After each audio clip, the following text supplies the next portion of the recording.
So you want me to tell you the story of my life? Like I said, that's what I do. I interview people. I'm a collector of lives. Welcome to Table Talk. I'm Heath, and I'll be your host. This is the show where I go one-on-one with a creator, author, illustrator, publisher, or other mover and shaker in the world of tabletop games, video games, TV, movies, or any other area of the geekverse. You followed me here, didn't you? Yeah, I suppose I did. You seem very interesting. This is where you live? Yes, this is my home. Welcome. So, what do you do? I'm a vampire. That's something I haven't heard before. Guests have included individuals such as Lou Anders, the author of the Thrones and Bones fantasy novels, creator and publisher of the Norengard RPG, and even the author of Star Wars, A Pirate's Price. Bond. James Bond. Well, not James Bond. I haven't gotten to talk to him yet, but maybe sometime in the future. But how about Brian Colin, the creator of the vast, grim, dark horror RPG and sculptor of the world of Revelo monster busts? Mark Tassin, the creator of the world of Italtus, head of Mechanical Muse, and the head developer of the new Cool Name RPG. I've spoken with Jeff Engelstein, game designer and former commentator on the Dice Tower. He and I got deep into the statistics, probability, and psychological function of dice in tabletop games. Jamie Stegmaier, the founder of Stonemaier Games and crowdfunder extraordinaire. He's published many hit board games like Scythe and Wingspan. I've spoken with Sydney Engelstein from Indie Boards and Cards to talk about what it really takes to publish a board game in today's environment and what it would take for you to get published if you were trying to get a publisher for your board game. I've spoken with Ajit George about game writing, education, and his contribution to Van Richter's Guide to Ravenloft and his development of the Journey Through the Radiant Citadel Dungeons & Dragons book. Let's see, who else have I spoken to? I am Hela, Odin's firstborn, commander of the legions of Asgard, the rightful heir to the throne and the goddess of death. Yes, I really appreciate her taking the time to speak with me. That was a great interview. I've also spoken with Kamran Pasha, writer and novelist who's been working in Hollywood for over 20 years. His projects have included Emmy and Golden Globe nominated Sleeper Cell, Kings, Nikita, and Roswell, New Mexico. His analysis and commentary have been very popular on YouTube. I've gotten to speak with Paul Shadow, the former network executive who has made quite a splash here on YouTube with his reaction videos to current movies and films. He and I discussed the status of independent film and web productions online today.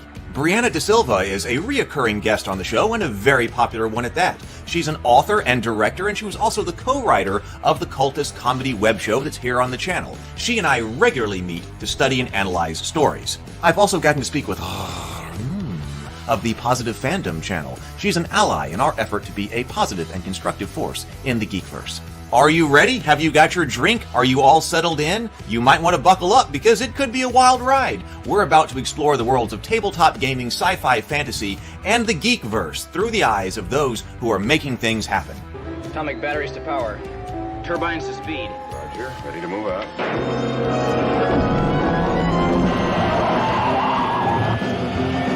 It's time for Table Talk.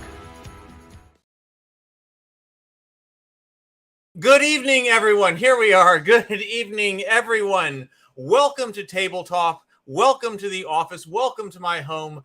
I'm Heath Robinson. I'll be your host. And tonight we have the main topic is what is story? This is going to be a very foundational discussion in everything, basically that relates to everything else that we have talked about on Table Talk because we have been analyzing story so much. So we're going to a foundational level tonight on what is story, but also, as you know, Ahsoka is being released on Disney+. Doug and I got to talk about Ahsoka last week, I believe it was. The first and second episode. The third episode has been released. Doug has some new thoughts on it. Cameron's going to be here with us. I know he has different thoughts on Ahsoka than what we had. So we're also going to talk a little bit about Ahsoka tonight, but then also diving deep into story. We have assembled the entire panel tonight. So welcome to the entire panel. First of all, we've got Doug Burton. Hey, Doug. Hey. Hello, everybody. Come on in. Welcome, Doug. We've got Brianna with the new hair. Nice. I'm being introduced. Welcome, new hair, Brianna. Welcome, and welcome, Cameron, who's here. Welcome. I've got the old hair. What's good, Cameron? No hair.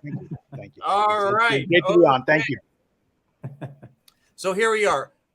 Cameron, we had just been talking before the show about how we wanted to approach this issue, and if we want to talk about Ahsoka first, I know you've been very positive about Ahsoka. We were wondering maybe we should just deal with that first, because the what is story seems to be the most open-ended of this conversation. I mean, there's gonna be a lot to say about that, but maybe if we just talk about what happened with Ahsoka and what our opinions are in the first few minutes, we just do that. Then we'll attack story for however long it takes. Sure, and since I probably have about an hour, because I actually like to go watch Ahsoka because I actually like it, so I want to watch it. It's gonna be on in an hour. So, okay. So I got about an hour to stay into the conversation, so that's fair. Okay. Well, then why don't you give us your thoughts about Ahsoka and what is going on with it?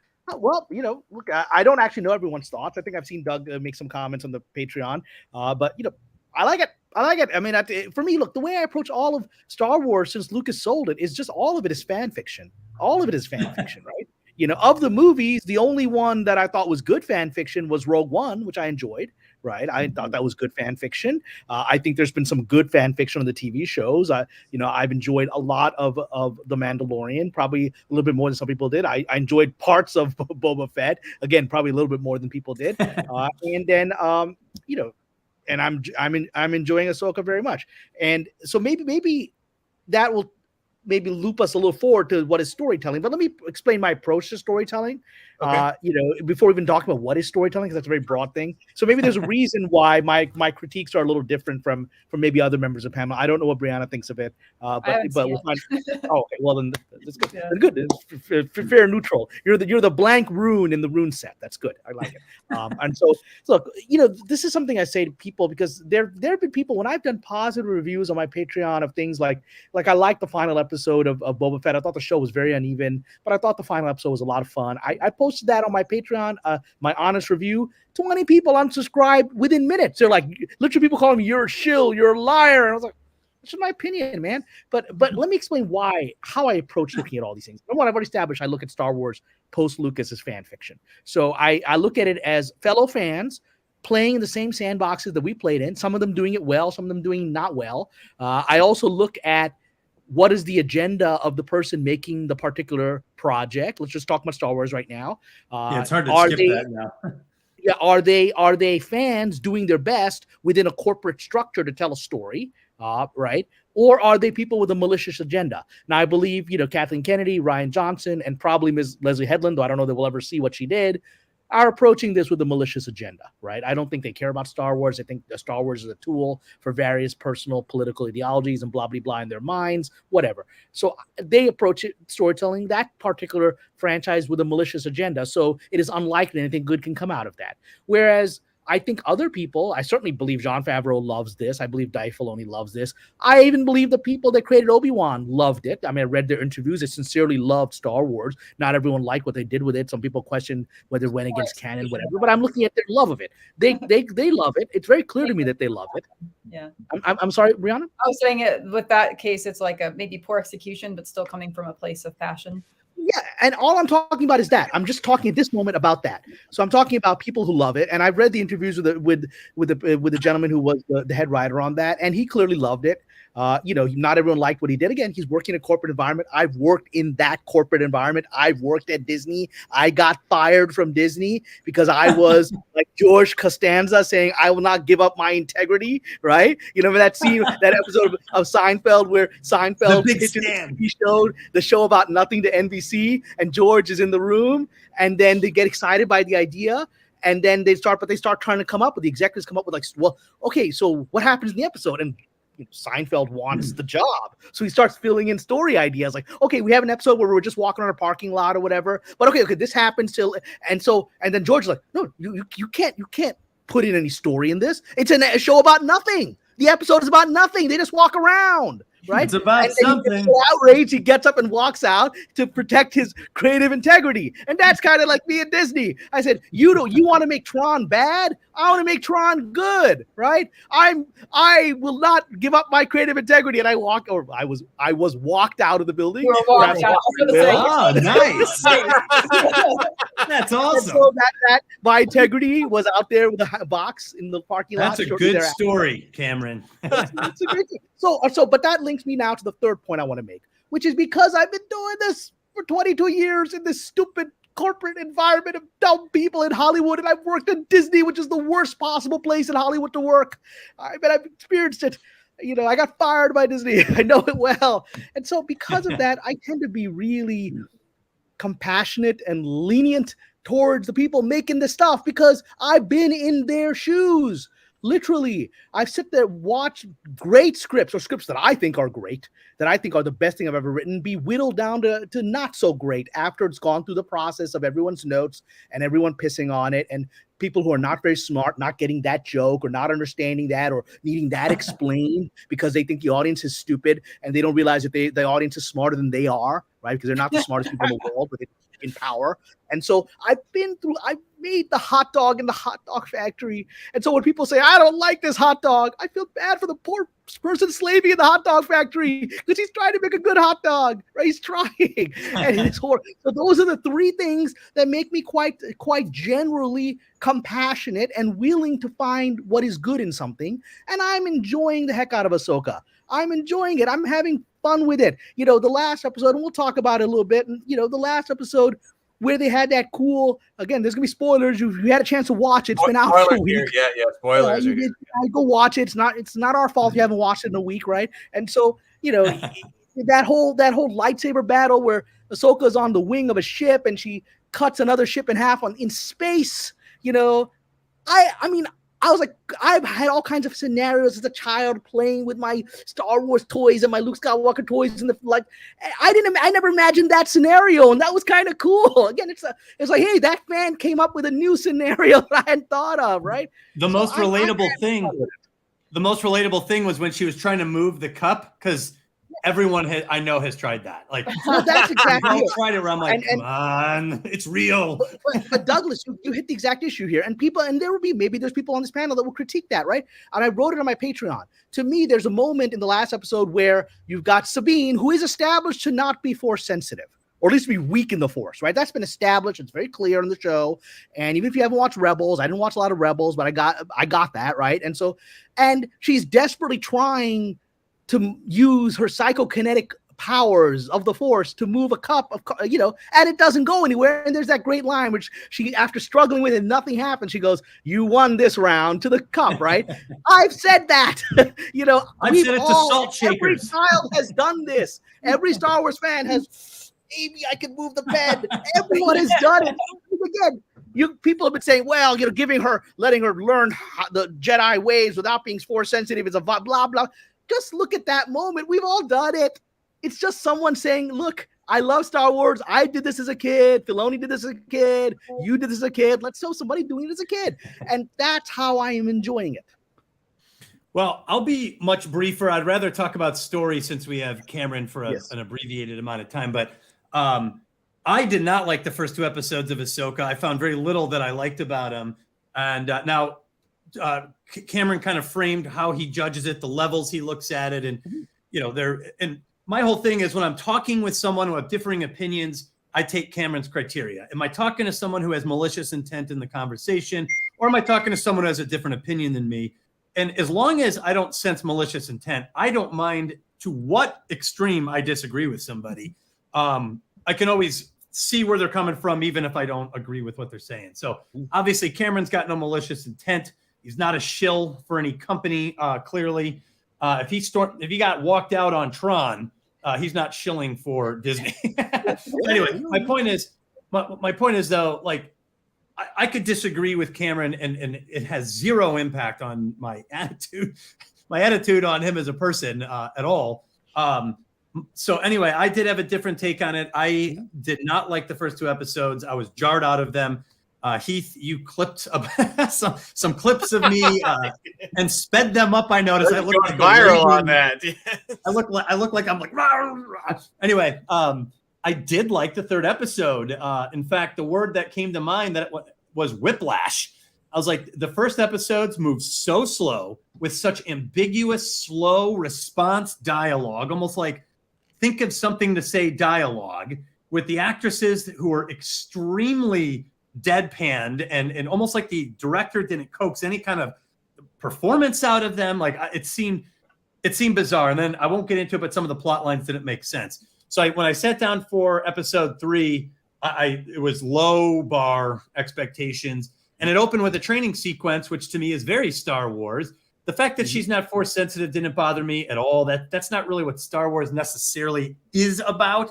It's about mastering what you are good at. Like, it's the idea of mastering a skill. In this case, the Force. And obviously, Ahsoka believes in Sabine, and she wouldn't waste her time with Sabine if she didn't think there was something there. So that didn't bother me. But there was real training.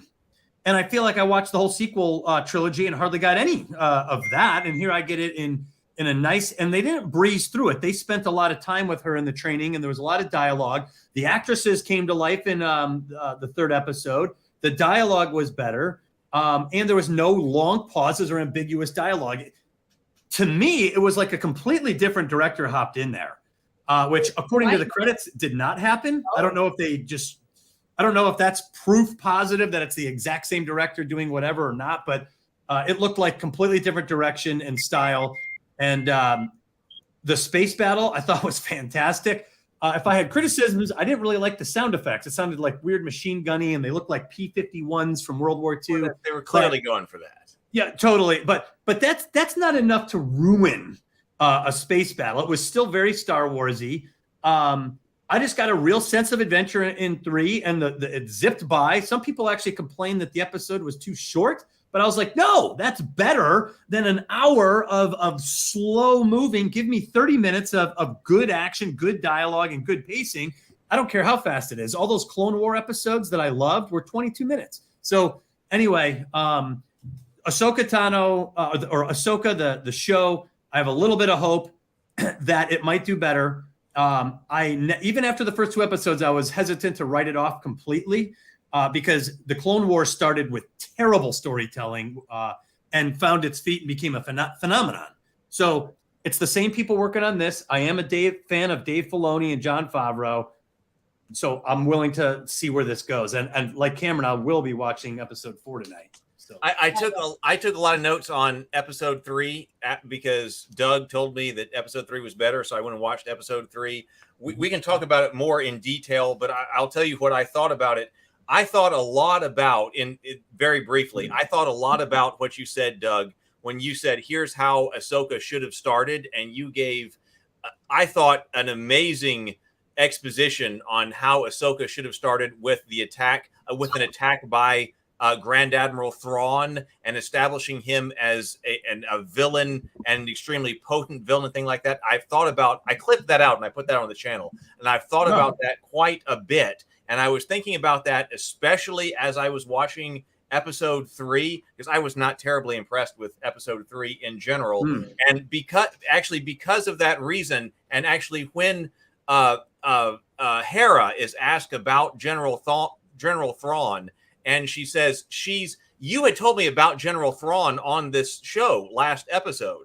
And like she said, Grand Admiral Thrawn is unlike any other Imperial officer. And so I thought about everything you had told me, Doug, about him diving deep into art and the civilizations, about what kind of strategist he is. And I was like, oh my God, when she asked him, Hera is about to really articulate everything that you had told me, Doug, about Grand Admiral Thrawn, about why he is this real badass and why we should be afraid of him. And she gives this really weak, like an Imperial officer, because he killed my friends. And I was like, that's every Imperial officer that's out there. He kills people's friends. That didn't work. And then I realized, I bet that Grand Admiral Thrawn's going to show up in the last episode. They can't waste Lars Mikkelsen like that. They got to bring him in, I think, in 4 or 5 here. So I think he's coming. I think he might come at the end of tonight, or I think he's definitely going to come in the penultimate episode. I don't remember. Is this a 6 or 8 episode order? Anybody know? 8. Okay, 8. Then, look, I mean, if they're smart, they're going to bring him in by 6, right? But at the very least, they'd bring him in by 7. And they tend to do, Filoni and Favreau tend to do like the exciting penultimate episode, that gets you pulled into the finale. They tend to do that. So if they're smart, I think we're seeing, I'm hoping that we're seeing a little bit of them tonight, but they still haven't gotten to the other galaxy. So maybe we got to wait for them to do that. All right. That's the brief rundown on Ahsoka. If Doug, you and I want to go into that much deeper later, we can. Let's talk about maybe we could do 3 and 4 or something.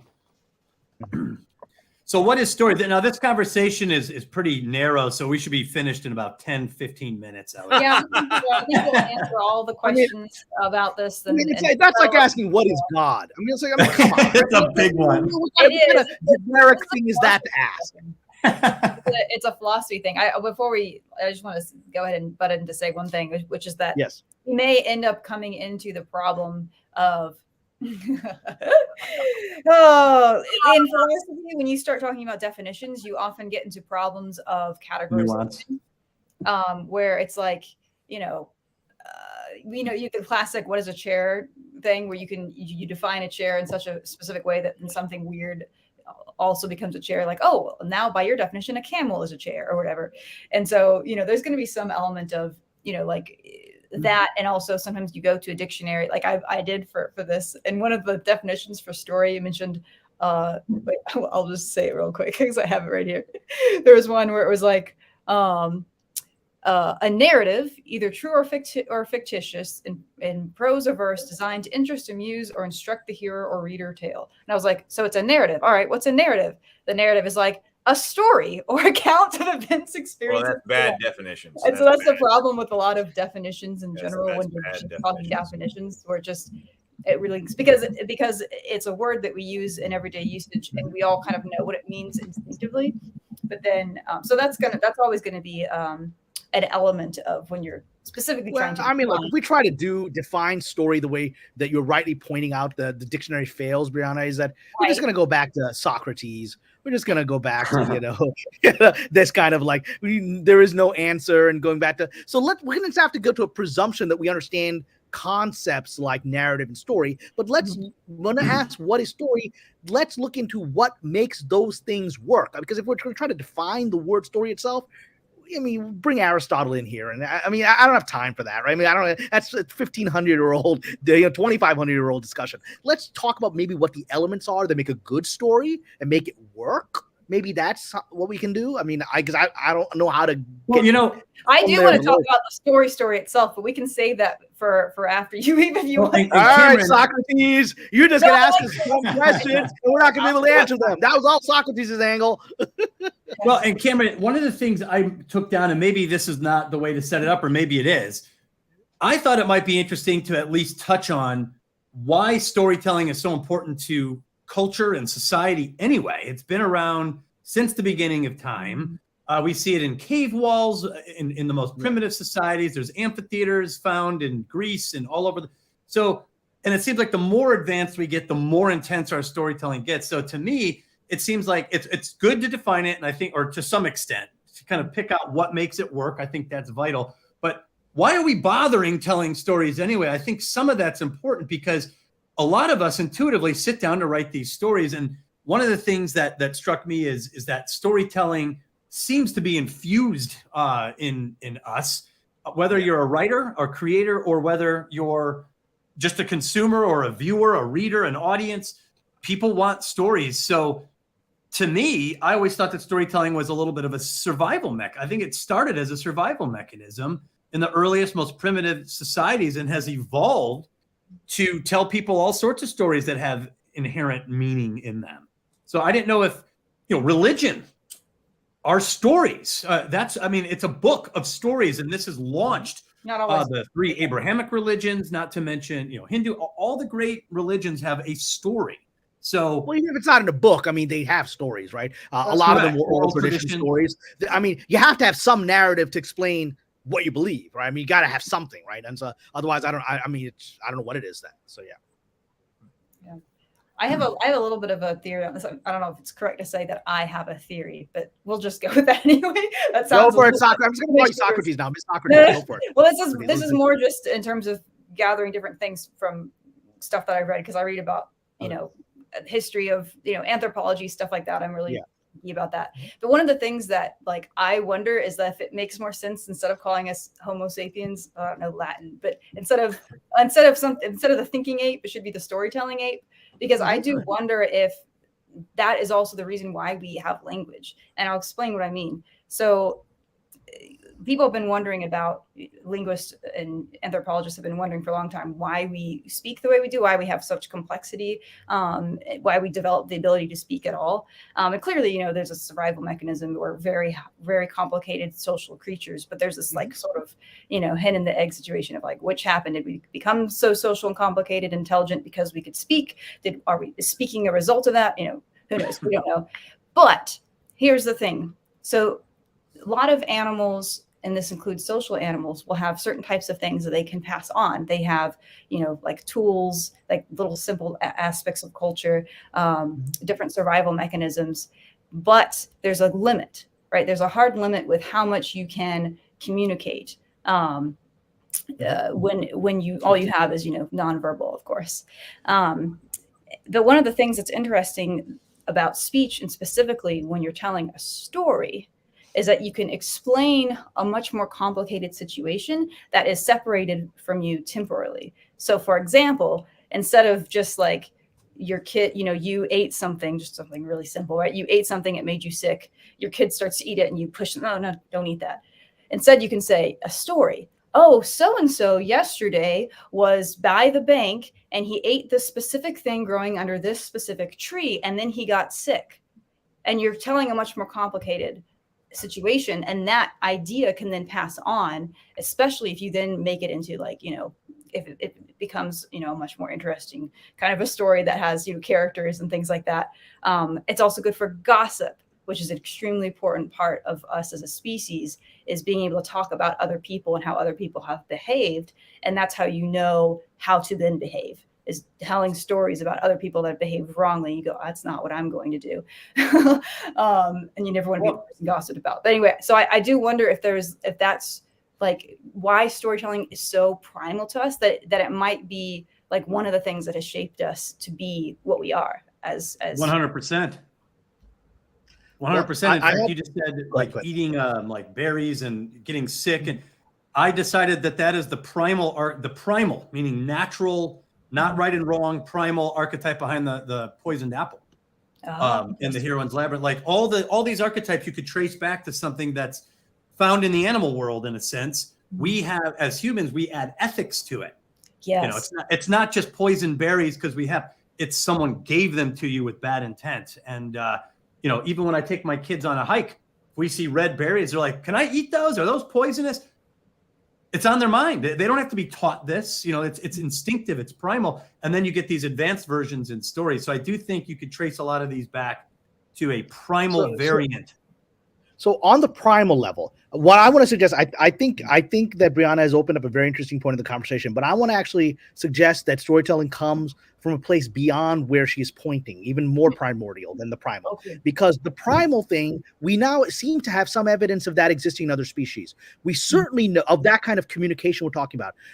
As of now, scientists who study bees believes that the whole bees dance is a very complex form of communication. We talk about that it might be like quantum level. We're talking about 10 dimensions of communication in order for bees to tell other bees where the pollen is, where the flowers are, whatever, and then bees will follow. And our current understanding of bee communication is this kind of understanding of the natural world, its dangers and its opportunities, communicated in a very complex way that even human beings can't do it. That appears to be beyond three-dimensional. Yeah, it appears to be beyond three-dimensional how bees think. So that I'm going to suggest other species have that. We don't know fully yet what all the calls of animals mean and how much is communicated in those calls. But when a dog barks, we don't know exactly what is being communicated to dog psychology. And so we don't. But with bees, we have some understanding because we're watching their patterns of migration and how one bee will go to a flower, come back to the hive, and then another bee will find that same flower, right? They're communicating to each other location, right? They're doing that. So I want to say, sorry, just to insert, they can communicate like, oh, I found an area where we can build a hive, and they can explain exactly the dimensions of it, 3-dimensional, like what size is, what, if they will all fit there, if it'll last during the winter, like they can communicate. 40 cubits. So they have an understanding of spatial relationship. They have an understanding of weather, of seasons, of their own reproductive cycle. So there's a lot going on there, and we can go into the animals, but I want to go back to you. So I want to suggest, because you brought up the atom. So this is maybe it's because I'm a Sufi mystic, but this is my primordial belief. I think storytelling is inherent to the human being, and it's pre-human being. I think the human being comes into existence because of storytelling. I think that's the level of consciousness. Whoa. Yeah, I think that the level of consciousness. It's definitely. Well, yeah, pre. I mean, to make us Homo sapiens is our consciousness had to become storytelling consciousness. You mean like as a divine spark? Well, I mean, I'm a believer, so I'll use divine spark. But even if one isn't choosing to use that language, I would suggest, because we're still trying to figure out, even if we use the current evolutionary theory, we're still trying to figure out what exactly makes a lot of these leaps, right? And one way to think about it is a consciousness changes, right? There's consciousness changes in a species, and it leaps forward physically as a result, right? That's one way to think about it, purely in terms of energetic consciousness and quantum physics of observation and all of that, right? But whatever the origin of it, it is storytelling itself. And the way that we've expressed that origin is in mythological, if you want to use mythical, and I'm not using mythical to mean not true, mythical tales. As when I use the word myth, I'm using it as we use it in the study of religion, which is not to say the event didn't happen. It is to say the myth is a story that is meaningful to human beings. For example, a myth that is historical, but is also a myth, is JFK and Camelot. That John F. Kennedy created a remarkable period in American history that was hope-filled, wonderful. He's beautiful, and he's a beautiful wife, and had all these intelligent people in his administration that were going to change the world, bring peace.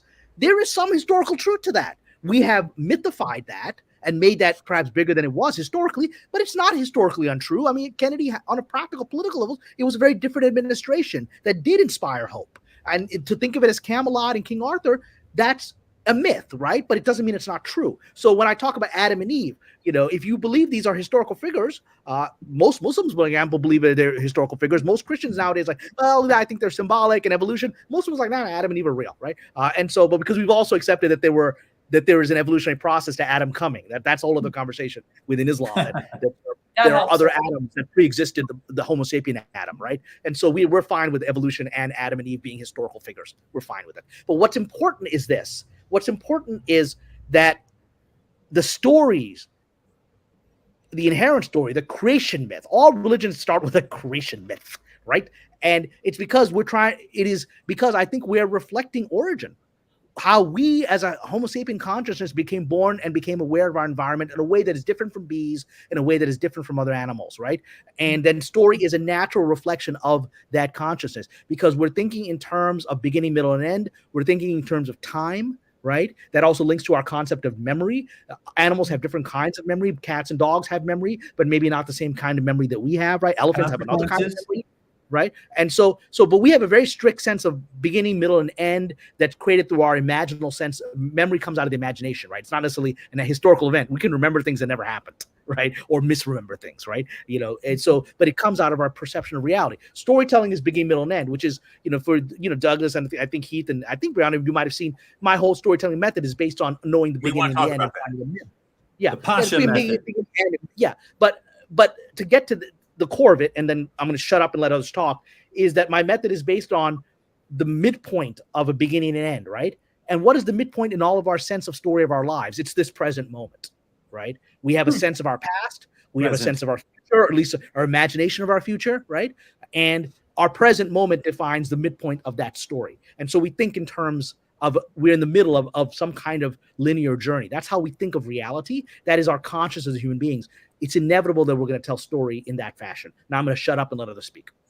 Well, I want to say, while you do, Sable Phoenix says, for $5, thank you so much for the super chat. My favorite definition of story comes from Michael McCullum of Sci-Fi Arizona. Says, story is a bad time happening to someone else far away. I like that. There it is. Human survival was based on that. I like that. I like that.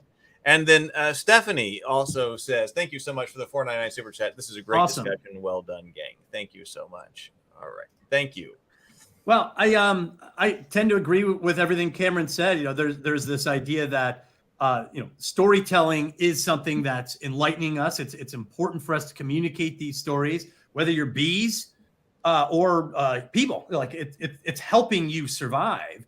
My theory on the hero's journey was it's essentially the evolved model of a soldier's journey, leaving home, learning a skill, gaining a new identity, experiencing perhaps a symbolic death to prepare you for a real confrontation with a militant culture destroyer and then having to defeat that militant culture destroyer. And now it's evolved, it's more flexible and elastic. But, like I remember, for example, I'll give you an example. So I went through a really tough time in 2008 during the housing market crisis, and I lost my house, my job, like everything. And I was at a real low point, like my identity had taken quite a blow. And, all these perceptions you have of yourself aren't matching up to how you are in the world. And to the point where I couldn't sleep, I'd chain smoke at night. Like, it was tough times. Oddly, while I was up one night, I was in the garage, I grabbed Star Wars, The Magic of Myth. And it was written by Mary Henderson. And she has this great, I got it from a museum that had the Star Wars exhibit. So I just bought the book on the way out, right? It's like 1999. People were just starting to get jazzed about, the hero's journey. And she wrote all about the hero's journey. And I flipped to a random page and it was Belly of the Beast. And I was reading through it, and she talks about how the hero goes out, and right when he's really close to getting everything he wanted, there's a reversal of fortune. He's swallowed by the beast, and sometimes there's a dismemberment of a limb, like Luke with Vader loses his hand. He tumbles into the throat of that giant, access way in Bespin. And anyway, she goes on and on and on about how these heroes have these symbolic, disgraceful moments. And I'm thinking of Luke hanging upside down on the weather vanes under Cloud City. And then, she goes, but the hero comes back. The hero comes back. And I remember thinking, the hero can come back from that? Like, it gave me an amazing dose of real human confidence, because I've seen it. Luke does come back. He beats Vader. He takes the Emperor is defeated. The Empire falls. So suddenly I realized that these archetypes aren't just feel-good moments in a story. They are rooted in deep, serious events that occur and recur in the human experience, and they matter. They matter. The hero comes back. So they are survival mechanisms. And that's, to me, when I really felt like I understood what an archetype was trying to do in a story. Whether the author did it consciously or subconsciously doesn't matter. She got the archetype right. I just want to say something about respond to that, like, very, very cool comment there, because I feel like it's I'm speaking here as an atheist, right? Like I've noticed that my relationship to storytelling almost is kind of ridiculous how much it's like sacred to me. How offended I am when someone talks during a movie. I'm like, what is wrong with you? Like, excuse me, we're having our sacred time right now. Yet again, proven to me that whenever someone says they're an atheist, the word is not being used the way I understand it to mean. And when you ever use those terms, there's sacredness, there's a sense of reality beyond yourself. And they always say, well, that's not what I mean by atheist. I'm like, well, right. None of that. You're a believer, you just use another language. Well, no, that doesn't mean I'm a believer. It just means I'm a human. Like, we all have. Well, we're going to get to that. Whether being human automatically requires storytelling as a belief. Right?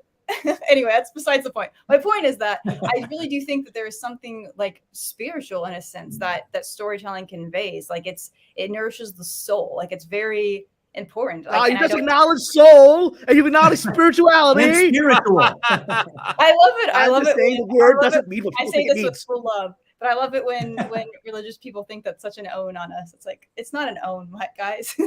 We do mean slightly different things by using those words because it's the best word, but that's okay. All right, well, fine. I'll let you. I'm going to shut up and let you talk. You're going to let me have it. Fine. But I mean, it's like there's something to that I think is there's a human universal in like storytelling. It captures these different archetypes, like you were saying, Doug, of the human experience, and it's encouraging to us. And it's not just about having a feel good moment when you have a bad day. Sometimes stories, that's all they do, but they can also like, it's really meaningful, and it gives us the hope that we need. And it gives us, it can help us figure out how to live a good life and how not to live a good life. It's all these things that are very fundamental to being a human and to our experience, and storytelling. So we say like it starts off as this very primal thing, but I think like as we have developed and become more complex creatures, and as we have a more and more complicated world to navigate, storytelling becomes more and more essential to us. It's like that's how we make sense of life. And they model behavior. How did Luke solve it? How did Barbie solve it?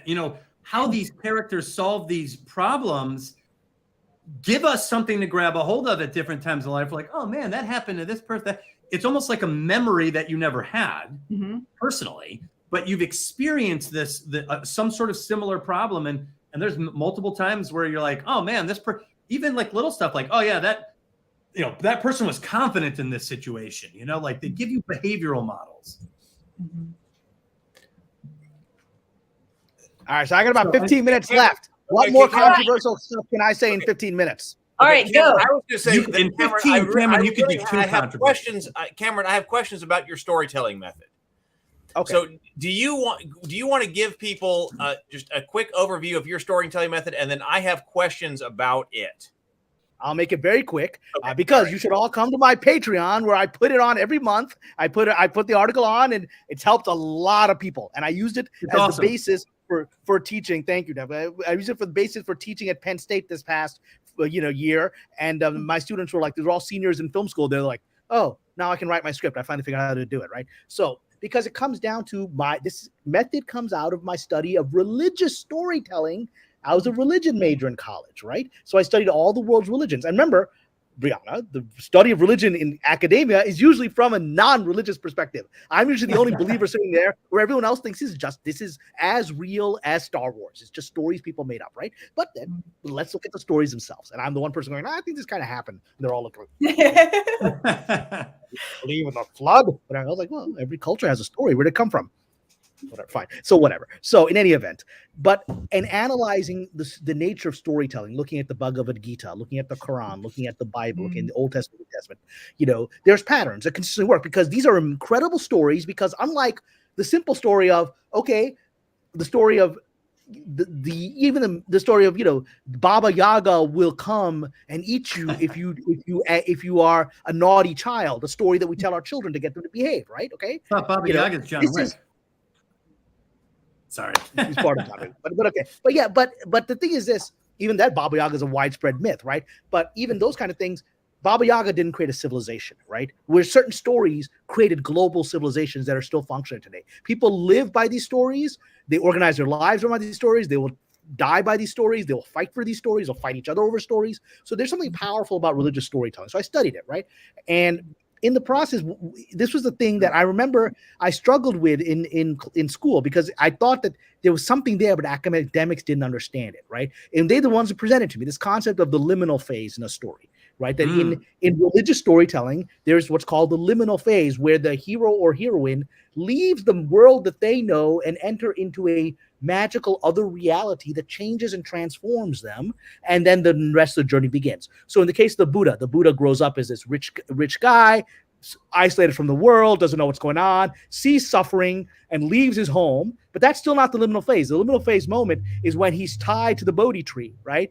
And he goes and he experiences enlightenment. And there's all these Buddhist stories of what happens when the Bodhi tree of these universes he goes through and sees all of reality and goes beyond it to experience nirvana, right? So in the story of Jesus, the liminal phase moment is actually, there's a couple you could argue, but I think the real liminal phase moment is when Jesus, after the baptism, goes into the desert and is tempted by Satan, 40 days in the desert, right? Where Satan takes him from, it's really the first magical thing that happens in the gospel stories, really, aside from his birth, but of his life, as we have in the stories, where suddenly he's not just a guy being baptized in the river. Satan is taking him to the top of the temple and seeing the whole universe. There's a whole universe revealed to him, right? And then he rejects the material world.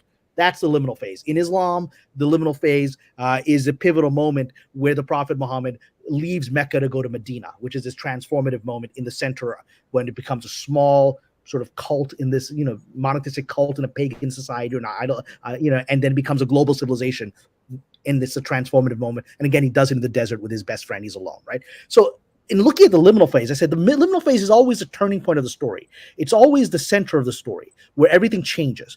And then I became obsessed with this idea. And when I became a screenwriter by accident, I was working as a lawyer, and I tried to write my first screenplay as a fun exercise because I was bored.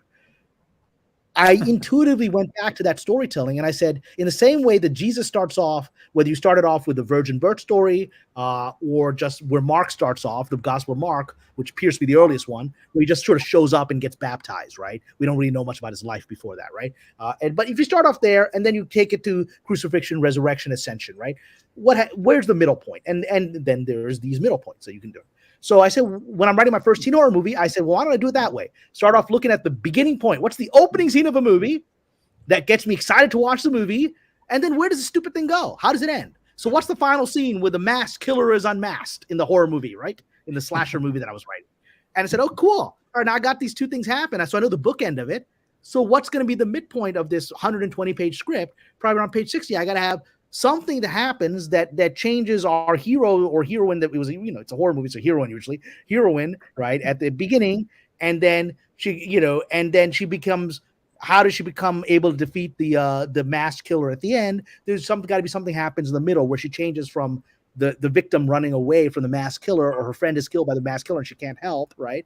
And then there's this empowerment moment where the heroine takes her. And you've done, Douglas, a whole incredible book on the female labyrinth and the journey, right? But you can see that those patterns apply. So I did that, and I found that I could very quickly, using that method, write the entire script because I kept backing up scenes, that way. And so if you come to my Patreon, you'll learn how to do it. And I do consulting for people who learn how to do it.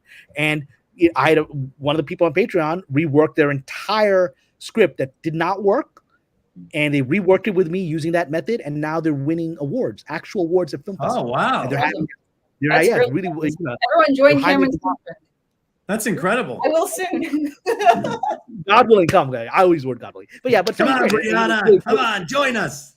Join us, join the dark side. So that brings us back to the nature of storytelling. My method is based on this liminal phase, which is between two poles, right? Which is where, and we think of things in terms of polar energies, magnetic poles, the poles of right wing and left wing, and we talk about centrists, right? Why is the center so important? Buddhism calls itself the middle way, right? Okay. Islam, in the first chapter of the Quran, the sort of the opening verse is like the Lord's Prayer of Islam, the Fatiha. It says, ask God, guide us on the straight path. That's how Islam sees itself, the straight path in between extremes, right? Every religion sees itself as a middle of two extremes. So there's this thing that our consciousness is in the middle. And again, to me, it's because the present moment in our lives, of our awareness, is in the middle of what we imagine our past to be and what we imagine our future to be. We're always thinking we're in between something. That's just who we are. And that's even the mystics will say, the power of now, Eckhart Tolle, don't think about the past, don't think about the future, just be now. Now is the middle. In the present, yeah.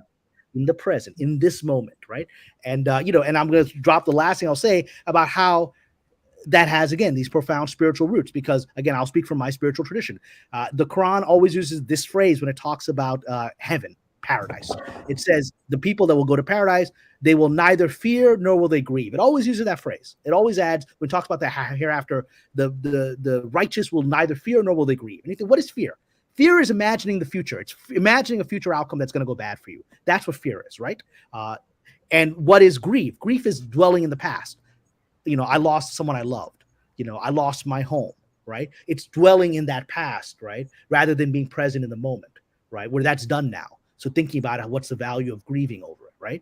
And so the Islamic tradition, what is paradise? Is just being present in this moment. Right. And so that's where my storytelling method comes from.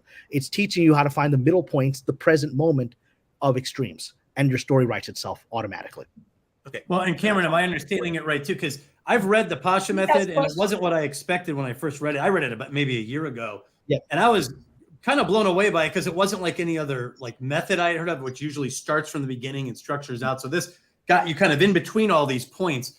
But tell me if I'm understanding. You have beginning, middle, and then you start with the middle, and then you find the middle of that, and then the middle of that, and the middle of that. Isn't that right? Don't you continue that process of finding the middle in between each point? As you create more points, you still bounce into the middle. So you literally are building out your story from these middle points. That's how I understood it.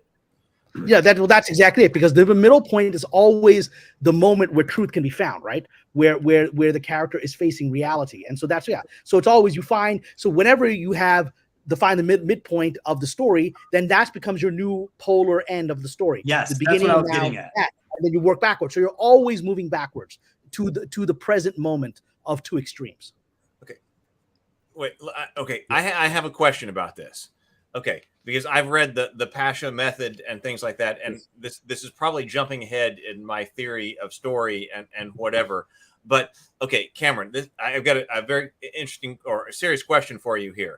When we're talking about doing that, if you say, okay, we're going to start with the beginning, and you know where the end of your story is going to go, so you got the beginning and you got the end, and then you're going to identify the middle point. Okay. It seems like when you are writing, let's say, for the sake of example, a hero's journey tale, okay, and so you're going to do the hero's journey tale. It seems like to me, and I'm saying this because this is definitely something that I would have fallen victim to a year or two ago, that if you say, here is the start of the story, and then here is where the end of the story is going to go, and then what I'm going to have is I'm going to have a sequence of events, which we're going to talk about more, a sequence of events that's going to lead me from the beginning to the end. I might not end up with a satisfying story. And you talk about Star Wars as an example. So let's take Star Wars. Luke Skywalker on Tatooine, and he's a moisture farmer, and then all of a sudden this droid shows up that's got the plans to the Death Star, and it's going to involve him in all of this. And then the end of the movie is going to be his destruction of the Death Star, and he's going to get a medal. If I don't know anything about Star Wars, that I think, and I were just using your method about what is the middle point. What's the middle point between Luke Skywalker in the desert and Luke Skywalker getting his medal? I don't think personally, I never would have come up with rescuing the princess. That's another point in the hero's journey. That's a very complicated structure in Act 2. If you understand what I'm saying, but why wouldn't you come up with that? I'm just trying to understand. I mean, to me, if the story is about the princess gets caught at the beginning, is trying to start a revolution, he saves them. I mean, you got to rescue the princess, and the best point is the middle. Well, Heath's point from last discussion. I'm just saying that let's say the start of the movie, that my idea is I got this guy as a moisture farmer, because we've talked about the prologue and whatever else differently, but I got this guy as a moisture farmer. That's like the iconic hero's journey start. He's a farmer, and then he's going to end up as a hero having destroyed this thing. I think if that's what I had, like if I didn't know anything about Star Wars, moisture farmer to hero, I got to bring some plans to him and whatever. How do I know? But you've left out. I mean, there's a reason, but you've left out the whole prologue. The whole prologue is about the capture of the princess, and that's archetypal. Okay. I mean, that's the archetype of the knight following the princess. I mean, that's more archetypal than anything else in Star Wars. That goes back to Galahad, right? Goes back to those kinds of stories. You got to rescue the princess from the ogre, right? So, but whatever. That's a whole other conversation. But I got 2 more minutes. So, any last thing I can say? I'm very interested in how do you deal with the structure of the hero's journey if you are only going from start to end to midpoint? Because it seems like it's more. To me, it seems like it's more complicated than that. Well, it should be start somewhere. It's not. Yeah, Cameron. Yeah, it shouldn't be. It shouldn't be more complicated than that. I mean, again, it can be. You can make it more complicated than that. I'm saying if you just follow the method of let's figure out the beginning of my story and figure out the end, right? You can overthink it. For example, one can overthink the idea of a character arc so that Barbie has to insult an old woman and make her feel bad about herself because you're trying to come up with a character arc. Well, she doesn't like her body changing, and then she has no. You can't actually do that because then she's an unlikable character, right? That's overthinking the journey. You have to keep for Barbie, for example. Barbie, I don't like becoming old. And then in the end, I become human, which I'm going to become old and die. The midpoint is it's okay to become old, and the beauty of being old, and you see that in the old woman. That has to be the midpoint. If it's I don't like you're ugly, we're like, okay, I'm out of this movie, right? I'm not going to watch a heroine that insults an elderly woman, right? But it's also it doesn't give her any journey. She's already established she doesn't like getting old. Then she sees you being old can be beautiful, and then she chooses to become old. And so that it's thing is, if we keep it as simple as that, the danger becomes overanalyzing it. Well, and I think geniuses like Heath Robinson tend to analyze a lot.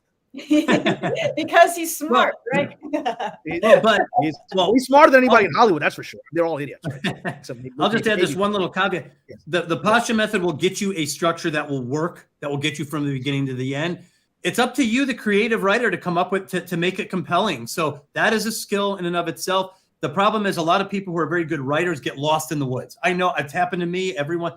If you have a method to get you from point A to point B, and Cameron's is to work backwards using liminal midpoints, which I've never heard before, then you've got something that at least you know that you'll get to the end because you know where this is going. Your job, I think, as a writer is to make it compelling, make the characters believable, come up with archetypal moments and images based on your intuition as a writer. So I think you have an intellectual strategy rooted in something profound like religious storytelling, and then you have to bring the component of the creativity.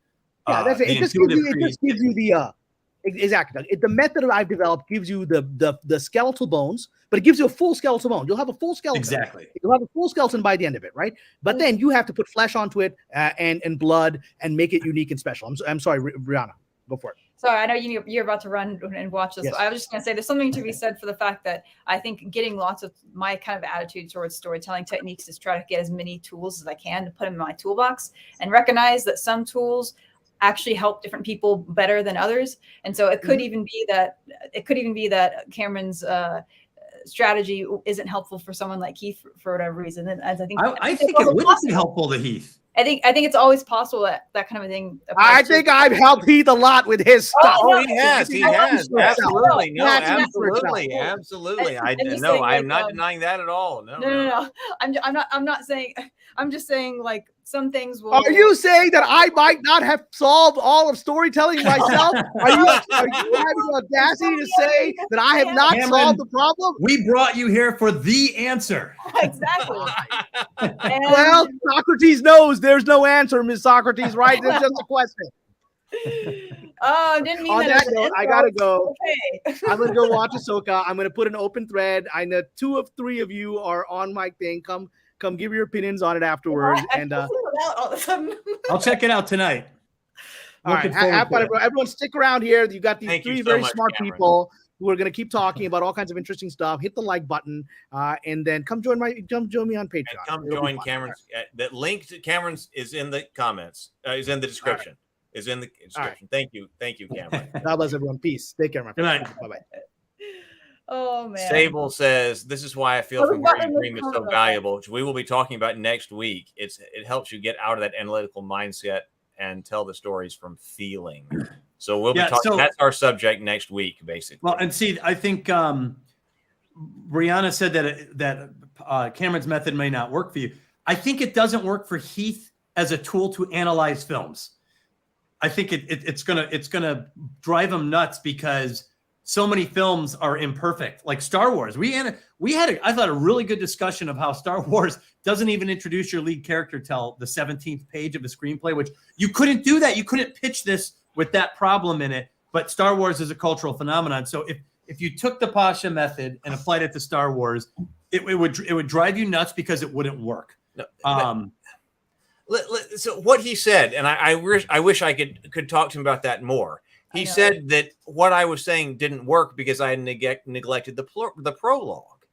But we've done a lot of analysis about, okay, what's the start of this movie? What is the start of Luke's journey? Being on a farm, being on a moisture farm. That's the start of Luke's journey. The end of Luke's journey is going to be destruction of the Death Star. If I tell you I've got a guy on a farm who is a poor guy, that's how my movie's going to start.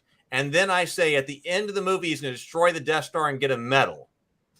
Rescue of the princess is not a natural thing to recognize the middle of the story. Well, let me point this out. And he said that what I had neglected was the prologue. But the prologue is not part of Luke's story. So if I say I'm going to have a farmer who starts here and I go the farmer to here, how does the Pasha method tell me that I have to have a 15-minute prologue? It would not work for Star Wars. Right, it does not. But let me point this out. And Brianna, and then I know you wanted to say something too. No, go ahead. I don't really. Kamran is a professional screenplay writer in Hollywood. One of the big things that is going to be important, not just to him, but from him, from people who will employ him, is reliability. Is he going to be able to write something quickly? And that doesn't mean shoddy. Quick does not mean poor quality. But in fact, the great skill is, can you write something quickly that's very, very good? John Hughes did a bunch of that in the 90s with like Home Alone and Ferris Bueller's Day Off. So Kamran is telling you this will work. This is a method that will work. George Lucas was not that. George Lucas is one of those rare individuals who will write something that is Star Wars 1 minute and Attack of the Clones the next. He's not reliable. That's true. He's capable of a pretty wide range. So my point is, if you use Kamran's method to analyze all these different types of approaches to story, it's not going to hold up as an analysis tool, but it will hold up as a formula to write a coherent story. That's what I was trying to say. Or at least as a tool, and that's kind of what I was. A tool, at least, is that you're using that tool, for example, say, and also using the hero's journey. I think there's no reason why you can't use both, and like that, why that might be closer to where you want to go. And Heath and I talked, the first 17 minutes of Star Wars is a heroine's labyrinth story, dead set at the end of Act 2. It hits all these clustered tropes right there, and then it just abandons it and goes over to the hero's journey and starts with Act 1 with Luke. That is not how you would typically write a story, and yet the story works. So my thing is, maybe not use the Pasha method for analysis, use it for synthesis, use it for the creation process to make sure that you've got something that'll work.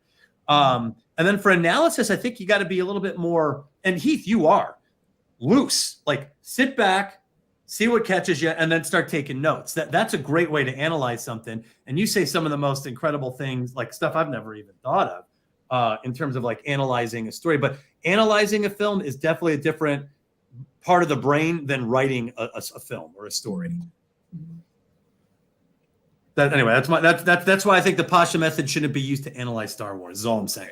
Because it wouldn't work. It wouldn't work that way. And Lucas isn't fair enough, but I'm asking how you derive Star Wars using the Pasha method.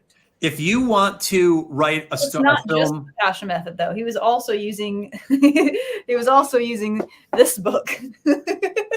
Well, and it sounds like the Pasha method didn't just come out of an engineer. Like, he's not being an engineer. Like, hey, you build backwards. He drew it out of religious storytelling. So I think there was something underpinning his methodology that got him there. He believes, from what I understand, that liminal space is a great place to analyze a character or a point of view or an event, and then see what's in front and behind it, and then work through that in order to have a to Z. I'm agreeing with that. Yay! So, Agreement. Here's what I'm trying to say, and it is going to come to a greater point. We didn't get to do my greater point because we'll come to that later. But we were intense in the first hour. That if you talk about a story as a sequence of events, and this occurs in a lot of different definitions of story. Yeah. A story is a sequence of events. If you talk about a sequence of events, it seems like the Pasha method makes a lot of sense. Where do you want your story to begin? Where do you want your story to end? There's going to be a sequence of events between these two things. So what is the midpoint of the sequence between these two things? That'll be the middle of your movie. And then, like you're talking about, make a midpoint of the middle and the end. And then there's your marker. And, we got 120 pages in the script, and we know exactly what page number these need to show up on and so forth. Okay, that's fine. So I'm fine with that. But it seems to me that a story is much more than just a sequence of events. 100%. Shall we get into my definition? Okay, we might. Hang on. We might. It seems to me that a story is a sequence of events, but a sequence of events is not sufficient for a story. Just because you have a sequence of logical events doesn't mean that you have a story. And so I'm trying to understand how I take the Pasha method, which is very much about a sequence of events and where they need to occur in your story. Like, halfway point, that means 60 pages into your 120 pages manuscript.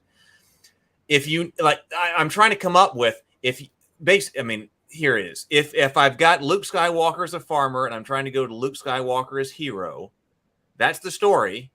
How do I know that halfway through that is rescue of a princess?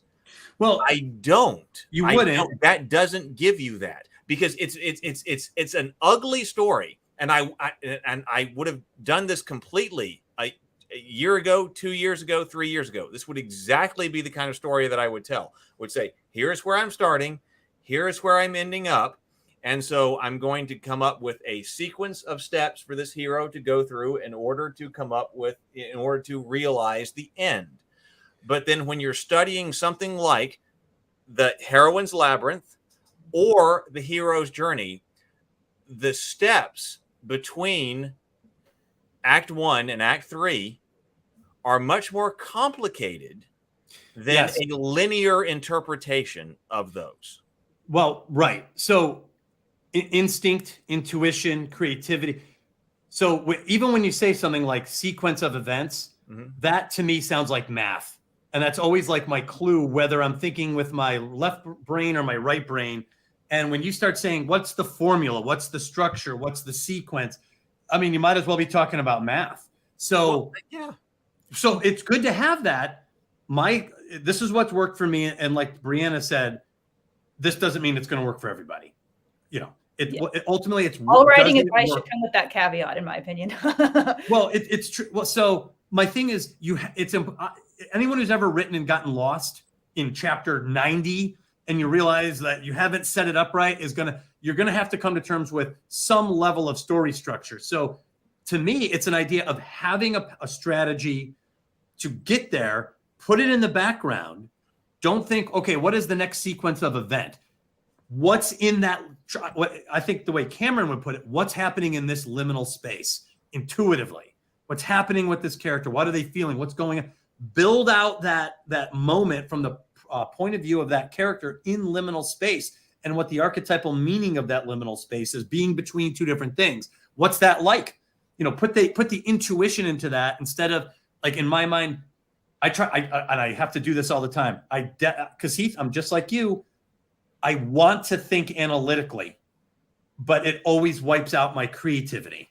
So I have to put the analysis, I have to internalize it, and then make it a background app. Or my approach, which is, again, just my approach, is the hybridization of both and trying to find a balance, which is what we'll get into when we talk about. And you have, like I said, some people can get away with both. And sometimes I think it depends, sometimes, at least does for me personally, what point I am on the creative process, which I lean into more. Am I leaning more into my analytical side, or am I leaning more into my intuitive side? Right now I'm working on the second draft of something, and it's more analytical, and it's a chore, and I don't like doing it as much. But my brain just wants to think about the next story that I'm going to write, because that's all intuition. But intuition, like, it's weird. It's not all intuition; it's both, but still. I literally I feel different when I'm writing intuitively versus writing. I almost feel like different parts of my head are like firing off. I feel like I'm in a different headspace, almost like it is drugs or something. When I am in sequence of events mode, my writing is very poor. It's very poor. I get hung up. There's like jail bars. If I'm intuitive, the jail bars disappear, and I'm colorful and more anarchy in the thinking and spontaneous, and that's the best writing. So if you can internalize a structure like a Pasha method, or a hero's journey, or a heroine's labyrinth, or both, or all three, or whatever else, from where you dream, if you can internalize a strategy, throw it to the background, and get into creative anarchy, wild, spontaneous headspace. Because that, to me, is what creativity is. It's not organized. We come back later, and that's why we write so many drafts, because we have to organize it as we go, while keeping all of those creative elements front and center that have such an impact on people when they read it. But yeah, that intuitive, anarchic, spontaneous, creative side is where the power comes from. But if you don't learn, it's like being a Jedi. If you don't learn to wield it, you will lose control of it, and you will fall from your handstand, and all the rocks will come down. R2 will crash. But you do have to rein it in with some sort of structure. But I think leading off with structure is where, if you're too structure centric in your leading in where you start, that's where the writing starts to sound like it. It almost sounds like this chapter is the next sequence of event. And Heath, you said something earlier. I learned this lesson like big time. It can't just be a logical sequence of events. That's how I used to write as a kid. I used to be like, all right, what's the next logical sequence? Then it would be this, then it'd be this, then it'd be this, then it'd be this. I did the opposite. It was all logical, but it didn't work. Oh. You did wild writing and it didn't work. I've always been, I think, comfortable being in my intuitive self. In fact, I think, well, I'll get to from where you dream. I think when you're a kid and you daydream and you like play pretend and you grow up, I don't think I ever stopped. Good. I don't think I grew out of that. So I'm always in my imaginative space, but I had to learn. I had to do the opposite. I've in the past year, I've been really intent on learning structure, and that has greatly improved my writing because before it didn't really have the structure. Yeah, that's like the adult version. It was very emotional, and the characters, people cared about the characters, but it was like, yeah. Well, yeah. Structure's like the adult in the room, and the creative is like the child. And you have to work together. Yes, your adults like, don't do that. Don't no. And then the kids got to do the crazy stuff. Yes, it's true. Draw on this piece of paper, please, not on the wall. Yeah, the power comes from the child. The discipline comes from the adult. And I think you're 100% right, Brianna. You have to have an interplay of both. It is a ping pong match, and I swear this is how my head works. I'll do the splash. And then I come back in and I scribble out the parts that aren't needed. Splash, fix it. Splash, fix it. Like that's just so I'm constantly going back and forth. I love that. But you have to do both because every time I write from an analytical point where I know I'm following a structure and I'm I never like my writing. The characters seem like it's like, okay, you're supposed to be in this scene. You're supposed to be in this scene. Talk. And it's Ahsoka episode 1. What are you doing? Like they're just trying to think of something to say, it's not a real scene.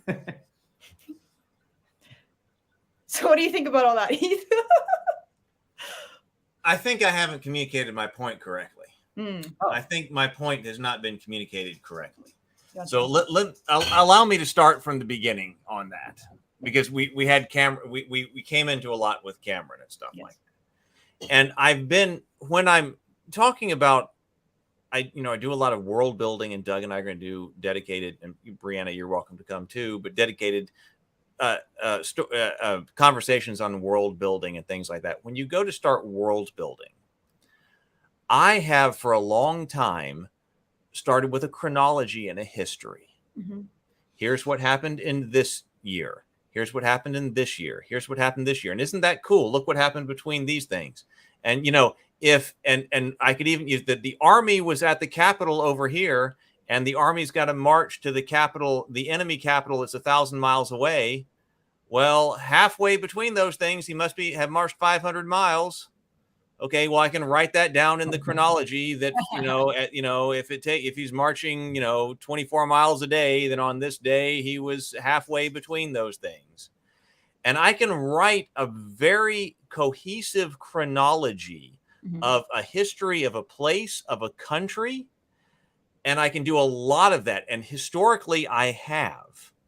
But that at the end of that, you have not developed a story. As an example, I have this book right here. This is the chronology out of time. This is the dates of the fiction of H.P. Lovecraft by Peter Cannon. So this book right here, if you want to go through all of the dates in H.P. Lovecraft, he has got all of the dates listed here and exactly what happens. Okay, so he has got all of that here throughout all of H.P. Lovecraft's tales. My argument is that this is not a story. Okay, yeah. I agree with you. He has definitely come up with a sequence of events. He has, okay, this army starts here. This army's got to go there. That means halfway through. They were halfway marched. Well, we have no story as the result of this. This is not a story. Is it time yet for me to do my... Well, I'll just say this real quick. Okay. That is a log. That is an almanac. that is a ledger. Those, again, are more structural. It's data. It's a reference. For me, story has to be about a person or people. Maybe.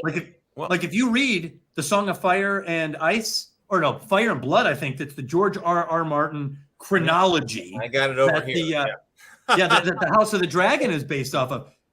I noticed he's really good at with these huge historical events, but notice he always focuses on the princess, the prince, the king, the dragon. He finds points of views to drop in there, and it takes that dry almanac information, and it's like putting a ball on a rubber. It just brings it down into a level I can get into and connect to.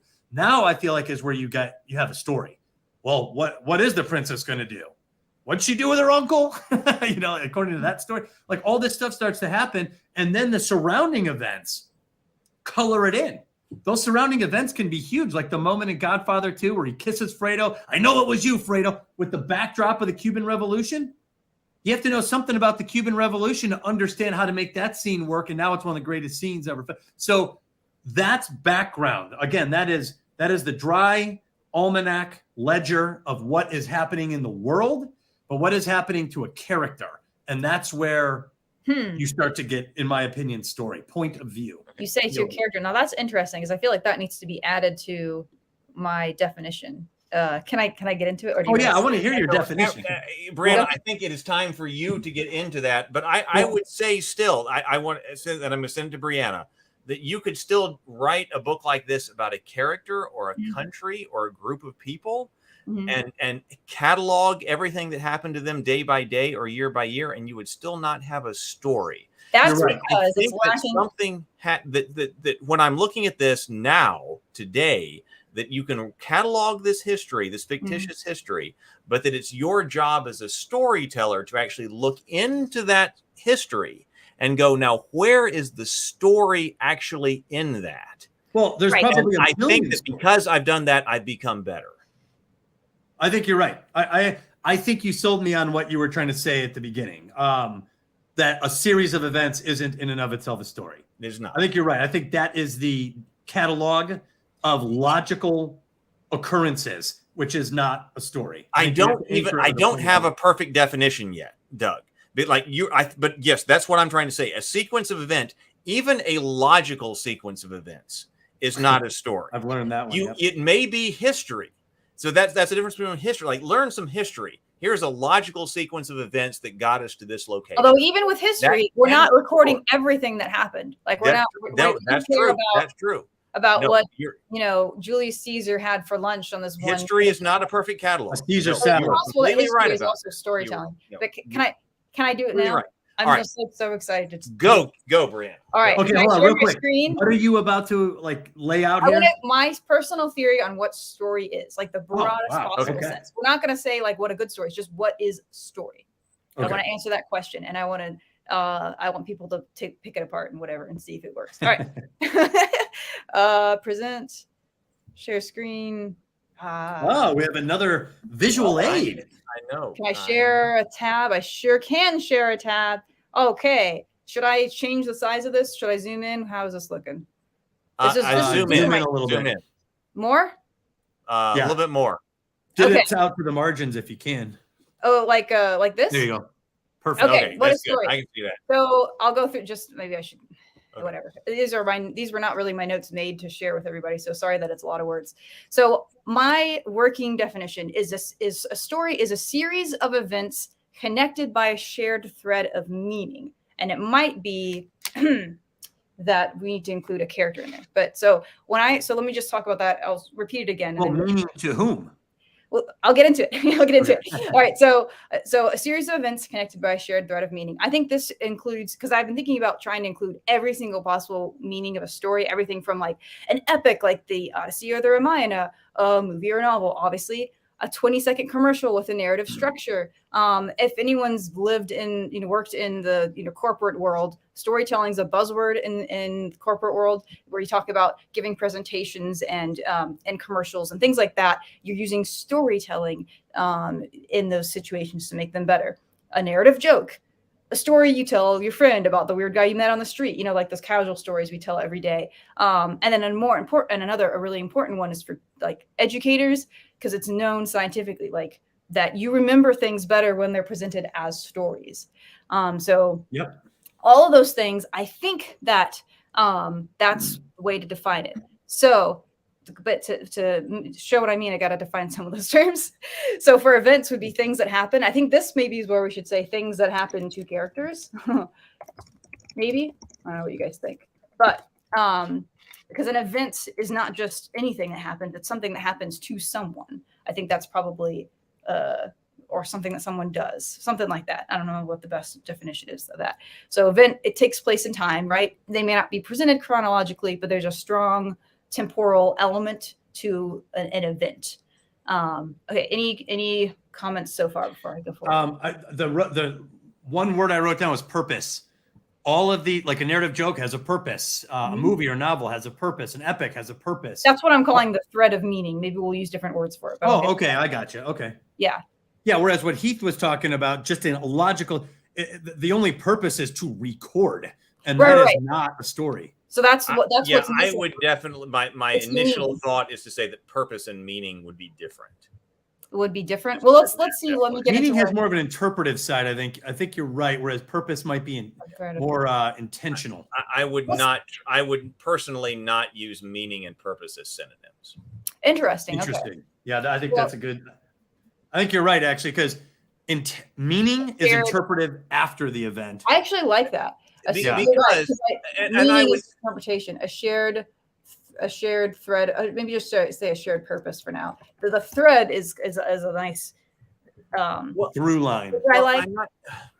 Okay, here would be my thing. That if you tell a history of the United States, you could definitely be doing that with meaning. There could be. Okay, I need to finish my definition before you. I need to actually finish this before we talk about it. I just realized. Yeah. Well, no, it's fine. It's fine. No, there's a lot of stuff. I have to find the most important part. That's why.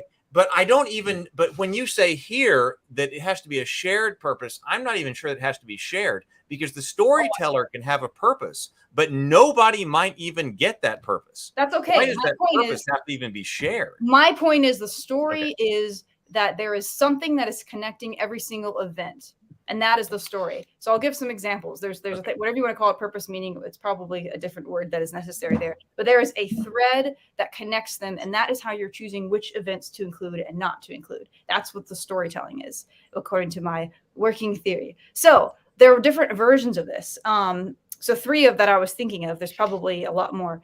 One could be, like, for example, a character goal. Another could be a theme. Another could be a trajectory of change over time. So like a simpler, shorter story might just have one of those, right? Like I think I'll stop sharing my screen for a second when I give my examples, because it's better if you just listen to me say it. Let me just go ahead and give an example. I'm going to stop sharing for a second. You guys can just hear me explain it. All right. So I'm going to show an example of a very simple story. And in this case, well, you'll see. Let me just show it. So here I'm going to first just give a collection of facts. So this morning I woke up. My pet made a really big mess and I had to clean it. And then I talked to my friend for a while, for several hours on the phone. Then I drove to the store, encountered some terrible traffic along the way, and had to go to a different store because they didn't have the item I needed. I came home and then I made a cake for my party tonight. At what point did you guys just get bored? When I didn't sense it was going anywhere. And none of that wasn't storytelling. It was just a collection of events that happened. Now, so I noticed. Wait. I'm not done. I'm going to change one thing and I'm going to turn it into a story. Are you ready for this? So today I had this one goal. I needed to get milk so that I could bake cake for this party tonight. So when I woke up, I was like, that's the first thing I'm going to do. And then, of course, first thing that happens, my pet makes this huge mess. I'm like, oh, okay, great. That's annoying. But, I've still got time. I can clean up this mess, before it's, I have to go get the milk before the party. And then I'm about to head out the door, and then my friend calls me, and I'm like, oh God. And apparently my friend's going through a bunch of stuff. She really needed to talk to me. And I was like, okay, I'm going to be there for her, but I'm watching the clock, and I'm talking to my friend. Eventually I help her with her thing. And then I'm like, okay, all right, still got time. I drive to the store, and you got to be kidding me. Of all times, now I'm encountering all this horrible traffic, and I'm just stuck. And I'm like, I can't get to the store in time. Finally, I get to the store, and you're kidding me. They're out of milk. So I go to the other store, and then I finally get the milk, and I come home just in time to bake my cake. Now it's a store. Where'd you get the other milk from? Huh? What store did you get the other milk from? I'm just saying I went to another store. No, I know. This is just the example, right? So all I did was I included a goal, and I had the exact same events, but each of those events now are obstacles in the way of my so I would. Sable Phoenix says, yearning Brianna, that immediately made the story. Sable Phoenix says you started out with yearning Brianna, that immediately made the story. That's what yearning. Yearning is kind of the same thing. And Robert, thank you so much for the $1.09 super chat. Robert says a thread of experience through the events. Robert is asking if it's a thread of experience. A thread of experiences of a point of view, from a certain point of view. So like the book I wrote in limited third person. What that means is I write not I, Theodora. It's Theodora does this, Theodora does that, but only within information she knows. I can never, if I say they looked at her with suspicion, I have to say it appeared that they looked at her with suspicion because she doesn't know for sure because we don't know that. So the point of view anchors a character. Mm-hmm. As far as what you were saying by adding a goal and what Sable Phoenix just said about yearning, those are different levels of purpose. The purpose of the story is to tell us what happened. Did you get the milk? The purpose of Brianna is to get the milk as fast as she can, and she has all these obstructions coming at her. Right. So different levels of purpose is what really drive a story. There were times where I remember when I was very inexperienced at writing, I would have all these details to make the medieval tavern really pop. And I was really proud of my writing, but it wasn't going anywhere.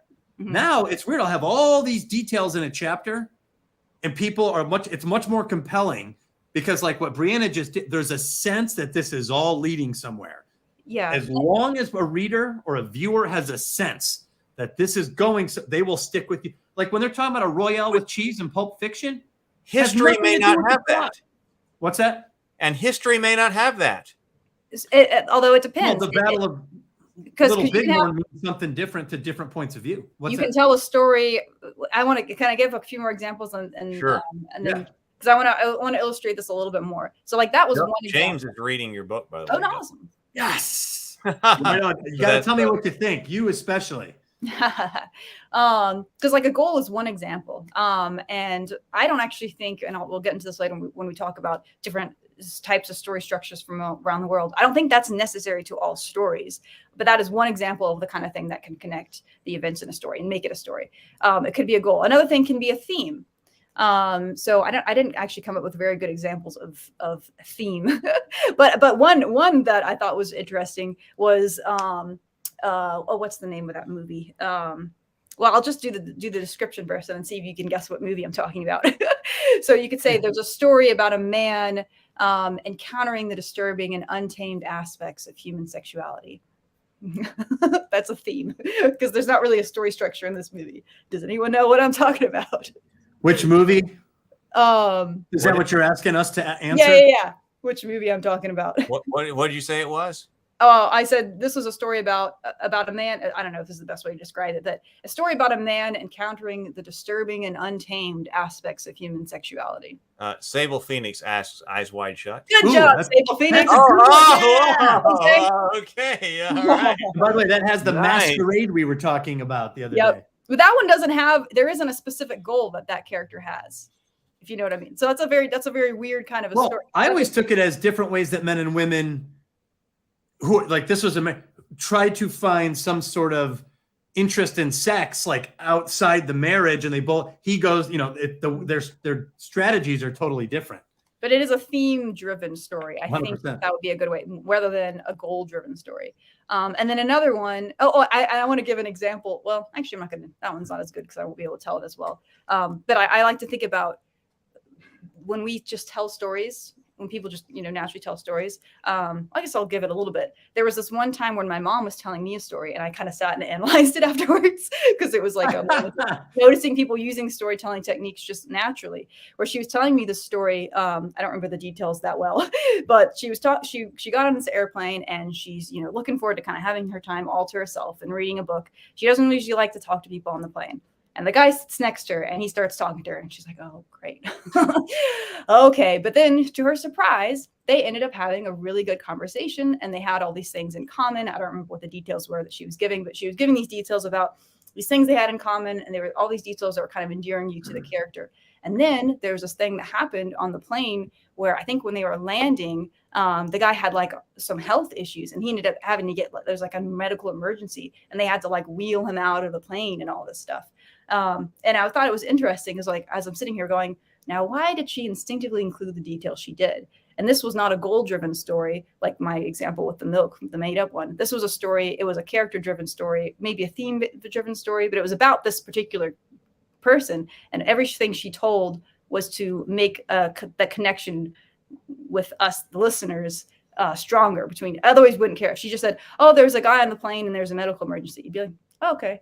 But she told a story about him and we got to know him a little bit and got to care a little bit about him. And then you tell that this thing happened. You're like, oh, wow. And now all of a sudden it was a story.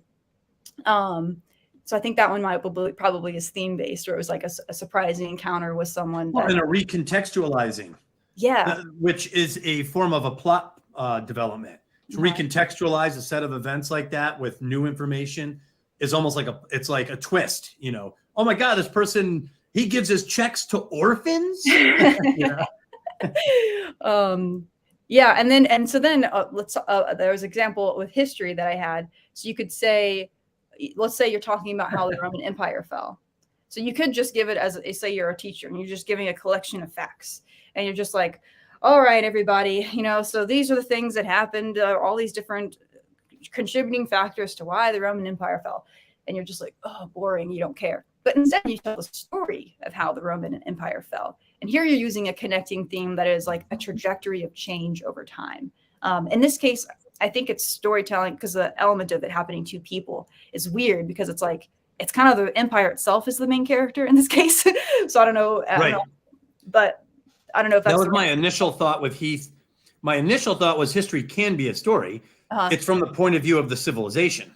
Of the rise and fall of like the Roman Empire or like the Byzantine Empire. Mm-hmm. To me, though, it depends on how compelling that story is going to be. If I tell the story of the Roman Empire, I will captivate a lot of people because I love history. And anyone who's like me is going to be like, oh my God, what happens next? What happens next? But as a writer, I remember one time as a kid, they were like, the Roman Empire. I go, who speaks Roman or Latin? It's like, no one, it's a dead language. I was like, how does a language die? And I remember they're like, well, they all became a diaspora. And they were like, they were captured by barbarians on their way. So that to me, I was like, oh my God, I want to write that story. Can you imagine being a Roman aristocrat, your civilization, and you sail out to escape, but you get captured by pirates. And now you're just a slave in this other country. And in this way, the Roman Empire evaporated. I was like, so to me, now I have a human face and a human experience to this discussion of how a language dies. Mm-hmm. I went from how does a language die to, God, this actually must have happened. These people must have left the Iberian Peninsula and just disappeared. They never came back. The Roman Empire never came. So to me, that's an example of from the Roman Empire's point of view to this aristocrat, his point of view and his family. And maybe was his daughter with him? Was his wife with him? Yeah, what happened? The more human the character, the more we care. So that's kind of like why my mom was including those details, just instinctively. Yes. And so by making it smaller, making it more a person you can relate to, that still makes it better. But you can still, I think, tell stories about characters that aren't people, but you treat them as if they are people. Like you treat the Empire like it's a person to tell. Well, when you put someone into the point of view of someone, you instantly start to connect to that character. In a situation like Heath was describing, where you're describing historical events, that's going to appeal to people who like historical events, but it might close off a lot of other people who want that human story. If you could do both, which is what I try to do both, and it's really not that easy to blend both because you can't start to sound like a historian. The more I try to include, oh, did you know this happened? And I'll start to lose the audience. So I have to constantly convey the historical events in a humanized way. Mm-hmm. And that's what keeps people reading the story. So anyway, to me, that point of view, that the humanness of the story is the anchor. And every time I get caught in details, I'm like, I got to bring it back to the character. I got to bring it back to the character. I got to bring it back over and over again. And then to your point, how I deliver the story is a completely different strategy. Which details I include? Do I Quentin Tarantino this thing and tell it out of order? Mm-hmm. Or Christopher Nolan it and just include all sorts of details and like leave it to you to interpret. So anyway, it's very important to stay anchored, I think, in the human experience. So that's why I think purpose is important. And to me, Heath, I'm glad you defended that a distinction between purpose and meaning. Yeah, that's a very good comment. Yes, because I was about to be like, yeah, we'll use them interchangeably. But you're right. Purpose to me is what gives it meaning. Yeah, what you start with. What's the purpose? When you're like, Doug, I have to go get milk. Mm-hmm. It's like, okay, she's telling me a personal story. She's got to get milk. And then at some point I'll understand the purpose. And I might think later, I'm like, oh, the purpose of the story was to tell me how she had this terrible day. And it's humorous, it's funny, and it ends in a tragedy. There was no milk. But later on, I might think about it and I'll infer my own meaning from that. I'm like, if she would have grocery shopped the day before, she right? But that's the lesson. Is there a lesson in this? Is the meaning I'm taking into it that she didn't prepare herself adequately? But I'm not saying like something that would actually happen to you, which is kind of funny. Well, what I'm saying is the meaning is what I put into it after. To me, people in religion, they talk about the meaning of a book for millennium. Mm-hmm. The purpose of the book was written a long time ago. The meaning of it lives on and on and on and on. So that's like interpretive. Yeah, that's a really good point. And I just want to finish this up with two other examples, but I'll just say real quickly that basically I think the most simple fundamental form of a story is always going to have one thing like that, one purpose, shall we say, whether it's some sort of change that's happening, some sort of character goal, some sort of theme.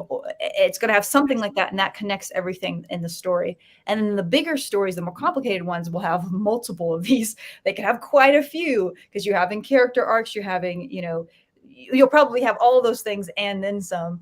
You'll have multiple character arcs, you'll have several themes, and et cetera. So, but you always have to have at least one thing that's connecting it all.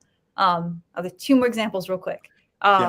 So an example of wait, hang on, Brianna. I just think we got a super chat here. Yes. Do that first. Yes. Sable Phoenix had come in and said for $5. Thank you so much, Sable Phoenix.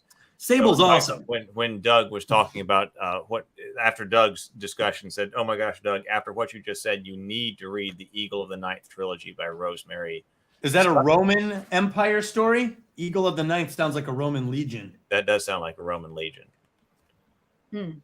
So go ahead, Sable. Is that he says afterwards it's one of his favorite books of all time.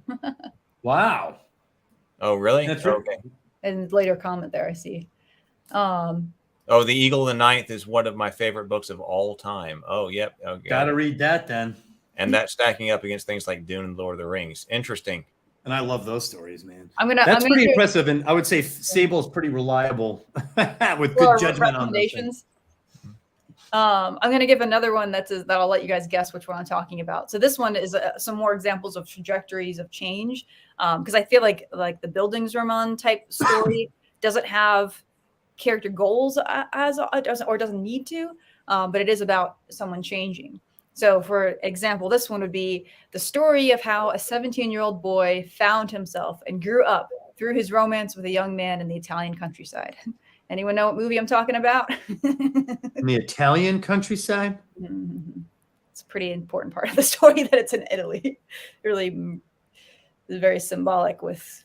Wait, say it again? I'll say it slower. Sorry, I talk fast.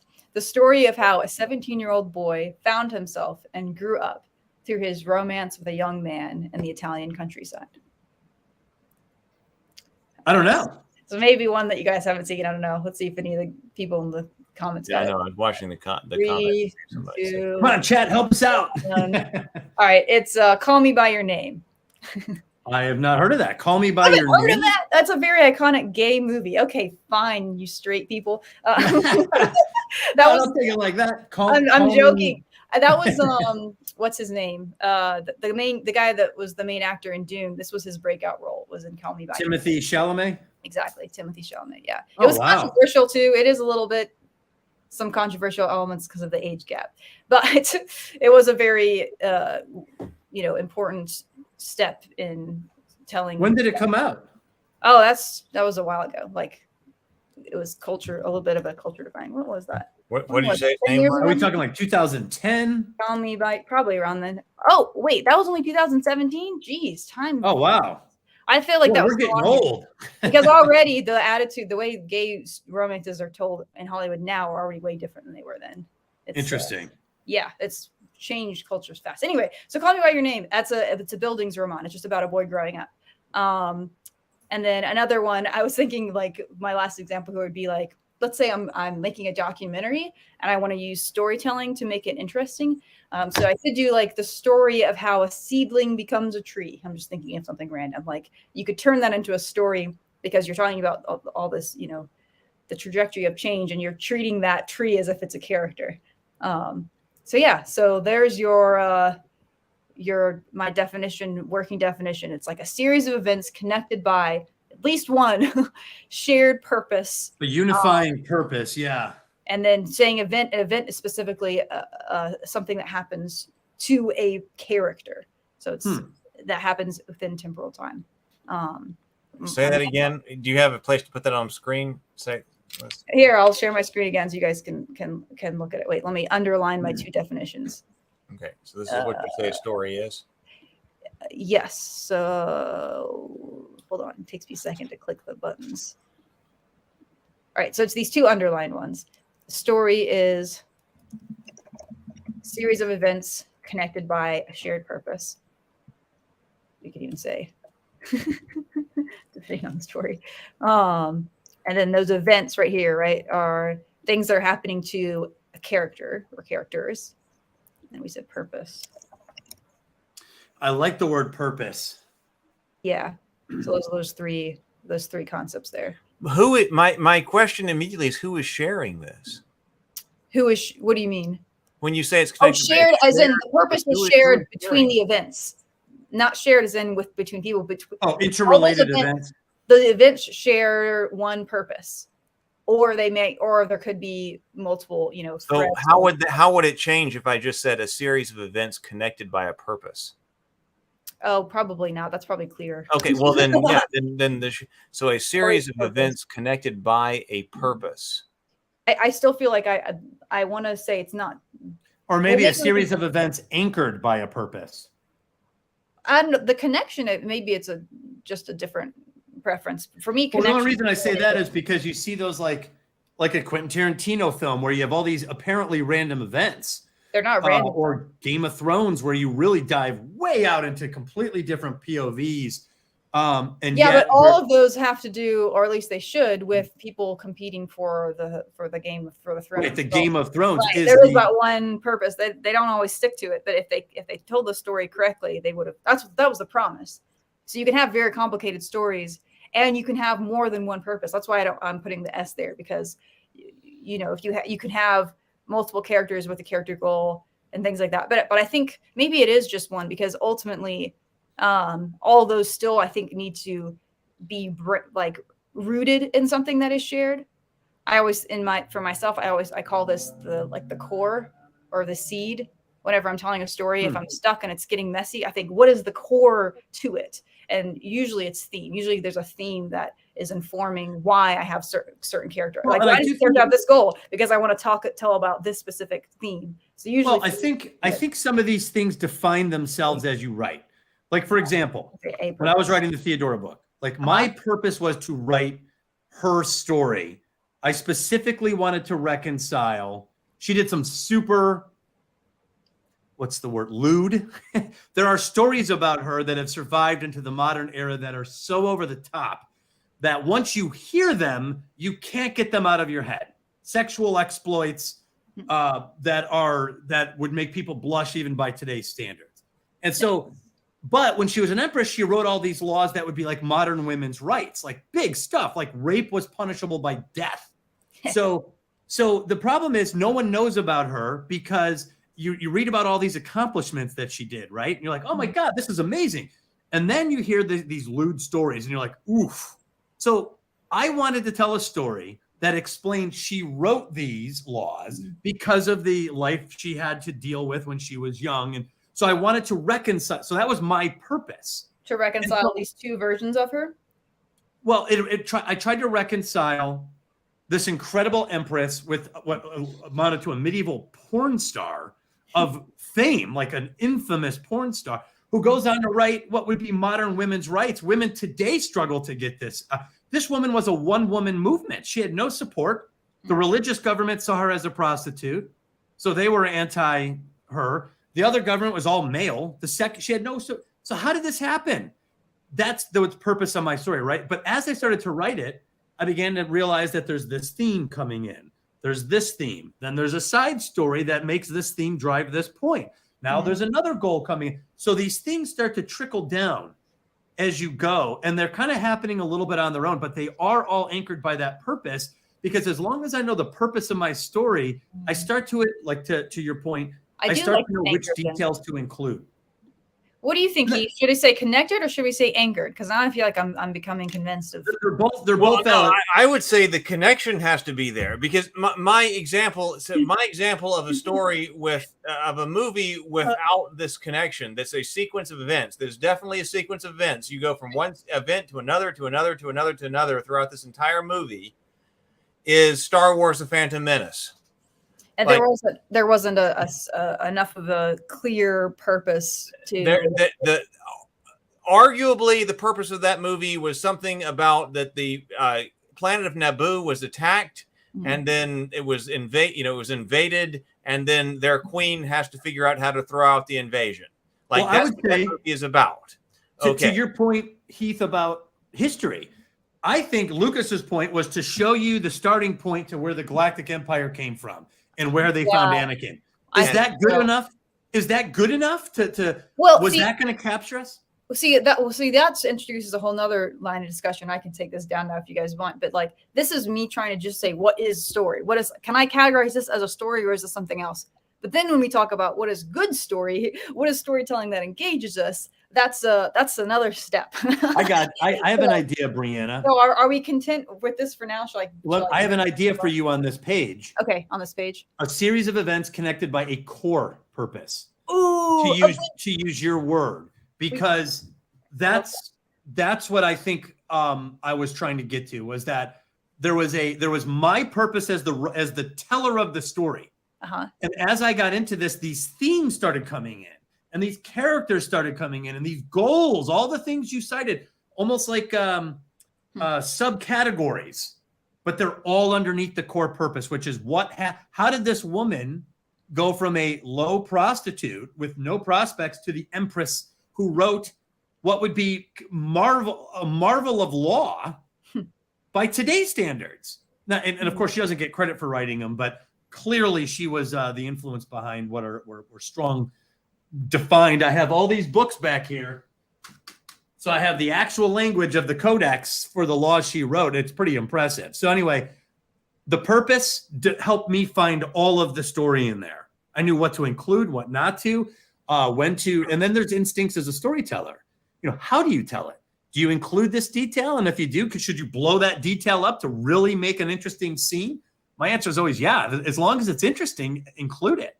You can always take it out later. But anyway, I like that top definition, a series of events connected by a core purpose. And I would say that the intention of the storyteller is pivotal to that. Pivotal. That's what it is. If you don't have that core purpose, that's where I feel like you can get to a point where you're saying, maybe this isn't a story, or it's multiple stories in a trench coat pretending to be one story. It's like trying to find that core purpose that unites it. That has become very fundamental to how I approach any story I'm working on. Is there's a point where I always call it the core, like I was saying, what is the core here? And every other decision I make is going to be branched off of that. That's so important. I'm telling you, if you are clear on your purpose, what story you're trying to tell and why you're telling it, yes, it is like a flashlight through the cave. Like you always are going somewhere. It's like GPS. Doesn't matter if you take a wrong turn or a wrong, you're always on your way to the target. I will say though, I'm not able to find that using my analytical side. I can't find the core using my analytical side. When I'm trying to figure out what the core is, I feel it. It's usually after a long time, I have an idea. I don't know why this idea compels me. I'm just sitting with it for a while. And then finally, when I'm ready to get analytical, before I can get analytical, I have to find my core. And you are so right. And then I have to like dig through and feel like into like, what is it about this that is why I want to tell the story? What is it that defines it? And then once I find that, then I'm ready to start like structuring it. Yes, it is a feeling. In fact, the more when I'm analytical, I do not come up with good scenes. For the first book, I had an image. I didn't know how I was going to do it, and I was listening to this Byzantine like choral music. It was very distinctive. And it very much was like alive in my head. And I had this image of a young girl praying after a terrible thing happened to her and noticing that there was no 10 commandment that prevented it from happening. There's no 10 commandment that said this was wrong. And that bothered me so much on an intuitive level that you would have this moment, an aftermath of a terrible moment, and no justification that this is even wrong. No one's talking about it. And then just being stuck there. And that one image to that music built out the entire story from that point on. So, and then for the second book, I kept thinking of, I'll start it like this from an analytical standpoint. I'll start it like this, and then I'll have this, and I'll introduce this. None of it worked. And then suddenly I got an idea in an odd way of the criminal underworld. And I was like, a medieval criminal underworld, because she gets mixed up in this, and I was like, oh my God, that's so new and so unique and so compelling. Like, there's books on it. I can build all this out, and it was a very highly organized period of time where like rioting was absolutely daily and common. Suddenly I had it, but I had to feel that moment before I thought I could write the scene. And when I tried to intellectualize the scene, they sounded like I was piecing them together. And maybe other people can find that intellectually. I don't know. Like, I always feel like every advice I have to give that caveat. This is what works for me. It's true. But anyway, it's true. Is there anything else, Heath, that you want to talk about related to this, or do you want us to talk about good storytelling, or hi? Any comments? I think the distinction about whether or not you have a story at all versus whether or not you have a good story or a bad story, like how can you distinguish between whether or not you have no story, like this is not a story, or if you have a bad story? I think that's important, because that's going to be very critical in your understanding of what is story. Because if you say this is a story, but it's an extremely bad one, that's important to discuss, and very important to distinguish between here's a movie and it has no story. If you can distinguish between those things, because then you're starting to really get to what is story. Well, the purpose of the storyteller. So George Lucas said, my purpose is to tell you a story about how the trade route turned into an empire, a dispute in trade. And we would be like, well, that's a dumb story. Your purpose for telling that story wasn't compelling enough. When he's like, I'll tell you a story about the rebellion against the empire. We're like, even Luke in the movie was like, you know about the rebellion against the empire? And that's why even when we were talking about Ahsoka, like, start with the conflict. You go so far back where there's no conflict. Now you're telling us the history, and you're going to lose half the audience, because history is just not as interesting as, what happens to individual people. So you could say, did the storyteller achieve his purpose or her purpose? And did they do it in a quality, satisfying manner? I do wonder if in everyday, like day-to-day usage, we say, if there are times when we might say, oh, that was not even a story, there was no story on that. And if on some sort of technical definitional level, we're getting into that. level of nerdiness, which we are, of course, if maybe technically what they really mean is that was not a good story. But just in everyday usage, there may be some situations where we might say that. Oh, there was that. Yeah, that's absolutely fine. If we need a more technical definition in a discussion like this, we can absolutely use a more technical definition. Absolutely, that's fine. So I think. Yeah, well, I don't know. That's just putting that out there as a possibility. I don't know. But even from like a role playing point of view, what's the purpose? We're going on an adventure. That seems to be the source purpose. And then you get the DM was like, okay, I think you start to define, what kind of adventure. Mm-hmm. It's always fun. Should we play in the Blade Runner world or Middle Earth or the Star Wars universe? Like when my friends and I would play, like choosing the world just always set the tone. And then of course you have the purpose. So in role playing, you're coming up with events, scenarios, conflicts, themes, all of those things come into really big adventures in the role playing world as well. Depending on the group. I've actually played role playing adventures where it's very math focused, and it's and those can be fun in a weird way for me. But I really like the ones that have kind of a cinematic feel to it at times. You know what I'm saying? Yeah. We used to play like soundtrack music and all sorts of crazy stuff. What do both of you think about that question of the difference between just not a story and a bad story? Because at the moment, I'm. Well, a bad story is still a story. Mm-hmm. Not a story. How would you? So that's and see. Would you say though that it's just because it doesn't have a shared purpose? Like those are just events.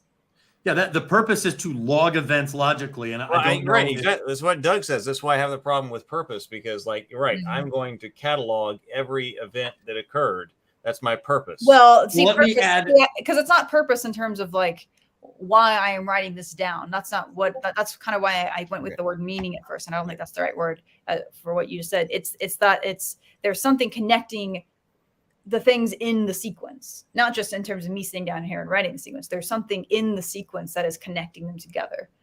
Well, but again, the purpose of the storyteller, mm-hmm. if his purpose was to log the events of the world of Lovecraft by chronology, well, he's met his purpose. Who's the target audience for that purpose?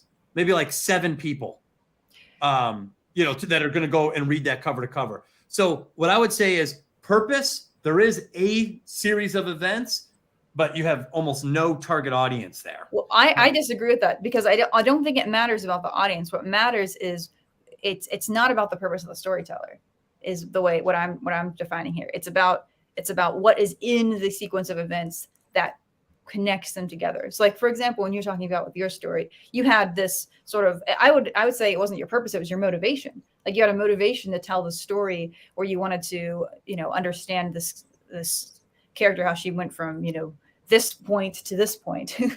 Right. But then you could frame like whatever I'm talking about, whatever you want to call it. If you want to say it's purpose, it's like it's this thing that's connecting the events in your story, are all the things that have to do with that arc or that journey that she went through, or whatever it is. You'd be able to talk about your own story better, but that there's something in the narrative itself that is connecting them together. And in terms of like the creator's personal like motivation in creating that, that's not what I'm talking about. I'm talking about why, like the thing that is leading you to decide which events are coming in and which events you're including, which you're well, not. That's the core purpose, because that would still explain why whoever wrote the book that Heath was talking about. What is that book called again? It's not actually. Oh, this one? Yeah. Oh, The Chronology Out of Time, Dates in the Fiction of H.P. Lovecraft. Mm-hmm. All right. So obviously the purpose of that writing dictates what that author would include. Mm-hmm. So I think we're missing something to Heath's point in the definition. Because he's saying that's not a story; it's a chronology of events. So purpose is part of it, but I think for us to say that's why I think you can't just say to include everything. That's not storytelling. My point is though, like I think it has to be it has to have something pertaining to humanity, and there something. Yeah, so it happens to a character or characters. So yes, you're right about that. But it's also meaningful. Maybe meaningful is the word we're looking for. Something meaningful. You could still infer what that is, what the meaning is, and interpret that several ways, but we understand that it is meaningful. Like what about as an adjective, like a core meaningful purpose? Like you want to put that there? Meaning to me has to do meaning seems to me to be found in the reader. Right. That's inferred because by the there reader. can be meaning in history. You can read history and come up with a meaning for you. I mean, you can do that. So I would not say that a historical account, a chronology, like I'm talking about here, this is not necessarily devoid of meaning. Or if you read, all the dates of the history of the United States, the person who is reading that might come up with a meaning for that. Well, let me say this. Let me throw this out there. Reader. That there must be something that pertains on some level to the experience or ethics of being human. Whereas something dry and informational has none of that. And sorry, I'm working this out through my head here. But so for example, I'll give you an example. We never even got to this, but I had some notes about archetypes. Go for it. One of the examples I was going to use was an evolution of archetypes. And I was going to talk about, because my belief is that all archetypes have something rooted in a primal, almost animalistic reality that you could trace back, like the poisoned apple and the heroine's labyrinth. I could trace it back to literally grabbing fruit in a primal sense and not knowing if it's going to harm me or help me. And you could say that can evolve into the idea of taking a bite. Will I die or will I live? And then that evolves to, is it good or bad? And then good or evil.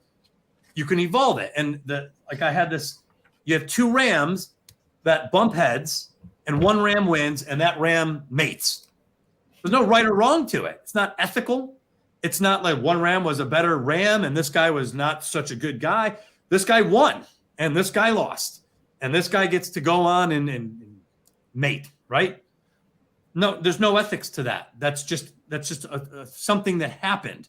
But you take the same imagery with Perseus and the Kraken, and you've got Andromeda sitting there, and Perseus wins. He's valiant. He deserved this. He won the single combat, and as a result, he marries Andromeda, and they go on to have children and all this other stuff. And then you could even take it to the Matrix. You have Neo on one side. You've got Agent Smith. They have their literal combat. Trinity ends up with Neo, the winner. So it's like you have this weird scenario that repeats and repeats and repeats. Gilgamesh fights. I forgot who it was. They end up becoming buddies, but he's the only one who ends up with a bride in that story. Is Gilgamesh. So it's like, why? What's the difference if it's the same? If it's two males fighting and one guy gets to go on, why is it ethical when we tell it that the guy who wins is the good guy? He's ethically superior. He's physically more valiant. He's better trained. He's more in line with our cultural values. That's why he wins. He's more human. But when a ram does it, when two rams do it, it's just this guy's more powerful. End of story. There's nothing ethical in the exact same set of events. So I guess what I'm saying is there something to the idea of the humanization of the story that's adding this as it being important to humans? And that's what makes it meanderful. There's something really intriguing that's like starting to click in my head from what you were just saying. That there was something you said earlier in the conversation that really resonated with me, where you said that stories have models of behavior. I'm feeling like you're onto something there that needs to be part of our definition. I don't quite know how to put it, but there's something there that it's not just that we're telling these stories. This goes back to what we were talking about with Cameron, with why stories exist. Like it's not just there. Yeah, there's something missing here. Sorry, my thoughts are disjointed. It's not just a series of events connected by a core purpose. It's that there's something about that has to do with how to be a human, how to live, or how to be human. Live. That there's something there in the definition. I don't know how to word it. Well, it's almost like if we lived like animals and I killed some dude or beat him up and then, tried to go find a girl, we would view that as unethical. In fact, there's even in a lot of modern takes, it's unethical to portray a woman as a prize to two males like this. And there's a lot of criticism of Andromeda. They don't like that story because it looks like she's the prize. And, she has no agency in that she's just chained to a. So like it depends on what the ethics are. But what I'm saying is that the content in terms of what happened is the same. Male A, male B loses, male A wins, mates, right? And we see it reimagined, right? But it's what I'm saying is that's just content. That's just a series of events like what Heath is talking about. Right. But when Perseus does it on top of Pegasus with the head of Medusa and the Kraken turns to stone and he saves Andromeda and she's happy about this and they fall in love. Now it's like, oh my God, Perseus was a good guy. We never look at the ram. In fact, when I watch all those shows and the one ram wins, I always feel kind of bad for the ram that has to kind of hobble off after he loses. It's like, oh, that poor guy. But it can be a story depending on how it's framed. If you are basically humanizing, so to speak, that ram, like if we spend a bunch of time with that ram, like in a documentary setting, and we get to know that ram as a character, then you're kind of rooting for the ram and you want him to win. So you know, like the telling of it. Well, like yeah. The ram comes into the clearing and sees another ram. Like, so they narrate this, right? Like, oh my God. But we're still experiencing that with human emotion. Like when they're like, and this little guy didn't make it. You're like, oh yeah, man. We're applying human, we're anthropomorphic. We're imagining ourselves as the zebra that just went down and this thing's chewing on me and it's just looking. I always felt bad. They're just looking around. And I'm like, oh, you got nothing. Nothing's happening for you. But it's like we're still seeing ourselves in these animals, I think. So it's still animals don't tell these stories to themselves. No. You know, like they're not saying Ram A and Ram B was a bad dude, but Ram A won and that's good because Ram A exhibited good virtues or whatever. So there does seem to be something about the humanizing process of the events, something meaningful. You said how to be human, something meaningful as to how to be human or what it means to be. I think there is something there that on that line. Well, Robert brings up for $1.99. Thank you very much for the $1.99 super chat, Robert. Robert says he's asking a question here, and I'm not sure I completely understand, but he says story as an art relating meaningful experiences. That's not bad. Because why are we telling the story about why she missed her milk? Well, it's meaningful on some level. It was a stressful day. The rest of us understand what stressful days are like. It's entertaining to hear all the things that possibly went wrong. So meaningful experience. Okay. I kind of like that. What if we put, so an event is, where would we put that there? And you need to bring up your by a core purpose. Meaningful experience and a meaning. Hold on.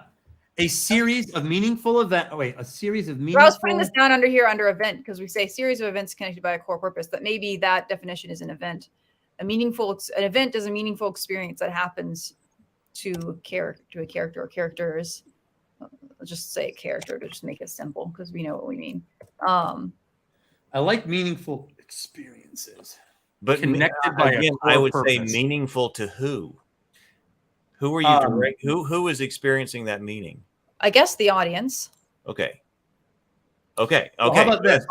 Okay, so that would be an important part. The audience is experiencing meaning as the result. Okay, how about this? Character. A series of meaningful experiences connected by a core purpose. Yeah, but by putting this, it just makes the definition short.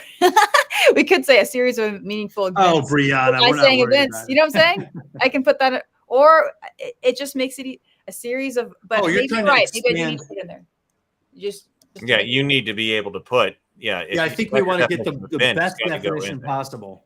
Here's a meaningful experiences connected by a core purpose. James says, I hesitate to do this prior to our discussion, but I'll give a personal definition of art, and maybe that will help. See following chats. Nope, you got to send them in as super chats.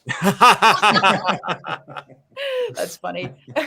You got to spend all the money. Where do we? I'll bring these up, James. Do you want to see his first before I ask my other question? James says art must evoke an emotional response, frequently specific but not always. 2, display agree with excellence in craft. Maybe. 3, serve no utilitarian purpose. Utilitarian and esoteric purposes are different for the sake of this definition. Okay. 4, with regard to interactive art, there can be no win-lose condition. With regard what to are we doing here? interactive art. He's saying that I hesitated this prior to our discussion, but I'll give a personal definition of art, and maybe that will help. Now, he's talking about art and not story. Keep in mind, so we got to remember that. Yeah, he's talking about art. Art must evoke an emotional response. That I agree with 100%. I don't know about number 2 because you can have bad art. But well, now it does say must, right? Yeah, because if it's bad art and it fails to evoke something, is it no longer art? Well, because he's saying must, and he capitalized it too. That it must. Well, there are degrees. There are bad movies that there are moments in that I will have an emotional reaction to for whatever reason, but the movie's bad. But the scene is good or the dialogue hits. Yeah, I wouldn't say it's bad art just because. So there's degrees. You're starting off and you're learning how to do something, and what you make isn't good. I wouldn't say you're not making art. He also says it must display excellence in craft. That's what I'm reacting to. I'm reacting to number 2. That's the good bad side. That's more judgmental or interpretive, I guess you could say. Yeah, I don't know about that. I mean, my 6-year-old nephew will do some art, some drawings, and so you could say absolutely he is not. Well, I think James is right to include it as a thought because the goal is to make good art. That's the goal. Whether you succeed at that. But now I was talking about the difference between story and good story and bad story. Right. Well, I feel like we'd have to. Because and that's the same thing here. Because you could definitely say that when my 6-year-old nephew starts to draw something, he is absolutely not demonstrating excellence in drawing. Absolutely not. Well, that's like you ever watch The Office? But I would still say it was probably art. Yeah, I have seen The Artist, the Office. Yes, James wants to defend this, but I guess we'll save it for when he's able to do it live. Well, what's funny is there's a scene in The Office where Toby is hitting on Pam, the receptionist, and she's like, "Oh, come to my art show," and he's like, "Oh, I have my daughter's play tonight. She's in 5th grade." He's like, "But I'll go to yours. What they do in 5th grade is not art." Serve no utilitarian purpose. If it is art, it can serve no utilitarian purpose. If it's pure art, perhaps. I don't know, man. A Ferrari because I think is you a can work have of something art. be art and craft. I don't know about that because I'm immediately starting to think about medieval armorers. Well, I think he's definitely creating, and I would definitely say that they are artistic when they're creating like Maximilian plate armor and stuff like that. And I would say they're definitely making art, but it's definitely practical that it's going to keep you from getting killed if you're in battle. So if you go, this armorer is not an artist, even though, man, he is freaking incredible at creating fluted Maximilian plate. I don't know about that. I think art. I think what James means is, I think James is referring to fine art, something that's not created for a utilitarian, you could create something for a utilitarian purpose that turns out to be artful. But sometimes you have paintings that are made that have no purpose, but they like the girl with the pearl earring. That had no utilitarian purpose whatsoever. He couldn't have done it for a client. Well, no, I mean, I understand that. But remember, I'm just reading what he says. He says that art must, capital must, art must serve no utilitarian purpose. And my example is people who are able to create some absolutely phenomenally artistic suits of plate armor.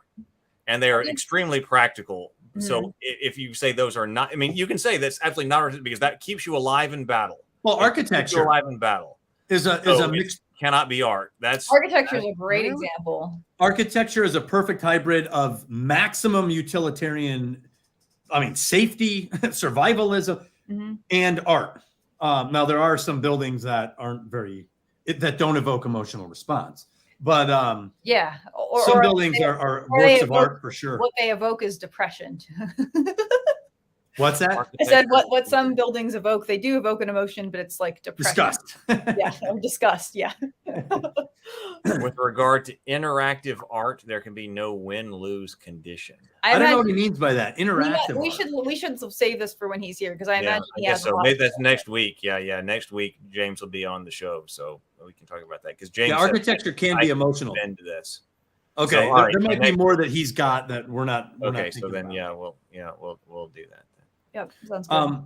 Well, I do like to say art must meet all of these criteria. Okay, so next week that'll come up next week. I will say it'll be on the show next week. His first point, I think, is still important. Must evoke an emotion, because to me, that does relate to being human.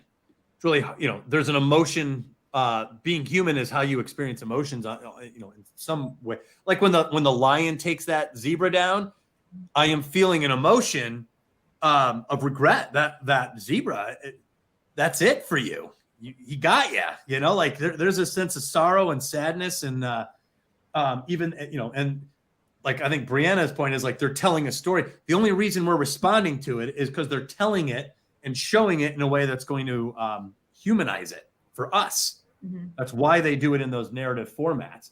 But you know, I don't think we experience that with our squirrels in the backyard or anything like that. So do we want to go back to here? Let me share my screen again, because I still feel like I want to get this into our definition somehow. Okay. And, all right, go for it. I don't know the answer, and maybe one of you guys do, or one of the people in the comments. So we're talking about I'll just zoom in, so we'll just be focused. Just oops, that's not what I wanted to do. I just want to be like right here on what is story.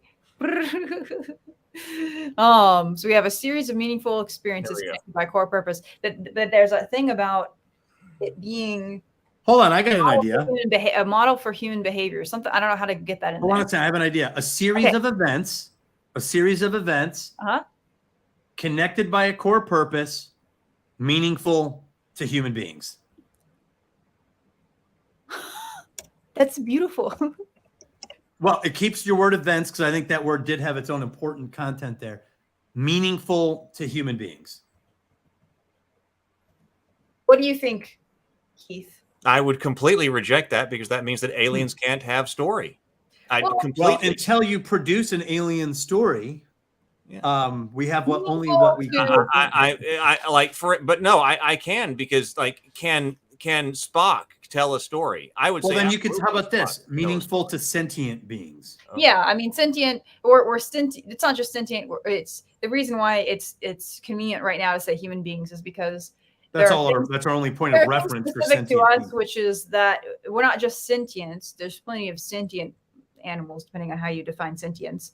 But like it's that we're also highly social. And so our storytelling, there's that thing about, I guess this still isn't really in there, right? Is the modeling behavior, is that stories tell us about how to behave as human beings. And so I'm sure there are aliens out there that have those same traits, that they're sentient. And they're I would not want to disinclude them. I mean, you asked me what I said, if I saw that definition, I would be like, I absolutely do not think that story is unique to humans.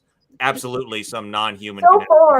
Theoretically, you're probably right. Okay, so it can't be. So you can't put human in there. Like to me, I would not put human in there. I would like when you. Well, then put sapient. That's my response. Can we just adjust it once we need another storytelling creature? Yeah, I mean, if we were. Well, hold on. Heath has a point. He does. I'm joking. Here's why I think Heath has a point. We tell fantasy stories and science fiction stories that don't have humans in them. Yeah. So I guess and obviously theoretically there's probably other, intelligent life out there also telling their stories. They might tell different kinds of stories. That's a thing. So we don't know. We can't True. And I would argue like things that we don't know that they exist. Like we have to work with what we do know exists. Well, and you even mentioned Spock. I would say what's interesting, and you know your Star Trek. Kirk actually treats Spock as human anyway. And at his funeral, of all the souls I've encountered, his was the most human. So even he tends to humanize Spock, meaning Spock meant a lot, and we understood Spock and his journey as human. So it's still impacting us as human beings, is what I mean. Yeah, but I still feel like what's meaningful. Yeah, human authors and human audiences. It's character, not humans. I think you have to generalize. I think you have to generalize like that. No, like we're dealing with the emergence of AI right now. What if you've got some sequence of events connected by a core purpose that are very meaningful to things that are based only in silicon? Does that mean that it's not a story? I mean, you can answer yes. You can absolutely answer yes. That story, absolutely, according to my definition, must be meaningful to a human. If it's meaningful to an AI, meaning if it's meaningful to Commander Data, like in Star Trek, if it's meaningful to Commander Data, it is not a story. You can definitely say that. But let me ask you this: how would AI find something meaningful if not for humans? Like it's all like even AI art is all pulled from human art. Like there is no AI without humanity. But So that's if not it's- an essential characteristic of it. Well, but I don't think it could exist without it, and we would have to. It would have to have some framework for existence that, we would, I guess, understand. Like, what would be meaningful to an AI program? I guess I can completely come up with an example of that, because if another alien civilization on another planet comes up with a stable diffusion model, it can definitely be meaningful to and have no connection to humanity at all. So, I mean, I think I can easily come up with an example of that. I know, but I just feel like we're trying to come up with a definition. I feel, and I could be wrong. Maybe we can come up with a universal. I feel like this is an earthbound definition. This is a human. But Well, you remember, my PhD is in ontology, so definitions and the meaning of things is something I definitely take a lot of. I would say we should have a variant. So you could definitely. So if you want to constrain it, you say we're only talking about humans here, then that's fine. I think But we I would be looking for more universal. I think we have to, and I think we would have to say that your definition of story could be different for different sentient beings. That given we don't have any, we can't talk to them right now. We don't know what story means to them, so we might have to wait until we meet aliens, or we have a So that's why I think you should have two definite. You should have a definition that pertains to people trying to write today, meaning like the definition we're trying to come up with is for people. To use to help them kind of guide in a storytelling. What if we just said that? What if we said people instead of human beings? That's because, like, if we're talking about someone else that's telling a story, they may not be a human being, but we would still consider them a person. You know what I mean? You could use the word person there. That because, might be for instance, we know, when we're talking about Star Trek, that Commander Data, even though he is an AI, an artificial intelligence, he's an android, it was argued that he is in fact a person. Well, so and what did definitely talk about that? What does Bishop say in Aliens? I prefer the term artificial person myself. For people. Something like that. I'm going to put meaningful experience back over here. Serious and meaningful experience connected by this just feels too wordy for me, but we're getting relatively precise. A serious and meaningful experience is connected by a core purpose that models behavior for people. I don't know. I think the modeling behavior for people is a outgrowth of the definition. Not a definition. No, I don't think it's the definition of a story, but I think it is an outgrowth. It is a character. It's a characteristic of story. It's a characteristic of a story versus the definition of the story. So a series of events connected by a core purpose that's meaningful to people. That might be a really good definition. It might be. I'm going to just go ahead and put here a characteristic of story. Yeah, because that's there. Is that they model behavior. Yes, and that's important because I think that's the primal origin of storytelling. When, like, you think of a Stone Age culture sitting down around a campfire telling the story of a warrior, it's to tell you something. It's to help you survive. They're not just entertaining. I think what happens is stories that entertain are the ones that people remember. So the entertainment becomes vital to the success of the story. Another characteristic is that they entertain. Yes, I think like Heath's book, the Almanac book, that's not entertaining at all. Yeah. Or let's say there is some entertainment value. Like I've read the Silmarillion. Can entertain the audience. That can definitely entertain the audience. Yeah, because I've read the Silmarillion, and that is very entertaining, and it's very. There are chronologies of Middle Earth, right? That people will read for entertainment. Absolutely. Yeah, and I've read the Fire and Blood of Westeros. Like, and it's like so I love it. If you say that that only things that are entertaining, that would not be right. Jafford says Heath has a PhD in ontology. I have a PhD in geography, but my PhD dissertation was on the ontology of states and statehood. And on my PhD committee were ontologists from the philosophy department. So I almost did a master's degree in philosophy while I was working on my PhD. So I did a lot of work in ontology while I was working on my graduate program. This sounds pretty cool. Sounds like a Heath thing to do. Robert says history includes events. It's how events are meaningfully experienced by the characters that is necessary to the story. So it's how events are meaningfully experienced by the characters that's necessary to the story. Experiences are different. History. But I think that's where meaningful helps us, because it's meaningful to people, but what the meaning is might vary from person to person. Well, that's why I was saying that meaning comes from the reader. But meaningful says it could be interpreted different ways, like you said, but it's meaningful in general. It has meaning. Okay. Well, you have a series of meaningful experiences. Okay, I'll think about that. I will think about that. All right. How is this looking for us for now? Not geology, geography. Not geology.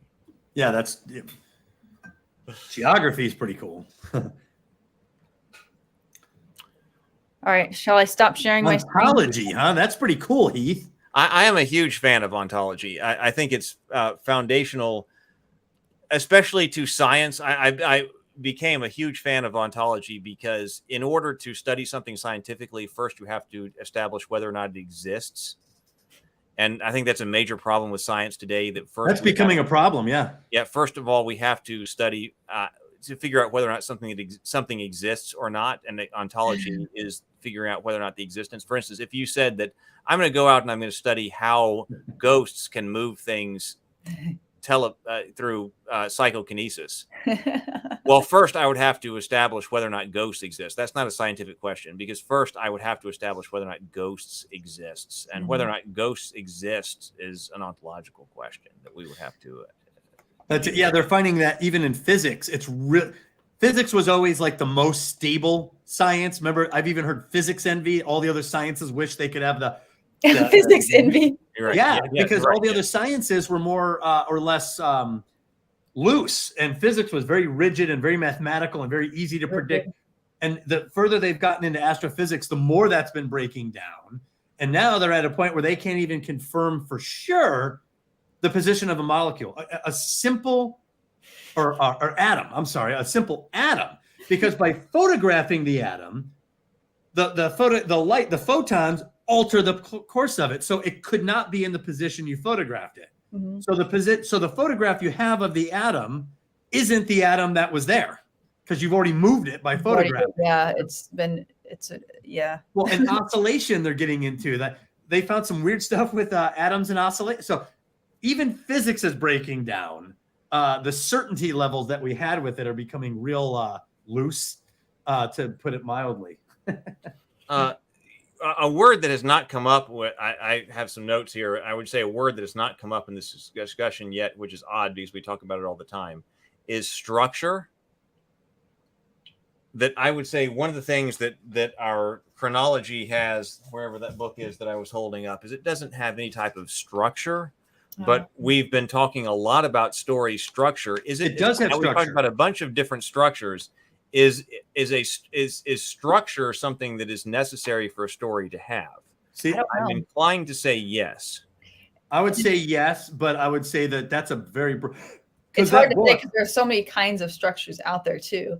That book is structured by chronology. Yeah. Well, okay.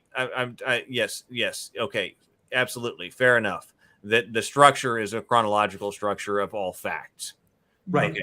We have been talking about a specific category of things called story structure. Yes. If it doesn't have that, if it doesn't have any story structure, even though Brianna is talking about, there's a lot of different options for that. If it doesn't have any of those, is it a story? I think poems are, some of them are structureless in a sense. So is a structureless poem a story? Well, it can have no poetic structure, but it still could have a story structure. See, I'm inclined to think that structure is something that stories typically have, but don't necessarily need to have in order to be a story. Yeah, you're probably right. That's my inclination, just because. There could be structures we may not even perceive. In fact, one of the biggest criticisms I've heard in the hero's journey and the heroine's labyrinth is that it's westernized, that other fables and non-Western cultures have different structures to their story. And I'm like, probably, that's probably one of the things we're going to get into tonight. Right. So, I don't know about that, Doug, because you could definitely, because you are incapable of perceiving the story, the structure doesn't mean it doesn't have a structure. Because you Correct. could definitely say that every story must have a structure. You could say that. I agree with even you. though you cannot even perceive the structure. It's possible, right? It's possible that there's I agree with that. Yeah. That's what I'm saying is I might look at a poem and say there's no structure here, but there is. And I just can't figure it out. Should I get into the worldwide structures? Why not? Is this yeah, because there are very different structures. In fact, marketing teams around the world will have the same commercial modified in a bunch of different ways, whether it's in Sweden, Japan, United States, Mexico. So even a 30-second commercial gets modifications based on expectations of structure in your story or your jokes or fables. I am going to share a link with everybody, and I apologize in advance because there's I don't know if there's a better list out there of this. Probably there is, probably on like Wikipedia or something. This one's kind of annoying to get through because there's a lot of writer commentary, shall we say. That's all I'm gonna say. A little annoying. You just got to get past that and just anyway. But anyway, so there's this was going around on Twitter a few years ago, and I keep finding links back to it when I research this. I just put it in the chat for people, but it is by now I don't remember name, Kim Yoon Mi. I'm probably butchering her name, and I apologize for that. She's an author that went on this deep dive to try to find all the different storytelling structures in the world that she could possibly find. So it's a really interesting list. Like I said, just there's a lot of commentary that's not necessarily relevant unless that's what you care about. But and so we could even like scroll through it. And I don't know, it's not really. She didn't make it very user friendly. I can't. It's bring it up on your screen if you need to. Yeah, no, I will. I just wanted to let people have it so they can see it. But I'll share it on my screen. I'll have to zoom in on this too. I'm just going to scroll through it a little bit because there were a few things that I specifically found really interesting in this one. But I'll just go through it a little bit just to kind of give people a taste. It's just a good like starting point of like to start the research. And I feel like I'm just starting just from this. But so she goes into like kind of talking about like, here's this one thing that we've been told is all stories. And she's like, wrong. So she goes into, some of these are again, like very specific to very small regions of the world, which is fascinating because you do find literal story structures that are like very, to one region. Just some of these, just scroll through. There's some that I find really fascinating that I'm going to stop on. There's a lot going on here. This is one that's really interesting. The Bengali widow narratives. This is like an Indian one that has 4 acts, and it tends to be like a circle of life type of story. Apparently, you'll see some influence of this type of story in Bollywood movies sometimes, where you have, so she has like, there's like the 4 acts of, talking about someone's childhood, marriage, children, or the struggle to have them, and then close abandonment. There's some very specific cultural aspects. I can see this in India because there's very horrible history with how widows were treated there. But anyway, that's just a brief one I wanted to mention that is fascinating. And the fact that it's the circle of life thing also is very cultural too, because, in India, of course, you have a lot of the belief in reincarnation and time kind of occurring in this, circular rather than linear kind of a way. So that was kind of an interesting example. So she mentioned Buildings Roman as its own story structure. That's why I mentioned that one earlier of Call Me By Your Name. And I was like, oh, I never thought about that as a story structure. Like, I feel like a lot of us learn about that one, when we're in whatever, high school or whatever. But you could say that is its own type of story structure. It's just a story about someone growing up, basically.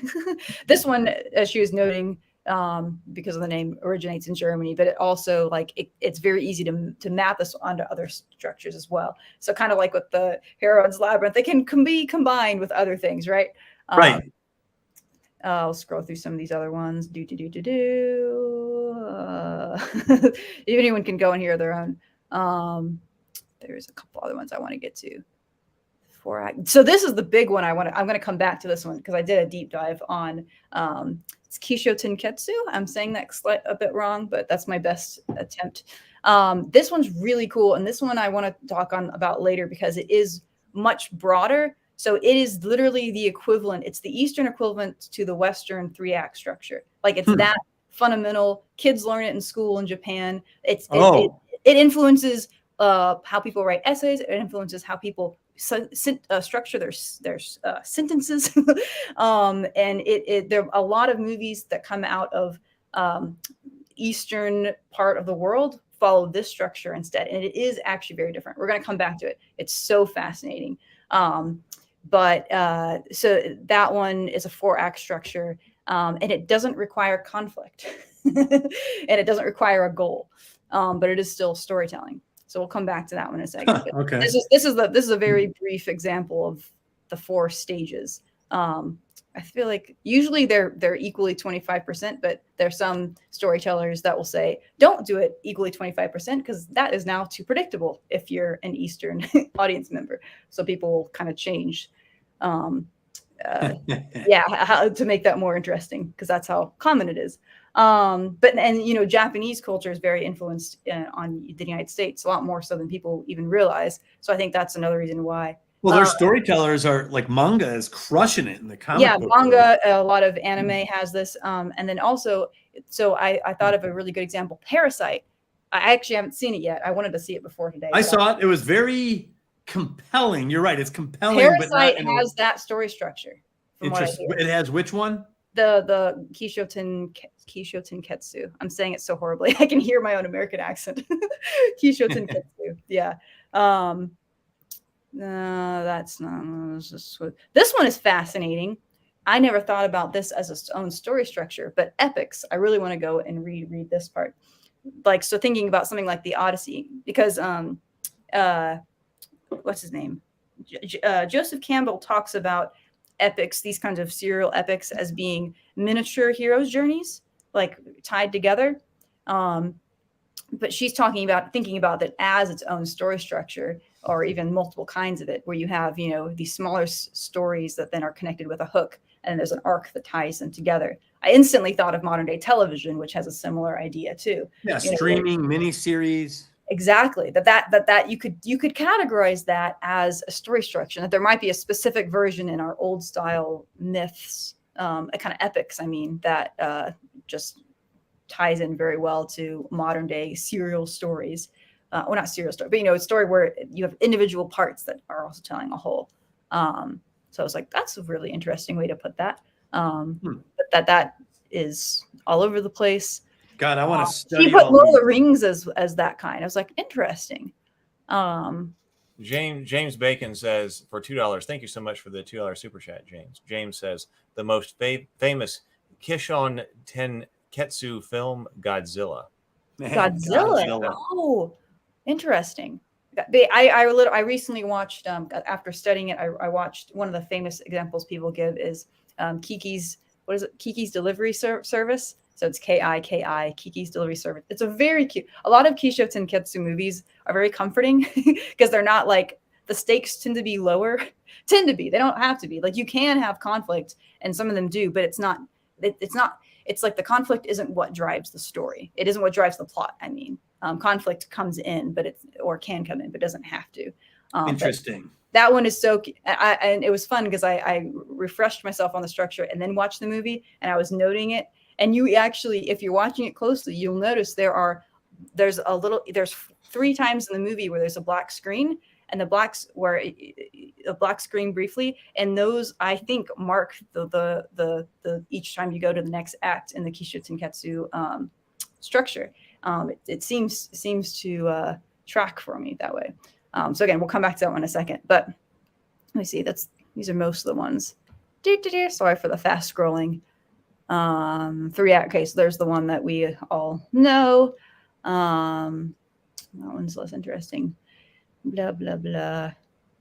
I think these are all the ones I wanted to talk about. Oh, this one's interesting. Sorry, go ahead. No, I was just going to say, I have it while working on the Heroine's Labyrinth, and this kind of sucks because it makes me want to write this whole other thing, and I don't, because I want to write book 2 for Theodora. But I began to develop because I see the Heroine's Labyrinth. I know the hero's journey very well. Right. Because I wrote it, I'm very familiar with the Heroine's Labyrinth. So when I'm watching films, I have this new level of analysis that just wasn't available to me before. And now that you're showing me this, and I've read not maybe her exact page, but I've read similar things. Different ways to tell stories, different ways that different arcs, and she has showing different lines, almost like different heartbeats, to the story. And I really am wondering if stories are just pattern, archetypal designs with different levels of intensity and progression. Because if you understand the archetypal designs, you should be able to come in and out of any one of these story structures. You'd have to become proficient with it. The way, like, I think in the West, we're very proficient with the hero's journey and, heroine's labyrinth. Some of this stuff is unconscious, but a lot of this is cultural. And I think there is something that each culture values. Like you said, delivery service is comforting. That might be the purpose or part of the purpose of why we tell this story, to comfort you. That one definitely does have lessons too about how to behave and how to be a good human, I suppose. But it sounds like it's a comforting lesson. It is. It's very relatable. It's like it's very like real life kind of experience. Even though the main character is a magical person who's a witch that can fly. And Man, I almost wish I could spend unlimited time analyzing this because, archetypal designs with different intensity and different progression. I'm just trying to figure out what is different and what is the same about all of these arcs. Yes, I think you're onto something there, because I do think there are archetypes that are probably universal, but it's like the way we structure our stories is definitely influenced by the culture and what we value. And she goes into that somewhat in here, talking about some of the why behind and some of her thoughts on that. That's interesting. So the purpose of a story might be defined by the culture. It will be influenced by the culture, I think. Influence. That's influence. Yes, and I think that will influence kind of how you frame it. But the culture is placing a value on something. Yes, a value on something. Yes, and so, for example, I mean, the mere fact that the West is more individualistic and competitive, and the East is more collaborative and community based. Like, you're going to have more stories that are based on a goal and competing to get that goal. Of course, you're going to have more of those in the West versus in the East. You'll have more stories about connection between people. Of course, you'd expect that. But there's lots of more complicated levels behind those kinds of things. But Interesting. Anyway, this one we'll come back to if we get to talking about biblical stories on this channel. But she mentioned this one. I don't know how to say it. Hakawati. That's horrible. But this is apparently a West Asian one that a lot of biblical stories have. And it's super fascinating description. There's like numerous characters who drive the action, but also narrate. That's interesting. Fanatical and fantastical elements to it. Often like these journeys, these kind of epic journeys, and a sense of wonder and a very strong moral element. She's saying that you see this in like parts of Egypt and parts of the Middle East. So there's duality. So these are kind of like some of the elements that it has. But anyway, I really want to do a deep dive on that at some point. The Arabian Nights is apparently the quintessential form of this type of storytelling. The Shahnameh, I really want to read that one. Oh, where you have a serial? No, just in terms of each individual story, I think. Right, a serial chain of stories. Well, I don't know that you have to have a serial for this, but those stories, I don't know. Well, like Canterbury Tales is a series of stories that tell one story in a way, like 1001 Nights. She has to tell the Sultan a new story every night, and if she doesn't, if he's not entertained, he kills her. Yeah, my point is, I don't think that's the element that okay, you're saying is that's not a definition of it. I'm just saying that is one example of the stories in there are an example of this storytelling structure. Do you realize that in like 200 years, there's going to be people who understand all of this so well and have probably a universal theory of story? Don't think about that. Let's just focus on the happiness of where we are right now. You're about to make me depressed. All right. And then of course the unified story theory. Maybe. Let's do it on the Geek Here's the whole book. Maybe we're going to contribute to that. I don't know. Oh, she has a heroine's journey. So yeah, she's trying to mention all of them. That one is this is the one of what's her name? Maureen Murdoch's. Mostly European ideology. Oh, said to be her. Okay, but where are women writing stories in mass? Because one of the things that I realize is a problem is most of the hero-centric stories were written by men in the past. Yeah. So what cultures are producing stories written by women? Like a lot of them a long time ago. Hard to find, I think. Maybe I'm wrong. And a lot of that's probably being defined now. And the fact that, before I kind of mentioned it as a critique of your theory that a lot of your stories were recent. Of course, you were doing it to make it easier to read. But it also may be some truth to the fact that a lot of our data for, female-driven stories is probably going to be recent, just because over the past 10, 12,000 years, more stories written by women are going to be more recent, just because of how things have been historically, that women have not had. Well, I mean, our samples of stories written by men are also biased to the recent. That's true. That's true. In a much more extreme way. Well, but I feel like we're at a highly evolved state of storytelling. You go back to Gilgamesh, he chipped that out on a couple of tablets. That must have taken forever. And how many people were doing? They didn't have a Hollywood where there's billions of guys chipping tablets. But here's the new one. Here's the new one. We're so highly evolved. We have so many stories. So like the amount and the intensity of these stories have just really accelerated.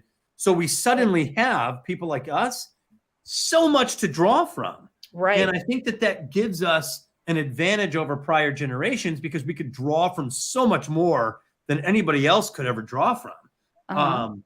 So I'm just intrigued by her effort to try to regionalize these culturally. Yeah, but anyway, that was just the general overview of just wow, okay, that's a really cool project. And those Very were much the ones that stood out to me as interesting, because they were bigger, more cultural defining kind of structures. See, I'm starting to think there is a unified story theory out there now, because they have to be based on archetypes, influenced by the culture. I think you had a great, influenced by culture, and then it would alter intensity, focus, and the progression is different. So anyway, I'm just thinking out loud here, but scrolling through that made me think of all the different ways you can arrange this. But to Heath's point, these are all still defined as stories. They should all meet the definition. Right. Yeah, I have to read through this in more detail. This is really interesting. It is. But anyway, yes, sorry. I just keep going forward because I'm excited. Should I talk about Go ahead. Sure. I have all these notes. Let me just look through real quickly what I want to say here. If I have something written down here. Because I had to study a little bit to really understand it myself, because it's so different. So basically you have, well, I'll give a little brief sense of the history of it too, because it's interesting to me. So it originated in China. And this is Kiki? Huh? What are we talking about? Kisho Tenketsu, that particular, the 4-act story structure that's common in the East. Okay, gotcha. I say in the East. What I mean is Eastern Asia, Eastern and Southeastern East Asia. to who? East to whatever, to most of the world. It originated in China. It's extremely popular in Japan. You also find it in Korea. So that's why you have like a Korean film like Parasite that has it. Train to Busan. Yeah, those are the 3 areas where it's like most common. And they have the word Kisho Tenketsu is Japanese. But then there are in China and Korea and Japan, they have slightly different versions of it. But it's all essentially the same basic concept. So you have 4 steps. First is the introduction. And that's what the word Kisho Tenketsu is, like Kisho Tenketsu. Those are the words for those 4 different ones. So the key is the introduction. You're introducing your characters, the situation that they're in. Show is like development. So it's basically like we set up these characters and in their situation, and now we're going to kind of follow the kind of the implications of the situation that they're in, and we're getting to know them in more depth. And then the 10 is the really fascinating part, which is a twist. So we're in our storytelling structure that there's like, usually we think about like, something that's happening, like the high point is is like the climax, but they have it right in the middle, which it actually correlates to a midpoint roughly. And that is something new is introduced into the situation that turns things on its head, or it could introduce a completely new perspective. And it's at odds with what we just saw in the first 2 steps. I'll show you some visuals in a second if it's like interesting. It's a little bit hard to understand when you're not used to it. And then the last step, the Ketsu, is basically a reconciliation of what we saw in the first 2 steps and the second step. So it brings them together. So I'm going to show a visual that really helped me understand it. Okay. Sable threw in a super chat. So Sable says $5. Thank you very much, Sable. Oh, Phoenix. wow. For $5, Sable Phoenix says unified theory of story. In order for a sequence of events to be a story, an entity central to them must alter in property or composition over time. Unified theory of story. In order for a sequence of events alter to be a in story, property, an entity central to them must alter in property or composition over time. It almost sounds like chemistry. I'm seeing where you're going. I'm seeing where you're going, because I think if I understand this, where you're potentially trying to go and what you're trying to prevent, Sable, is the eclectic collection of events, which is what I'm talking about, like a history or a chronology. That I guess I would say also, I don't think I've gotten to say this yet, but that if we have this definition, we should be able to figure out what we should exclude. If you've written a bunch of stuff and there are scenes in there that there are something that should leave the story, your script or your novel or whatever, is like, this chapter needs to get out of here. Well, why does that chapter or that scene need to get out of there? It's because it doesn't contribute to the story. Right. And I don't have a real developed theory of that, but that might be the kind of thing that Sable is trying to get out here, that we've got the sequence of orders of events, and we have the central entity that is altering in property and composition. And if you have a chapter or a scene or something like that in your book where that's not something that's happening, then could potentially be an indication that needs to be deleted from your manuscript. Sable, if you don't mind, you could just throw it in the regular chat. What do you mean by entity central to them? I understood that, and yes, like the central entity could be the main character. Main character or the storyteller? I guess probably main character by. Because we don't want to constrain that to human, because it could be a robot. Mm-hmm. It could be. But what about stories with multiple POVs, like Game of Thrones or The Crossing or something like that, where you have these? Well, he doesn't. Sable doesn't say only one. He says "an," which could be multiple. So if you have multiple POVs, that would, he's just saying an entity. Entity meaning that you could tell a story about a character, but also a location or a nation. Oh, entity. He's trying to find a universal word. Yeah, that's kind of what I thought. Yeah, because I thought that earlier, like you could tell a story about where the point of view is the Roman Empire itself. But then you break it down into individuals, the emperor, what happened to him? What happened to some blacksmith, or a nobleman who got sold off or whatever. Those are just different levels. Those are different points of view. So that would, from his definition or Sable's definition, that would be the different entities, the POVs. Interesting. Yeah, it just makes me curious, because there does seem to be different strategies. It's like music. Jazz is music, hip hop is music, rock and roll, like they're all music, but they sound totally different, Can a location have a consciousness? J.R.R. Tolkien would say yes. That's why he named everything. He wanted every physical, geographical location to have its own story. I love that about Tolkien. Yes. That's why, man, I should show you. I have all these role-playing stuff from old school Middle-earth role-playing games. And some of the stuff they produced, they're expensive now. When I look for them on eBay, they have all these different references of places that Tolkien named. He gets really into the naming of locations, and every location has its own story. Like in the movie, he's like, this is the Great Watchtower of Aman-Sul. Story behind it, this location. And that's part of what gives Tolkien's world all this character is you're not just traveling on a a road with a walking, like you're passing Amon Sul. You know what happened here? Like this is big.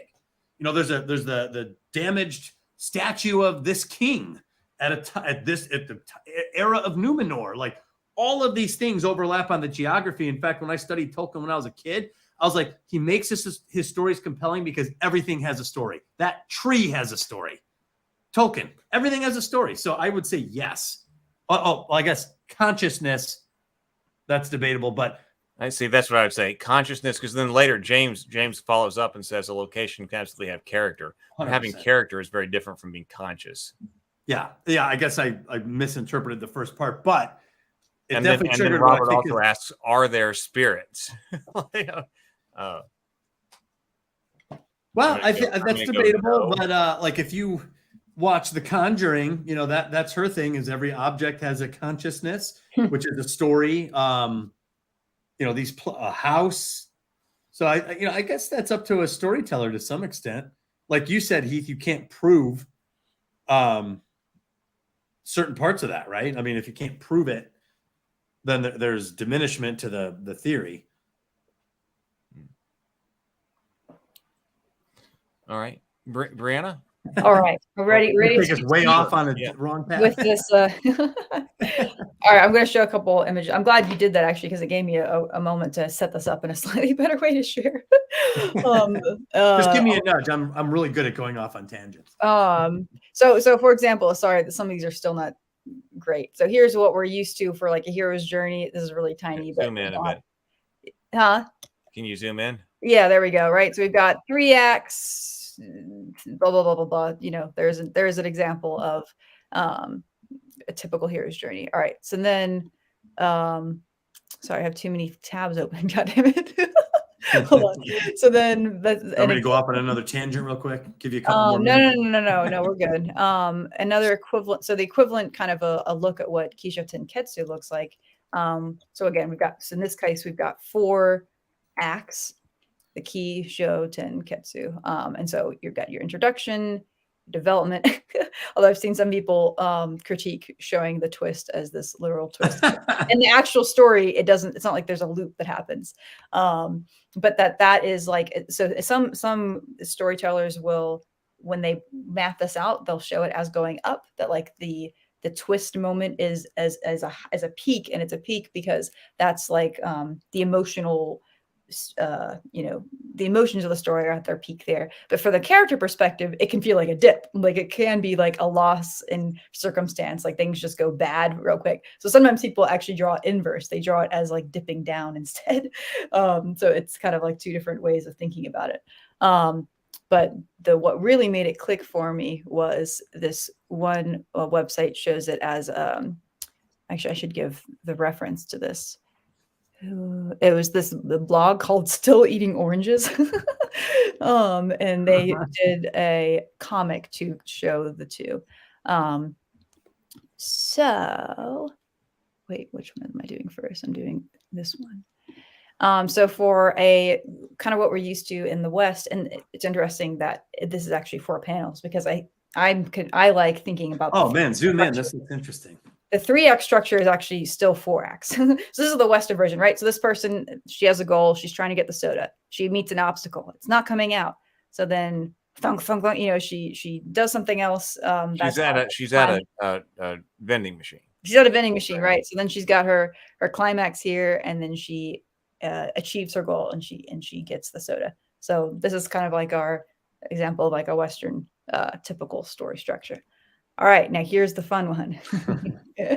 So same thing. Well, I'll start off zoomed out and then I'll zoom back in. Hold on, share my screen first. Same situation, but now we're doing a Kisho Tenketsu story. All right, so we start off. Here's our introduction, someone getting soda, development. She grabs the soda, and then there's a twist. What the hell does this have to do with anything? I shift in perspective. All of a sudden, we're seeing a different character. Who is this? What's going on? And then we combine the 2. We reconcile the 2 situations. Oh, she was getting it for this guy. So this is like the simplest, kind of version of this, like seeing it in a comic form. Interesting. Okay. Development, a twist, new perspective, new situation. We reconcile the two. So that's more of a shift in focus. BM likes to call out the 3-act structure is actually 4. It is. It is. It really is. The 3-act structure is much. That was when I understood the 3-act structure myself. Was when you think about it, because the second act in the classic 3-act structure is you can equally divide it into 2 with a midpoint in between them. So I think they're both 4-act structures in my opinion. But anyway, that could be a whole discussion if you guys ever wanted to. But anyway, a couple other notes about this. It almost feels like that's a directorial choice to shift. All right, we'll start on her and then we'll shift to this other person and throw off the audience a little bit. But I guess if they do it enough, it becomes its own like genre, or like literally, it's like the depths of what this is in East Asian cultures. I wrote this list of where you find the structure, where people use it there. You find it in poetry, in scientific papers, in rhetorical arguments, I think what I meant to write. Like I said, even in sentence composition, in their manga, it's used. The slice of life genre uses this. And then it's part of the level design in like popular Nintendo games. Like there's a philosophy behind how they design their levels, and it's often using this 4-act structure. I found even in historians. So when I studied the Byzantine Empire, I didn't realize this until semi-recently, where I started thinking about it in terms of this kind of conversation. Even historians were taught narrative structural styles on how to tell history.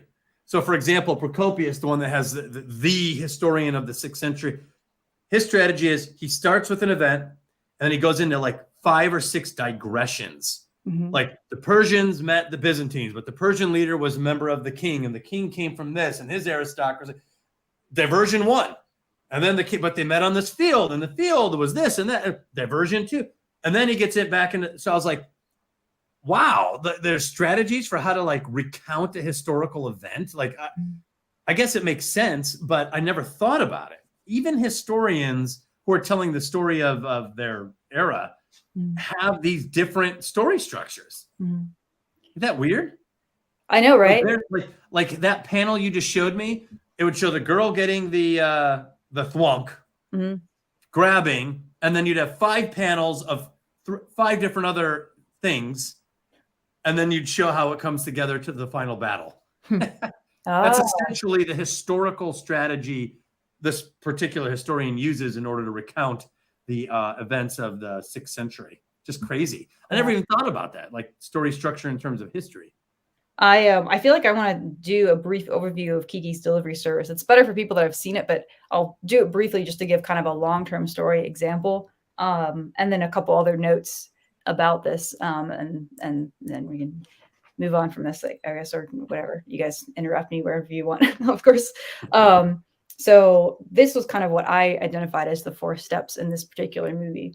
So first, the introduction. You're introduced to this character named Kiki, and in this case, she does have a yearning, or she has a desire, but it's not a very clearly defined goal. It's that she wants to become the best witch that she can be, and so she's about to set off. It is a goal, but she's about to set off on this adventure, and she's going to go find a city where she's going to settle, and she's going to be their local witch. And so we set up, who she is. She comes to the town. She's having a hard time fitting in right away. She's a fish out of water. That finally, due to she extends kindness to someone, and then they extend kindness to her, and she finally has a place to stay. And she decides, all right, this is going to be my city. This is where I'm going to do my work. Black screen happens there. She goes to sleep. So that was the introduction. And then so a hard stop. There was, yeah, I noticed this. And so then there's a development. And so basically she has this idea that she's going to start this delivery service, because she's like a 13-year-old girl. She's very naive, and it makes her a fun character. But she can fly in a broomstick. So she says, I'm going to, that's what I'm going to do in this town. I'm going to drive around. I'm going to make these deliveries for people. And that is happening over the rest of the half of the story. And it's just like everything keeps going wrong, right? And a lot of it is her own hubris, her own thinking she can do it all herself. And she keeps making mistakes, and there's some near disasters with some of her with some of her first delivery, shall we say. But it's not really conflict. It's more just that it's setbacks. She keeps having setbacks, but she finally overcomes them all. She solves the problem, and then there was another black screen. So I think that was the end of the development period. So then, and it was so interesting and noticing like the stakes were so low in this, but I was so invested because I wanted this girl to succeed because she wanted these things so badly, and she was so bad at them. Yeah. Yeah, the importance of yearning. Yes, and then I think so. People have different opinions on how to break down the story, but what I think is the official twist moment is so she is continuing her delivery service, and there's this moment where she has these two things. Or there's this boy that she wants to go out with, and he's going to come pick her up at a certain time, and she's trying to finish these deliveries in time for that, and she ends up like all this stuff goes wrong, and they're working really hard to get this thing ready to send to. She's working with this grandma that is making a pie or something for a granddaughter or whatever. And they're trying to deliver this while it's raining.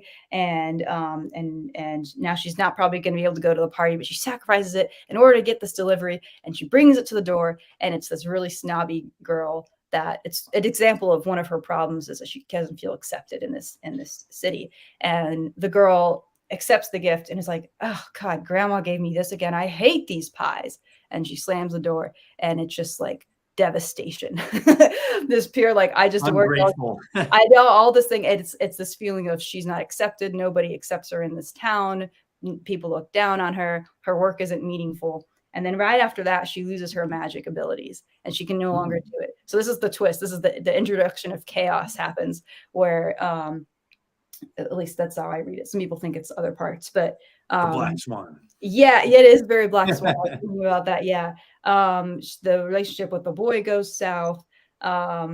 He tries to introduce her to his friend group again, and she sees that same girl that directed the pie, and she's all depressed. And yeah, she feels like an outsider, and she's trying really hard to see if she can. Oh, and her broom breaks too, and so just everything is completely bad. And you see it, and this sequence ends with. She says to this one person, she says, if I lose my magic, I lose everything. And she's sitting there trying to fix her broom and crying. It's so sad. And then we have another black screen. The broom is her identity. It is, yes. And so then the last section of the story, she has a friend who is an artist, and she comes and brings her to her house trying to cheer her up. And she compares magic to art. And she tells her how there was a time when I couldn't do any art and I was just completely stuck. And I ended up having to find that, it was coming out of my own spirit. And I had to find my own inspiration. She's like, you need to find your own inspiration and it'll come back. She's also kind of burnt out. I think it was a problem. She needed a break from working so hard. Yeah. But so this is a self-actualization moment because Kisho Tenketsu movies, stories are less, again, they're less about like winning or something like that. They're more about self-actualization. So it's very much about becoming and things like that. Which again, Western stories have that too, but it's like really essential. So finally, there's this moment where her friend is in trouble. There's this big giant airship. It's a really cool setting, by the way. This movie set in Europe.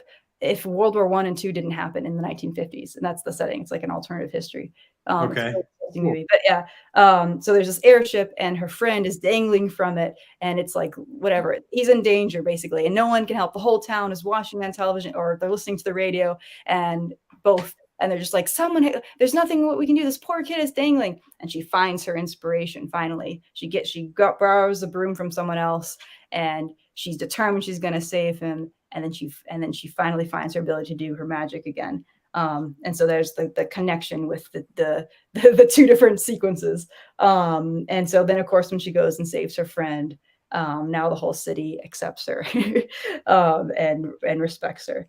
So that's the whole story. And that's how I think you would break it down by those four, where you have, again, like she does have a goal, but it's kind of like a loosely defined goal. And not every single detail is related to that goal, but it is all related to her growth and her coming into her own, basically. It's kind of like that is a purpose, and it's meaningful to sentient or sapient beings. You know, I almost wonder if there's that emotional quality, because like you said, I saw someone in the chat said, "Oh yeah, that part was sad." When she got rejected from the pie girl. But yeah, that's interesting. So that's kind of a different sequence and a different emphasis on what's important to include in the story. But James Bacon said, "Isn't about what she wants; it's about how she deals with what happens to her." Exactly. Like, she does have a desire in it, but that's pretty insightful. The story is very much It's very much driven more by how she deals with That's pretty key insight, because that is a different type of storytelling. You're reacting to the world, and it's not reacting in like not in a negative sense. Yeah. But like how you react tells us something about you, you know. Yes. And it sounds like they're trying to capture, like you said, low stakes, daily type of moments, you know. Yeah. And again, it can be like, you can tell this structure in higher stakes and all this stuff, but it doesn't have to be for it to be engaging and all these things. So a couple different things that I wrote down when I was researching about this. So in Kisho Tenketsu's stories, tension isn't the heart of the story. The twist is the high point. And so, again, I said this already, what drives the plot is the character's self-actualization, self-realization, self-development, and introspection. They're often, there's like kind of a quieter element to some of them. Right. They can have conflict, but the conflict doesn't drive the story. So there isn't like a main confrontation that the story revolves around. That third act twist is the center point of the story. So like when she loses her magic and all that. While it may introduce a conflict, the characters don't have to engage with it on screen for the story to conclude, which I thought was interesting. Well, and it sounds like no villain, no primary, you know. Yeah, you don't have to have one. No. It's more like tremors throughout the day and dealing with that. And I could see that being very appealing, because that's how we experience life. So this gives you that sort of pace in a sense, and makes you appreciate maybe smaller moments and smaller conflicts, because I mean, that's how most of our life is. You know? What's that? I said, sorry, Studio Ghibli's all about small moments. That's the studio that produced this movie. But that's great. I love that stuff. I believe it or not, I actually place a high value on that. And I think this might sound even ridiculous. I've never even said, but one of my notes I made when is each moment a poem. So like sometimes you get to a real small moment, and as a storyteller, sometimes you're like, no, it's got to be more dramatic. So my rule is, if you get to a small moment, find the poetry in it and write it down, because you could take big moments and then boil them down to these little moments. And I think if your story can do a little bit of both, I think you really are going to bring something into your story that people will appreciate. You know, like for one example, she comes home after 2 years, and the idea of returning home. Did you ever go away for a while and then the smells are the same? Or you go to like your grandparents' house, like, oh my God, it smells the same here. And there's that same rug, and like just a weird little moment, you know, like that's not my big purpose. Remember I said the big purpose about how Theodora became blah, blah, blah. But you have to appreciate those small moments. If you could find the poetry in a small moment like that, or the conflict or the anxiety, I think you're really doing your readers a favor. And because you're humanized, you're bringing it down to that level. And I think that those smaller levels are pretty key, actually. You know why? Because it's not Theodora the Empress. It's you coming home to a familiar place after a bunch of years. You know, like that's such a small thing. And I appreciate them. I already wrote it down. Kiki's Delivery Service. I'm going to have to watch it. Oh, Stable Phoenix. Wow, I can talk. I'm getting blah, blah, blah. Stable Phoenix made a good note that it isn't always about the small moments. Princess Mononoke. Yeah, that one's. I mean, my favorite Studio Ghibli movies are probably the more epic ones, the more epic fantasy ones. Like Princess Mononoke is fantastic. What's the other one? I want to say it has a princess in it too. It's the one where the she's I can't remember. It's been years since I've seen it. I remember this. There was one about this one was very similar to Mononoke, where you have a girl that's the character. And there's like someone help me out. There's these animals that are corrupting, and God, these stories are so similar to each other, but they're not. She's flying around on a flying animal. There's the one where she has a wolf companion. I think that's Mononoke, and there's one where she has Beast is ally. Nausicaa, thank you. Nausicaa of the, what's it called? Nausicaa of the something wind, something, in the Valley of the Wind. Valley of the Wind. That one's a really good one too. Those ones are more epic, but I don't know if they have the structure or not. I would have to look at them again. I like a little bit of both. I like the epic stuff. I mean, Heath and I have talked about the, Star Wars, Star Trek, love epic stuff, but there's definitely something vital, in my opinion, in capturing little moments too. I think a good writer should be able to do both. And that's just my opinion, but different kinds of stories. Yeah. The last thing from my note. So about that twist, I wrote that it's kind of a non sequitur, a sudden perspective flip that recontextualizes the story without changing its overall direction. So it's not the same as like a plot twist, but it's a shift basically in perspective. Anyway, and it introduces chaos. A shift in perspective in the lead character or from another character? Yeah, it's going to be. Well, that's a good question. I don't know. I haven't gone into depth enough to know the answer to that one. But I think it's the main character's perspective. I think it's the main character's perspective, but it could be the audience's perspective. I don't know. Well, and sometimes just one piece of information recontextualizes the perspective of your lead character. Some bit of information they didn't know before, changes everything. Yeah. So anyway, there was some effort in the chat even to help with that definition, by the way, of what is story. And it's kind of scrolled up by now, but I noticed while you were talking, they were still working at the semantics of it. Cool. Yeah, it's not so easy because, and Heath, you may have had the perfect prop, an almanac. Is this a story? And what definition says that this one is a story and this one isn't? Yeah, because intuitively, there's no part of my human intuitive storytelling self that feels like that wasn't a story. The one I just told you guys, the Studio Ghibli one, Kiki's. It's like this is totally a story, but it's so unlike the stories I'm used to. Well, meaningful, the degree of meaningfulness, because dry information is less meaningful. It's more of a reference to be used, I would say, rather than to be like entertained, internalized, and experienced. Entertained. These are all interesting, important words here. Yeah. Well, and the way you fought. Yeah, I think that the Lovecraft book, it feels more of like a reference, rather than a story. Like there's some, like I've read most of the books, right? But some books aren't really meant to be read cover to cover. Yeah. You use them and you reference certain things, or there's certain chapters you go back to. So something like that would be more. It feels the value of it is for reference, not entertainment. But you could take that. I guess what I would say is that several years ago in my writing, what I would have done is gone, here are all the different dates, and here's what happens to all those dates. And now I need to turn it from a reference into prose and make it into so it looks like a novel and all of that. But actually what I've done is I still have not written a story when I do that, even though it's got great descriptions of whatever. There was that just articulating all of those events was not a story. And it's your job to find out what the story is in those events and then tell that. And that you improve when you do that. Well, and never underestimate, the arc there. I remember coming up to a similar conclusion where I was so proud of my ability to come up with the next logical event.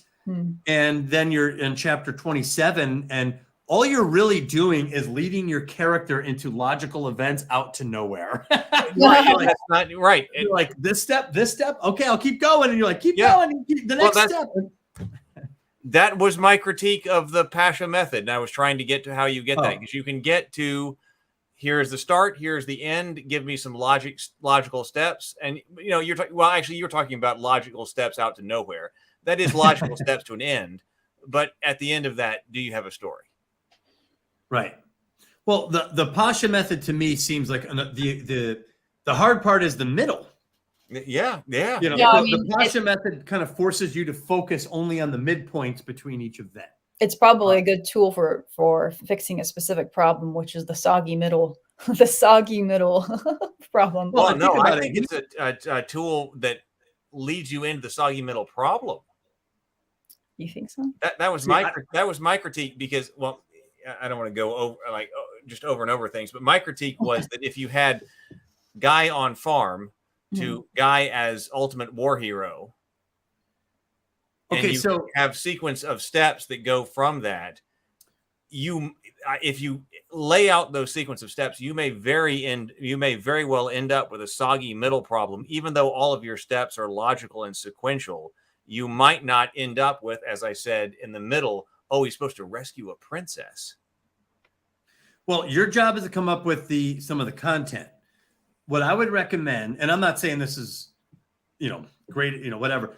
Try writing. Try his method and see what it gets you, versus applying his method to A New Hope. Because I think A New Hope is not a great example of what a screenwriter would be writing today. They wouldn't. They wouldn't write it. You would never turn in a screenplay with Luke Skywalker introduced on page 17 in a 120-page script. Wouldn't happen. Like they'd be like, learn how to write a screenplay. The only reason it got produced is because George Lucas financed it. He's like the one guy that got away with all of this. The problem is when he wrote Attack of the Clones, you don't get the same magic of A New Hope. Like, he's capable of super highs and super lows, is what I'm saying. He's less reliable to study if you take all of his body of work. Okay, I mean, fine, but if I give you this, Doug, the start of the movie is going to be a character who is basically enslaved at a church.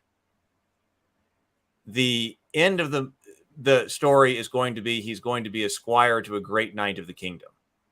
What is the midpoint of my movie? A point of change is what he was saying. The meaning of but liminal space. You would have to find liminal space, a point between two things physically. Where are they in this? What are they between? What place on the trail? Like some of it depends on the story. Is the story taking place in one kingdom? So when I you're making my argument. You're making my argument. I feel like it's not possible to come up with the middle point of that. You have to have other tools. You have to be using other tools. Well, I think you have to be somewhat proficient in where, and you are, Heath, in your world. For example, like for me to help me give myself a little bit of boundaries, I have very strict world building. I shouldn't say strict, but elaborate world building assistance. So my first thing is define your story universe. What physical geographical space is your story taking place in? Is it multiple star systems? Is it a single kingdom? Is it two different kingdoms? Like understand, like box that in. Where is your story universe? The story universe only takes place in the Byzantine Empire. Forget about Egypt. Forget about China. Like you're just here. You're just here. In fact, it only takes place in this city in the Byzantine Empire and this one other city. Like that's my story universe. All I have to worry about is those two places. So if that's the case, liminal space for me would be in between those two cities. Is there anything that might take place in between those two cities? Traveling. Maybe that would be liminal space. Another one could be if you're staying just inside the city, traveling from one specific location to another. We have to talk. I can't wait to talk about world building, by the way. I have a whole bunch of I feel like for screenplays, we'll go back to being specific. We're not talking about the whole world anymore, right? Like specifically, Hollywood screenplays, like there's multiple types of midpoints. And I think thinking about those types of midpoints are helpful for me anyway, as opposed to just saying, how am I getting from here to here? It's like the midpoint is, it can be a false victory, for example. It could be a, it could be, some sort of twist or reversal. It could be, we're doing one plan and then all of a sudden it fails and we realize we can't do this. So it's like some sort of, you're making progress. This is why I like thinking about it as four parts, where you have your, first act, but then your second part is like your progression of you're moving towards your goal. And then something in the midpoint shifts things in some way. And now the third part, now your stakes are higher, right? And now things are more difficult because of that midpoint. So for me, like that framing helps me more. But again, that's for me. No. Well, I think what you and I are both saying, and it's making me understand what Heath's issue is. I think Heath, tell me if I'm wrong. What you're saying is you start with a farm boy on Tatooine, you end with the destruction of the Death Star. What happens in the middle? Anything can happen in the middle. That doesn't really help you, right? Yeah, we've narrowed it down to everything could be. We've narrowed it down to everything. Yeah. But Okay. but it's more useful when we talk about the hero's journey, because then, like, if it's going to be the hero's journey, it doesn't have to be the hero's journey. It can be other things. But if it's going to be the hero's journey has specific things that happen during Act 2 that are going to structure Act 2 for you, that aren't going to tell you, well, you got the start, you got the end, and then that should tell you what's in the middle. The hero's journey gives you tent poles. I like that term, the tent poles of establishing a structure for Act 2. That and I really want to talk more to Kamran about this, because I mean, this is a serious critique here that I have that I want to talk more about, because one of the reasons that I really like him is because he is so big on structure and I am so big on structure. So here is his philosophy on how to structure it, and I feel like I'm missing major points on it. Let me give you an example. Here are his words. So he's going to demonstrate this in Star Wars. Step 1, choose the beginning. Imagine you are George Lucas and you want to tell a story about a young farm boy who becomes a hero in the galaxy. All right. Where do you start? The logical place would be to introduce the hero and reveal who he is at the beginning. Note that is not the start of The New Hope. Right. That's 70 minutes in. Okay. So that's after the prologue. The logical place to start would be to introduce the hero and reveal who he is at the beginning. So you start the story of Luke Skywalker as a farm boy. That is where his story begins, as a farm boy, dreaming of adventure on his desert planet. But he can't do that because his uncle won't let him leave. Step 2, choose the end. Now jump ahead to the end. You want to see Luke become a hero of the galaxy. How do you do that? You see him getting a medal from the beautiful princess after defeating the evil empire. So now we have a beginning and we have an end. The Pasha method says we choose the midpoint. The next step is to choose the midpoint. Step 3, choose the midpoint. Now comes the pivotal part. How do you get from beginning to end? You have to determine the midpoint. And what is the logical midpoint from a kid on a farm at the beginning to the same kid as a hero getting a medal from a princess? Kamran bolds. He puts this in bold. He says this is the logical step. You have to show him being a hero for the first time, and you do that by showing him rescuing the princess. But again, is that in fact the logical step? It could completely be. It could completely be. Could be. I don't know that it has to be rescuing, but I do feel like you do logically conclude from there that he is going to do something heroic involving the princess. So he could be doing something for the princess. See, my opinion is it's a mistake to use this analytically. Okay. I think you have to use it creatively to see what comes out. Yeah, but he's trying to say, if I was using it creatively, how would I have gotten to this conclusion? But there's too much that he's asking Heath to assume, which is he's asking Heath to say that it's logical that he has to rescue the princess. Heath is saying, is it logical? According to the hero's journey, that's what happens. What's that? According to the hero's journey, that's what happens. Right. But Heath. But we're not talking about the hero's journey. We're talking about the Pasha method of storytelling. Right. So Heath's basic question is that the most logical? Is that the only answer people would come up with? Is that if we put 20 people in a room and said you start with a farm boy and end with a medal, what's the midpoint? Are all 10 going to say rescue the princess? They're not. Right. Are 5 going to say rescue the princess? Or is 1 or any of them? I think that's where Heath is at. Is this as logical of an event as Kamran says? Is that what you're saying? Yes. Okay. Yes. So no, I think you're right, Heath, that the hero's journey narrows down the set of choices. Right. But I think again, like we're all being broken records here, but it's like you should use them in conjunction with other tools. Thank you. I couldn't think of the word anymore. No, I knew exactly what you meant. My language skills start to deteriorate after a certain point of the day. The Pasha method, I would say, is like in Ben-Hur, gum, gum, gum. It keeps you moving. You keep moving, you keep moving, you keep thinking, which is vital. because a lot of and it keeps you moving in a certain direction. So it's telling you row there, and you keep moving, most writers feel their way out into the middle of nowhere or get so over analytical that they can't write creatively. That's my problem. I'm actually very analytical, but once I can remove the analytical side, my creative side gets really potent, and there's almost no structure to my creative side. So Sable Phoenix put in a $10 super chat. Thank you so much, Sable. Sable says, I really want to comment on this real time. Star Wars start and are respectively. Star Wars start and are respectively princess captured by Black Knight and princess hero, young hero. Oh, I'm not sure if I understand. Oh, I think I understand what you're saying. Okay, So the liminal first part midpoint hero rescues princess. I think there's like missing apostrophes and stuff. So we're saying the first part is the beginning is a princess is captured by a Black Knight, and then come on. Sorry. Yeah. I accidentally took that. Here we are. Then the ending is that princess knights, as in the verb form. The princess knights the young hero.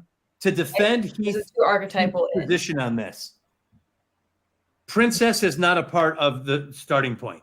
Luke as a farm boy is the start point. The end is the princess. So midpoint would be, to me, if there was meets princess. Meets princess. Okay. Yeah. Well, which is what happens. Meets princess, and then consequent. So yeah, I guess there's. So yeah, okay. Meet princess at the middle. Yeah, don't think they meet. I mean, that's what he he's meets her suggesting. as he rescues her. So that's what he's suggesting. So okay, so Sable says hero rescues princess. Like that's right then. Well, but he's saying hero rescues princess. What I'm saying is hero meets princess, because if we know the end, and by the way, we're assuming we know the end, but if we know that the end is a princess, puts the medal on the hero, then he has to meet the princess. That's the only other plot point as available to me. That's missing. Sable is dying in the chat here, apparently. Sable says, I'm dying here. The capture of Princess Leia is the opening scene. But you don't start with Luke. How many fairy tales start with the princess and bring the heroes in later? I'm fine with that. But according to the Pasha method of storytelling, is specifically telling me the logical place would be where do you start? The logical place would be to introduce the hero and reveal who he is at the beginning. No, that deliberately tells me that starting with Princess Leia on that ship is an illogical start to that movie. Because it is. Cameron is telling me the logical place to start would be to start with Luke. Correct. So according to the nothing about the Pasha method of storytelling tells me logically I need to go and write something about Princess Leia in the beginning for 15 minutes. So you could say that the logical thing is to start with Luke on Tatooine. We know it's going to end with him giving a medal by a princess. So that's that's all the information you've given me. So the middle would be meets the princess. Cameron would say that you would actually have to go a step before. And this is different than the Pasha method or a modification of it. You have to go before the beginning. You have to go one step before the beginning and introduce the princess. That's not logical to me. That is not to me either. Directorial. That was a storytelling decision to tell the princess's story first, then tell the fragile power or the messenger story second, and then introduce your story. So he actually says beginning, middle, and then you go to a midpoint before the beginning. That's not exactly the Pasha method. I guess my contention is that the Pasha method would work for most stories, but it does not work for Star Wars, clearly. I think, Heath, correct me if I'm wrong, but you're just trying to see how you can, or if you can use us for what you're working on right now. Is that kind of what your frustration is? Well, yes, because I would say that because Cameron definitely puts this forward. He definitely puts this forward. And so I take it under great consideration because of my respect for Cameron and everything that he does and things like that. That this is his method that allows him to tell and write great stories, and then also tell great stories and write them very quickly. And here is the structure that you conform to in order to do that. So I mean, that's what he's saying you do. And I'm saying that I feel like if I did this, I would fall into the trap of sequence, which ends up with a very poor story because you don't end up with a structure in the middle. And I wanted to talk to him more about that. Maybe I'll get to. Yeah, maybe save it. Why that is. Like, and it gets exactly what Doug asks. Why is it that if you have farm boy on farm and then getting medal for defeating the Empire, why is it logical and apparently obvious? The logical middle step must be rescue princess, according to him. That's I do not understand. Yeah, the only logical step I could come is hero meets princess. That's the only other. Princess. Yeah, hero would have to meet princess at some point. Yeah. If you said that, I would say yes, that needs to be in the story someplace. Hero would need to meet princess. Right, because it's not even with that start and end point. There's no established that the princess is even captured. Right, exactly. Invented. Right. And Cameron did say tonight that you have ignored the prologue, which is the princess is captured. But nowhere in that, if you start with Luke on Tatooine, tells you need to go write a prologue. Right. That gets the princess captured. Nowhere. Right. So the Pasha method in this case would have to extend beyond the beginning to go prologue. That's actually pre-beginning. You'd have to go one more step out, and you would have to establish that the princess was captured. So that's why I think Star Wars is a bad example, because I don't know logically if I would land on those steps. I think we have a storyteller in George Lucas that is very good archetypally, believe it or not. Even his bad movies have archetypally sound structures to them and design. They are archetypal. I don't want to belabor the point, but when you look at when you look at Star Wars with the hero's journey, you start to see all the plot beats a lot more obviously. Yeah. But even when you and I analyzed it, we couldn't make sense of the first 17 minutes. You could not make sense of the first minutes. But then once you start to realize, Luke's journey starts in the first 17, introduction of Luke, it starts to boom, boom, boom line up. Why are we still fighting this though? Like, these are two different options. This is what I keep coming back to. Just do both. Like, I feel like just getting stuck on this. Like, it can be both. If that's what Sable, to address Sable's thing, in order for it's logical as a fairy tale. What Heath, I think, is saying, and correct me if I'm wrong, is who says it's a fairy tale? It's a myth. A fairy tale. So this is a fairy tale zeroes down or narrows down your list of options. So if you're saying this is a fairy tale, these are your options, it's obvious that these are going to be the next steps. Then you don't need the Pasha method. You just need the hero's journey. Yeah. Well, I think that's those are the steps. Too. That if you have to bring in fairy tale, the Pasha method just says, here's your start, here's your end. This tells you what the middle is supposed to be logically, and then go create your story. It doesn't tell you. Now, also account for, is it a fairy tale or is it a drama or is it something like that? So what I'm saying is, if you're stuck, the Pasha method should help you move out and past your sticking point.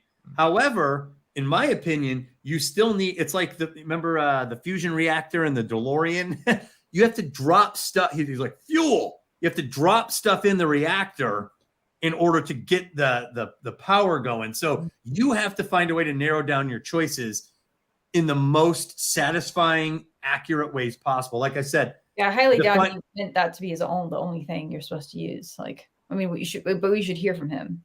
Right. Well, we should hear from Cameron, but I also think that it's pretty important from my perspective to narrow down your story, to narrow down your choices, which is fun. It's a creative process. Like I said, start with story universe, box off where physically the story is going to take place.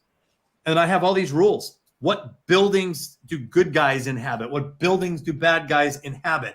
What's the purpose of the buildings? Like, it creates its own theme. What do the bad guys value? What do the good guys value? I literally build it out and I get a real small area, and then I come up with my trajectory on it, and it works. It's a good system.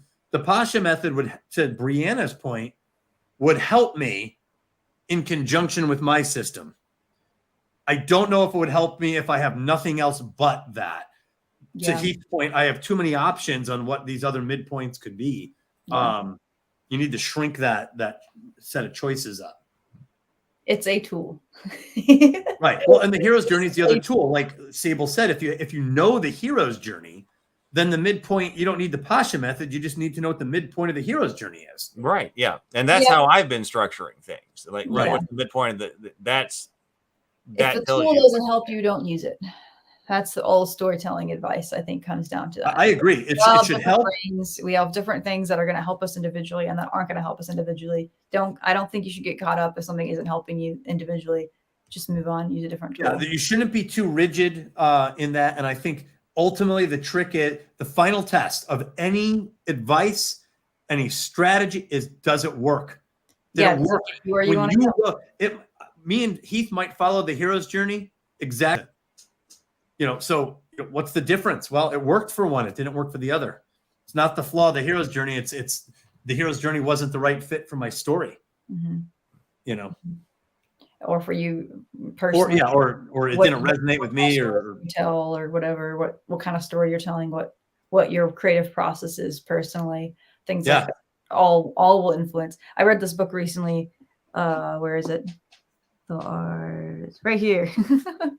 the Art of War for Writers, and it's one of those. It's one of those. What a great title! Oh, it is a great title. It's basically, this is very much specifically for people wanting a long-term career in traditional publishing. And there's so much advice in there where I'm just like, great, I'm glad that works for you personally, but that's not for me. And I can't stand it when people say, like, they'll have some technique that works for them really well, and then they put forth as, this is how all writers should write. It's like, it's just not that simple. Like, we all have different brains, and it's like, look at me. I'm the perfect. I literally spent 3 years of my life rewriting a monomyth because the hero's journey didn't work. Right. I love the hero's journey. I'm in the middle of developing the corruption arc, whatever theory, because I can't wait to hear that. It's coming a long way. I showed Heath the latest version of that. Well, that's the whole point. Is I tried so hard to fit my story into the hero's journey. In I was able to hit some tropes. Like I was always upset that a lot of feminine characters didn't have mentors. They never had an Obi-Wan Kenobi. Memoirs of a Geisha had one, but like there was very few examples of a reliable. And I was like, I want an Obi-Wan Kenobi for my heroine. So I wrote one, and I'm really proud of her. And I even had an Obi-Wan moment where there's like a Force Ghost style moment. It works, believe it or not, in the story. And you wouldn't think it, but it works. All because of my insistence on my whole point of they always talk about mentors resurrecting.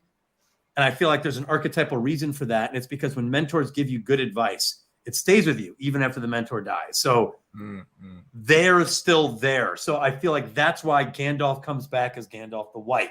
Obi-Wan Kenobi comes back as a Force Ghost. Like these mentors live on after they physically die. So I wanted that. I'm like, I want the mentor to still be there. It worked. But other things in the hero's journey did not work. So you have to find something that works for your story. Mm-hmm. And I think Brianna's point is the more tools you have in the toolbox, the more options you have.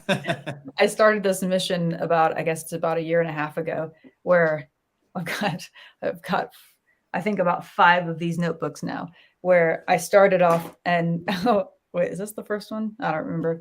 And I was just like, I want more tools in my toolbox as a writer. And I just literally wrote down, here are the basic overview of the tools I have right now. Here's where I feel I lack currently. Here's what I want to learn more about. And it's like my student, it's like my film school, kind of like my student notebooks. And they're just full of, I also have been like studying movies, and like everything I notice, I just write down. And I love it. I saw that interview with Greta Gerwig on Barbie, where she talks about the 29 movies that influenced her that ended up. I sent that one to you. Oh, you sent, okay. I loved it because it just reminded me how much you synthesize to put into your own stories, how much comes from somewhere else. And there's so much of it. And I thought to myself too, she's not talking about political causes. She's talking about like film craft. And I'm like, that's how directors used to sound. So I really appreciated the level of film craft, love and passion that she had when she and then they showed you clips, so you saw how she applied them. Mm-hmm. You know. Anyway, thanks for sending me that, Brianna. That was my point. Yes. I had to remind you that it was for me, but that's okay. I'm just kidding. I think I knew that. But I had actually passed that on to several people, so they would. So I was the Brianna for everyone else. Nice. Ooh, I got to tell you guys, I am fading away. I figured you were about to be out of here. Doug, do you want to talk about Ahsoka for a few more minutes? Because we're slowing down. But do you want to talk about that if Brianna gets out of here? Up to you. Did you want to talk about it? I've got a couple of things we could talk about. We don't need to go. We don't need to go until hour number 6. But I've got a couple of things. 5 hours. we don't need to. Brianna, if you're cutting out, tell everybody where to go. You got your. Did you know? Let me bring tell everybody where to go. No, I did. Yes. Yes. So let me bring up that Brianna da Silva blog. James Bacon. Women represent wisdom. They don't need no mentor. Yeah. So anyway, I have a newsletter. I send it out at the end of every month. Although this last time it ended up being the beginning of the month because I was not ready in time. But usually it's the end of the month. And if you want to know what I'm working on, which lately is a lot, I'm very busy. We were talking about that today, this afternoon. Brandon and I were talking about we got a lot going on over the next year. Oh, it's my last newsletter. That's awesome. Wow, I've got so much going on. So yeah, I'm working on my portfolio. Well, working on my film school, of course, as I mentioned, in my portfolio for as a writer director. And so I'm just kind of sharing my behind the scenes process behind all of that. And I like to share things on there that I don't share with other people. So if you want my insider, whatever experience. That's a great concept, by the way. What is the deleted scenes from your book? Oh, the lead scenes. Yeah. Thank you. I literally just had extra stuff that my editor told me to take out. I was like, but I like them. Oh, I know That's what I brilliant. The only bad thing about it is like you do have to have already read the story because they have kind of spoilers. Well, that's the whole point. This is an accessory to people who bought and read the story. Yeah, it works as an accessory if you've already read the book. It doesn't really work as like a thing to get people to want to subscribe. I keep forgetting. The thing to get you to subscribe is just if you care, if you're interested in me somehow. Your book is. I'm gonna buy it right now live. Oh wow! It's called City of Reckoning. Yeah. City of Reckoning. This is my example of what I was saying earlier. This is a very intuitively written story. Probably not the best structure, but it is definitely it's connected by a core idea and all that stuff. Just the first book you've written?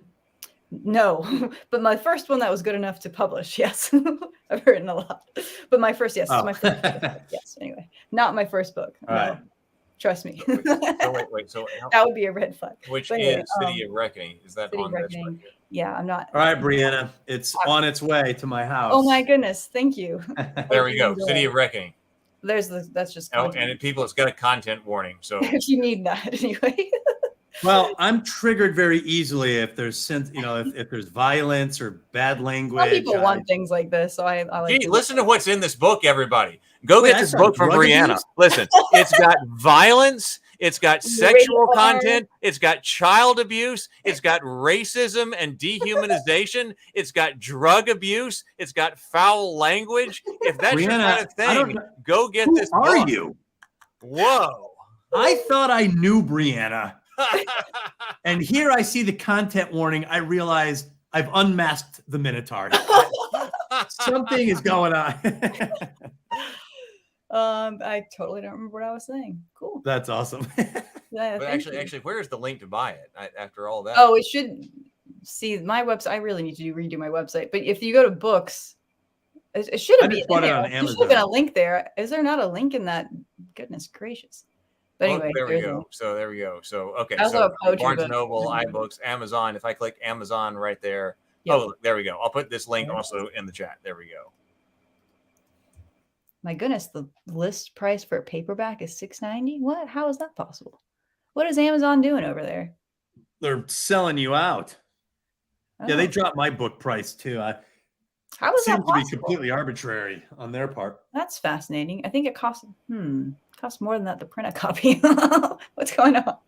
Oh, there's new and used. That's fascinating. How does that even work? It's got 4.6 on Goodreads. That's awesome. It does have pretty good Goodreads. Very cool. Well, I've bought it, Brianna. I'm actually reading Cameron's book, Mother of Believers. Oh, I need to read his too. Yeah. So I'll have to queue it up, but I will read it. City of Reckoning. Cool. I'll read yours eventually too. I can't make promises of when because I'm horrible at keeping them. If I make a promise, Yeah, no, I'm with you. That's why I was letting you know. Like, there's a queue line, and I've been slow. Believe it or not, the final manuscript for the Heroine's Labyrinth is due tomorrow. Is it done? It's done. But Heath, actually, you might be interested in this. She's like, make some final edits, and I was like, I'm going to add some examples from Barbie because there's actually several great examples from Barbie. So I was like, okay, I'm going to add some of and Arcane, League of Legends. Love that story. It's totally heroine centric. It's got some great stuff in there. It's actually one of my favorite shows I've seen in a long time. It's got some corruption arc relevance too. I need to rewatch it for that. Oh yeah, Jinx, Madness arc, Silco, even. I love Arcane. So if you guys want to come on here and talk some Arcane, we're gonna have to talk about that. I gotta watch it because I know Brianna likes it, and you've been talking about it. I'm gonna watch it again. It's one of the best shows I've seen in a long time. I've actually rewatched it. I enjoyed it so much. When I watched it, I was telling people this is one of my favorite things ever. Really? Likes it too. Like one of my favorite stories. Period. Arcane. Like yes, it is good. Like it's so good at making dramatic plot twists like constantly. And shifting and turning, and then the world building is amazing. It's beautiful to look at. Characters. Yes. So anyway, my point is I wanted to add some other stuff from Arcane and Barbie and blah, blah, blah. And while I was doing this, I was rereading passages, and I realized because I'm coming onto YouTube and talking with you about the Heroine's Labyrinth, because I've talked to James Bacon and that, even DBJ, I probably spent hours and hours talking about the Heroine's Labyrinth. I accidentally came up with new language to explain certain concepts that were a little bit more crisp and clear. That's awesome. And I was rereading the passages. I was like, oh my God, this is like archaic compared to what I'm saying on Heath's channel. So I'm like, shit, like the worst nightmare. I'm like, I got to rewrite this like chapter or not chapter, but like this paragraph. I'm like, I got to rewrite it. So I'm going to be up all night to get this thing done. Whoa. Listen, I was on it for 14 hours yesterday because it was Labor Day. I've got about 3 hours left, I think, to get it all. Because when you rewrite something, not only are you changing the content, you have to make sure there's no grammar errors. Yeah. Like this is it.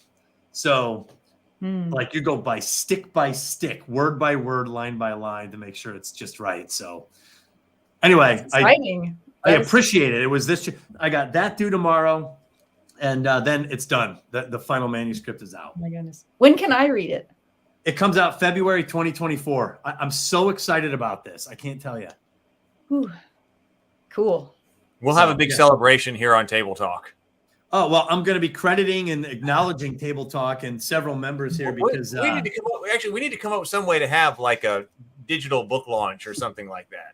Oh, I'd be totally down. You guys were instrumental in it and help. Like I said, what I'm saying is you helped me more than I even thought. That's because when I sat down to do like what I thought was typos and like maybe turned into a major rework of certain thought processes because we came up with a better way to discuss it here and I didn't even know I did that. Anyway, we don't have to keep talking about it, but that's awesome. It was pretty cool. And this channel, I just want to say thanks. That's awesome. All right. Are you out of here, Brianna? Yes, I guess I am out of here. So all right. Thank you. Thank you so much. Enjoyed it. It's a fantastic discussion. Yeah. Sorry, Brianna. I have a lot of energy, so it's always tough with me. Good night, everybody. Good night, Brianna. We'll talk to you later. All right. Let's go for just a few more minutes. Like I'm tired too. There's a lot going on here, but we can talk about Ahsoka. I think we talked about with if you're just coming in, we talked about Ahsoka briefly with Kamran at the very beginning and gave everybody like a few minutes of what Ahsoka was thinking about that. I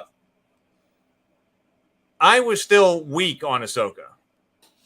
And I thought, so going back to where I said that I was weak on Ahsoka, and my main reason was because I'd been thinking so much about all the amazing things that you had told me as far as how Ahsoka could have started, which I think was really great, and then also about how amazing a villain Grand Admiral Thrawn is, and how that's not being used. And specifically in that sequence and that line when Hera says, or when Hera is questioned and is said, like, you know, why do you care so much about Grand Admiral Thrawn or something like that? And she responds that he's not like any other Imperial officer. And I thought, oh, she's about to explain a lot of those things that Doug had just said on that channel about like why this guy is a really badass Imperial officer. But she just says, he's killed my friends. Which is about as generic as you can get. Which was so generic, exactly. And could describe any other Imperial officer. I was really extra let down at that point. Yeah, honestly, Heath, you mentioned that earlier in the feed. I had not even considered that, but now that you're actually reminding me, that is just a complete waste of an opportunity to develop some buildup on why this guy's dangerous. And so that's what makes me think that now who knows? Episode 4 is already out. So Grand Admiral Thrawn could be in episode 4 here as we speak. I guess I'm going to have to go and watch it too, because people are saying so. But that's what made me think, oh my God, I bet they're going to hold, because they've done so much with him. Like, people trying to do the faux gravitas. It's Grand Admiral Thrawn. Oh, it's Grand Admiral Thrawn. Oh my God, I thought he was dead. They're doing all that all the time. And then when they did that line, I was like, oh my God, are they going to hold him until the very end and reveal him? And then he's going to be this big bad guy in the next movie or TV show or something like that. That's what I was worried about that. But so reputation is a great way to develop some like precursor to this character, like some buildup. But the best way is to show how people react to him. Remember when in Star Wars A New Hope, when Darth Vader walks into that hallway after they blow away the rebels, he just comes in, looks at, and all the stormtroopers who are just like engaged, they all just kind of chill out, and he walks by him. In Empire Strikes Back, when the Falcon takes off in hyperspace, Vader looks down, looks out, looks down, and then walks by, and you see all those guys in the lower level like watching him pass by, and they're scared out of their mind. I'm scared of Vader. I haven't even seen this guy do anything. Thrawn, if you want to develop him and build him up, like you just said, who is Thrawn? He killed my friends. Well, you're a fighter in the rebellion. I'm sure a lot of your friends got killed in this conflict. It could have been a random stormtrooper like that. That's not by itself. And when you say, just to take that a step further, when you say he killed my friends, he's a Grand Admiral. With his own knife, by giving a command. Was he in charge of a battle where this person? In a battle, right? So it's so impersonal to say he killed my friend. We don't even know to what level she's meaning that.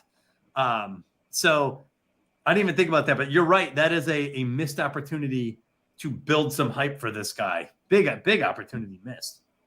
I am unclear because I said I have watched some of Rebels and some of. Wait, what was the other one?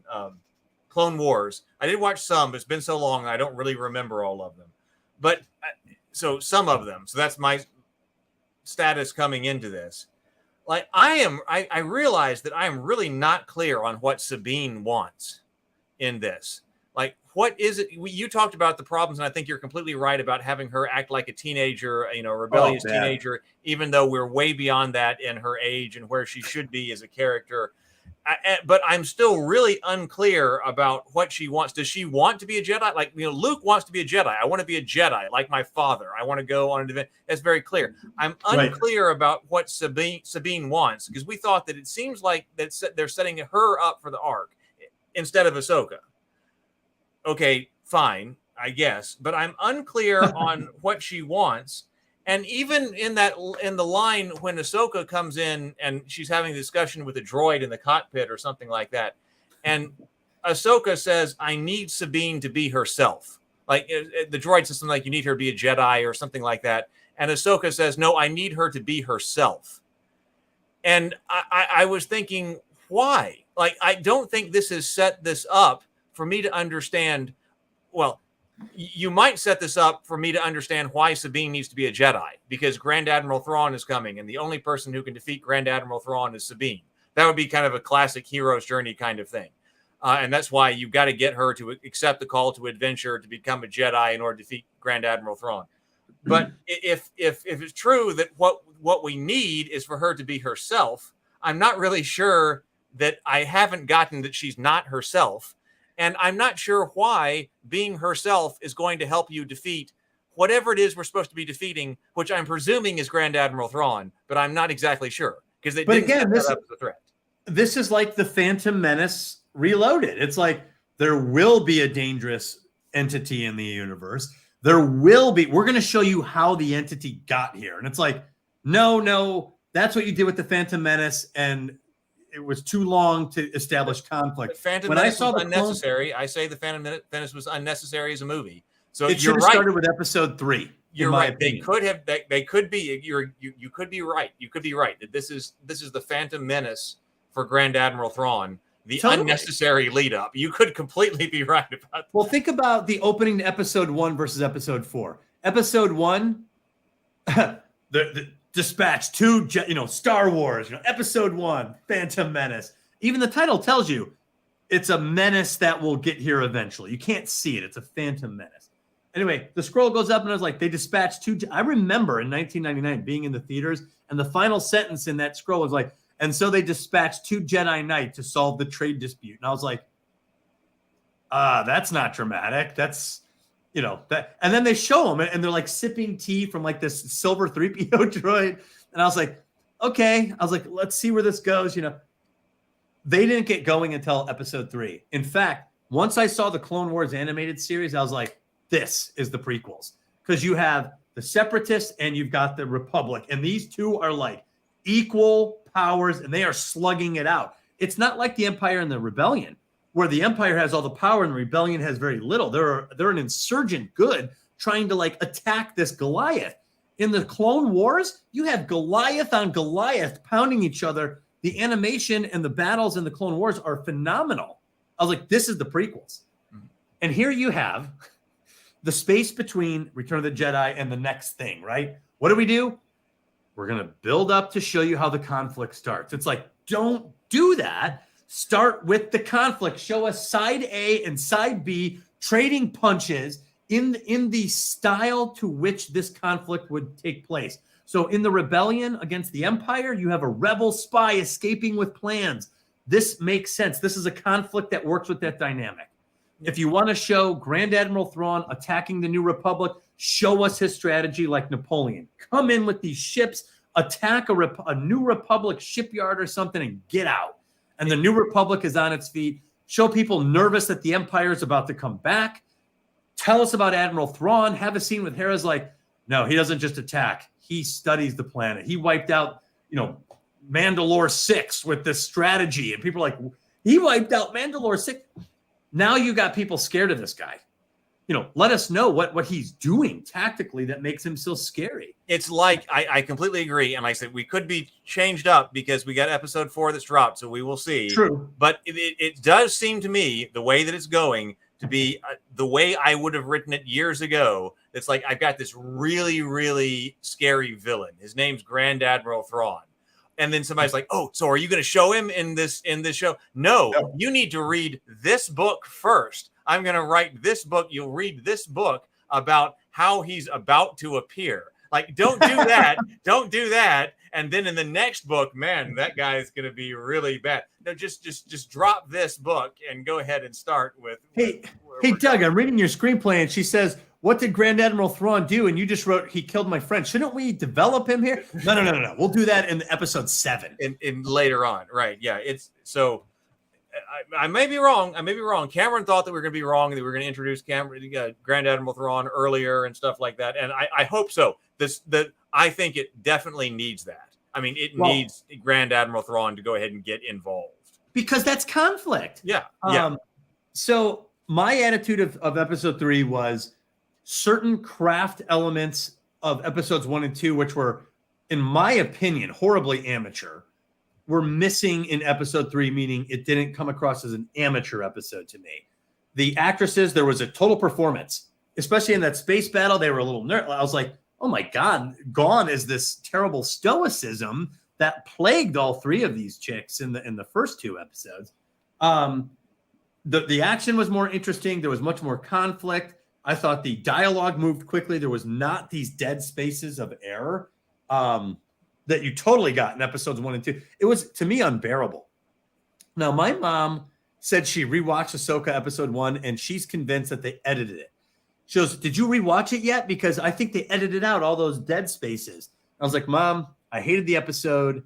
I watched it twice. I don't want to watch it a third time. But she's convinced they've altered it to make it more watchable. She said she rewatched it and liked it more the second time. Do you think people would be able to know that by the length of the episode if that happened? Yeah, you're right. That's something I should be able to Google, and someone would have caught that. Someone would have caught that. Yeah. Yeah. So who knows? Maybe she. I don't think they did, to be honest. But I didn't like I said, I didn't like those episodes. I did like that there was an effort of Jedi training. I liked that there was some Star Wars themes in episode 3. I thought Ahsoka was much more animated. I thought Sabine was okay. It seemed like there was a little bit more of like scene coherence in episode 3 than the first two. The first 2 episodes, none of the scenes really made sense to me. I couldn't break them down in a way that I would. Let me put it this way. And I forgot to ask this about Cameron, but Cameron said he likes the episodes and he has other reasons for liking it. But I wanted to ask him, would you teach this episode? Would you teach Ahsoka episode 1 and 2? That's a good question. That's a good question. Because I can't imagine this would be something material that you would use to teach. Sable Phoenix says could be the natural time compression that you get when you're rewatching something and know what to anticipate. That's a good point. That's actually a really good point. I'll have to mention that. Her main point was that she didn't think it was as bad as she thought the first time, which I'm surprised because, like I said, I've watched it twice and I liked it less the second time with both episodes 1 and 2. What everybody is talking about, or one of the many things that everybody is talking about regarding that, is Sabine being trained as a Jedi. And I was wondering what you thought about that from the perspective of world building and integrating this into Star Wars. So, like the Grand Admiral Thrawn conversation, Sabine's backstory is pretty intense. You know The Mandalorian, right? You've seen most of the Mandalorian episodes with the Darksaber. Do you know that Sabine's like backstory is loaded with the Darksaber? I do know that. I don't know all the specifics, but I do know that that it's there. Yes. So let me just say this: like Grand Admiral Thrawn, there's a ton of missed opportunity to develop Sabine. Instead of this stupid rebellious teenager crap that they're doing, give us some clue where she's coming from in her ties with the Darksaber, the Mandalorian culture, her relationship with Ahsoka, her experience with the Force. I'm writing book 2 of a novel right now. So I'm in chapter 5, which I'm very excited about because I'm finally away from the Hero's Labyrinth and writing fiction. But I have to write the book as though you've never read it. So it has to be able to stand on its own. And as such, I have to design scenes in which the Theodora and other characters are moving the plot forward in book 2. Clearly, like establish the conflict, move it forward, establish the tension while having clues come up organically. It shouldn't be, hey, Theodora, remember when that terrible thing happened to you? Thanks. Like you can't have it forced in there. It has to be very natural. And I'm very conscious of this. So I have found very natural, organic moments where clues about her backstory come into the story. And I'm doing this very seriously. It helps new readers understand more about her right now in this story, which maybe this is their first one. Let's say it's a book reviewer. They might not have read book 1. They're going to have to understand this right now. So I have to give them clues on what's going on. Secondly, anyone who's read book 1 and is coming into book 2 is going to want refreshers. Because if you understand the totality of the story, every scene makes more sense and is more interesting and compelling. Why would Ahsoka avoid doing all of this with all of their pre-existing characters? They're not giving us much backstory at all with Ahsoka? I don't know because I don't understand. Like someone who's not deeply versed in all this lore, I don't understand what Ahsoka's and Sabine's relationship was. So let me explain. Nobody knows who Ahsoka is. You and I have seen the Clone Wars. I try to think of my mom, and everyone who knows me knows about the Clone Wars. You know what I would have done? Oh my God, you should have put me in charge of this. First off, I would have started with the attack from Grand Admiral Thrawn on a new Republic shipyard. Secondly, I would have had a live action flashback showing Ahsoka Tano as Rosario Dawson and Hayden Christensen as Anakin in a moment of the Clone Wars flashback with the Separatists and the Republic. Have some scenario there where you understand that she was the Padawan of Anakin. I don't even know if I think they just now mentioned that. You're right. You might not. I do know that because I had seen it, even though I didn't finish it. But you might not even know that. You could completely not know that. But that's what I'm saying is the normies probably don't know that. Secondly, why pass on the opportunity? Why pass on the opportunity to put Hayden Christensen into a scene with Ahsoka Tano for a live-action Clone Wars sequence? You have Tamura Morrison. You could put him as Captain Rex. Like, you could put all those characters in there effortlessly and have some sort of a flashback to show Ahsoka Tano and Anakin Skywalker leading a battalion of clones up, advancing on a Separatist position. Have them have some quick banter back and forth. Have her, yes, master, there's a relationship, and him give her some like clue about the Force. And then come back to the beginning where she's meditating. She's remembering all this. And now her life is different. The Clone War is over. The Republic is here now. And there's a disturbance in the Force. Grand Admiral Thrawn just attacked, voices cried out in terror on the shipyard, whatever. I don't know. That's how I would have opened it. I would have opened it where we understand who Ahsoka is, because this is her story, not Sabine's. And I would have started with conflict. I would have given us, and I would have definitely given the fans a beautiful treat of showing Hayden Christensen reprising a very heroic role of Anakin, with Rosario Dawson as his and Ahsoka as his Padawan. Showing Anakin as heroic is so important. You've talked about that. That happened in the Clone Wars. It didn't happen in the movies. It didn't. And it should have. So you don't need Anakin as a 6-year-old kid or an 8-year-old kid or whatever that is. You don't need that. You don't need that at all. In order to tell the story of the fall and the corruption arc and stuff like that, which Brianna and I talk about all the time, you really have to start with him as the ultimate hero. And you never got to see, as far as the movie goes, Anakin as the ultimate good guy. And you needed to see that. Totally agree. His portrayal in certain scenes in the Clone War, the animated portrayal of Anakin Skywalker is superior in a lot of ways to the portrayal of him in the prequels. He has moments where he teaches Ahsoka things.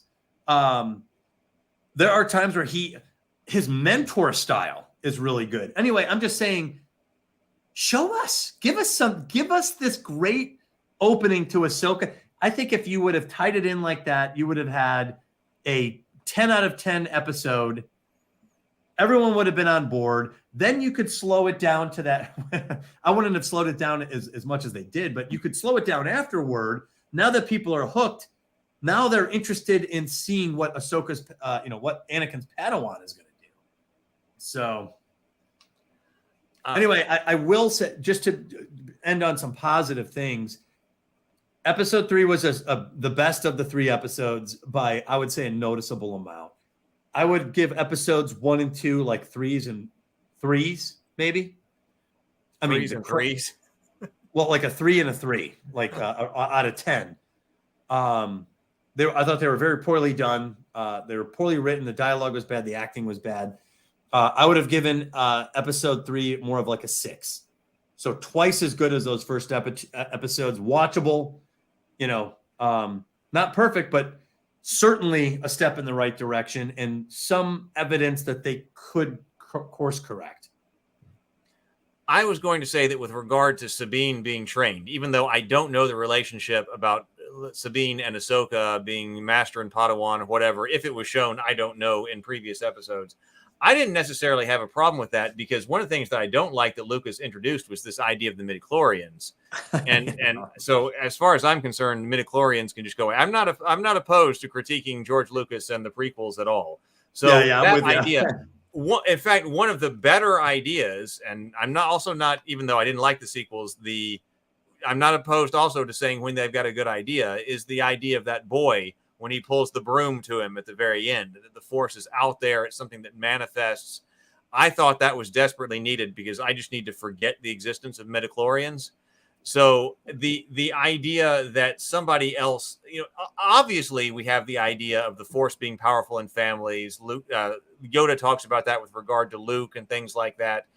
But I didn't have I didn't have a problem with the idea that it's something that you can develop, and it's not something that's just determined by your biology and your midichlorians that can go away, as far as I'm concerned. But I recognize from a storytelling perspective that we're actually in conflict here, because the storytelling thing, if you're doing the hero's journey, and you could totally do the hero's journey with Sabine Wren, the importance, it seems like it comes up, the storytelling beat that comes up, and so we're talking about something deep and psychological here, that the hero, even though they are the will-be hero, even though right now they're a farmer or they're just somebody who lives in an apartment like Sabine, or whatever, somebody who is insignificant, has some type of connection with something much greater. And so if you have that connection, so it's very easy to do that through a bloodline, that gives you that connection. Oh, your father was somebody, or your mother, or whatever, your family is something. So from a storytelling perspective and an archetypical perspective, that idea of you being special because of some kind of connection to your bloodline or ancestry, which we've talked about before on the show. Yeah, sacred fire elements. That sacred fire element is very important. So having that is an important storytelling element that we connect with and we see over and over again is important. But then don't tie it down. that conflicts with the idea that maybe anyone could be a Jedi if they practiced hard enough. Yeah, see, my sense was always that being a Jedi was something that was accessible to a lot of life forms, if not all, but some people were gifted by being strong with it. So I did not like the midichlorians. I don't know why he biologicalized it. I don't know either. It was more interesting as a mystical energy field. This idea that you could learn it. And as a Skywalker, he was especially strong with it. It's like an athlete who is really gifted early on. I even wrote in my notes a long time ago about storytelling that, you have the character like in like Parzival. You have a character who's the not likely hero who goes on to do the great thing. And also that you have this hero design of someone who is blessed with greatness who has to live up to this now. So I think you could work with the Force on both levels. The janitor who becomes a Jedi Knight versus the pedigree of a prince who falls short. I didn't like the scene at the end of Last Jedi with the broom, not because it was a bad idea of the Force, though. I agree with you that it's a good idea of the Force, but that's your ending shot to a Star Wars canon film about the Skywalkers. Anyway, it didn't work there, but I think I agree with you on the point that it was sorely needed to open up the Force in the universe. Yes. And you could the midichlorians were mentioned in The Phantom Menace, and then they were mentioned again in Revenge of the Sith. And it's like, and actually their mention could have been just deleted. And I had to say, if I was editing that, it's like, let's just delete that, because the Emperor, or the will-be Emperor Palpatine, says something like it's something like he used the Force through the midichlorians to bring the person back to life. And I'm looking at that like, let's just not mention midichlorians. We can just say he used the Force to bring that person back to life, and then we just don't have to bring up the embarrassing midichlorians again. I wouldn't even mind. It'll work just fine. I wouldn't even mind if the final edit of the film had like beeps, like he used a beep to use the Force. Do not tell us about midichlorians. Just blot it out. So I agree. Yeah. So my point was, I understand. I know that it's controversial, Sabine, with that, because people will talk about different things that George Lucas has said about the Force and whether or not you have to be born with some kind of Force aptitude and blah, blah, blah, blah, blah. And I'm sure that there have been many contradictory things actually said, if you're like watching, I'm sure there are contradictory things that are said. But to me, from the kinds of things that we talk about, it's the conflict in the storytelling perspective. Like, what is the storytelling perspective? Luke, James, since I may have gone too far in a few places. That's like the quote of the. It's like it's so funny because Lucas even knew I may have gone too far. Yeah, like the guy with the long, like the Jedi with like the 5-foot neck. Not necessary. Not necessary. really not something that we had to have, George. Like that would have been fine to not have that. Well, for the most part, I'm still a huge George Lucas fan. I'm not above criticizing him. I could definitely see. I mean, he's human. He's definitely not like the perfect storyteller, but he has given us some of the greatest stories of all time, and some of the wonkiest. But getting back to Ahsoka, it's funny that I noticed you keep mentioning Sabine, and it's making me wonder. I was like, I think this comes across as Sabine's story. Like, I think it does, because I kept thinking to myself, I was like, I would open with Ahsoka and Anakin and really establish where she comes from in the Star Wars lore. And when you kept saying Sabine, I'm like, Sabine shouldn't be on Heath's mind this much, but the show is, and it's funny because every time you said it, I realized like there's so much Sabine.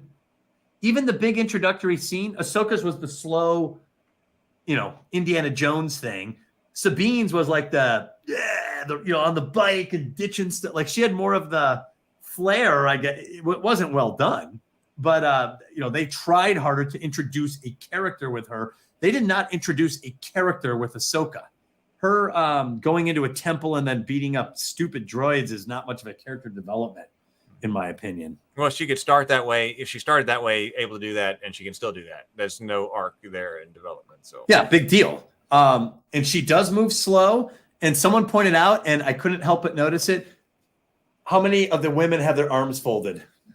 Hera, Ahsoka, and Sabine. There's all these scenes with them like this, and it's like, yeah, that's right. That's a defensive position when someone's like that. So, and Ahsoka in the cartoons was never, I don't think she ever did that. She was always very open and woman of action-ish, Well, you mentioned that you didn't think that it was as stoic and everything like that, but I felt when Hattie, Shin Hattie, or Hattie, or whatever, however you pronounce her last name, but who generally I was pro, but when she's flying in on the ships, she's got, to me, she had the same kind of stoic kind of voice that, like, I forget exactly what the lines were, but she's flying and she's like, we'll get them, go that way. And I was like, she's acting in the same way. But you know what made the scenes work and the dogfighting? You don't have to be animated when you're flying a ship, but look out the window once in a while. Like even in the Clone Wars, they would show guys, someone's behind you. He would look, and then he would look. And there was other, they look up above them. If someone's getting hit, like, oh my God, they look out their window. If someone crashes, then Luke looks. Like, show me some of that. You don't have to be like, right. Yeah. You know what I'm saying? Like, because that's what dogfighting is. Like, there was flashing lights, and you would see like Wedge squint from the flashing light or turn, and there was all of this action out the windows. Watch Empire Strikes Back when they're in the snow speeders and A New Hope. There's always action out the windows, and the action actually follows sense. Like if the Millennium Falcon comes in and shoots somebody and it cuts, you could see the explosion out the window of the other starfighter. Thanks, Wedge. Good shooting, Wedge. There was logic to the chaos, and we could follow it all through their canopy windows.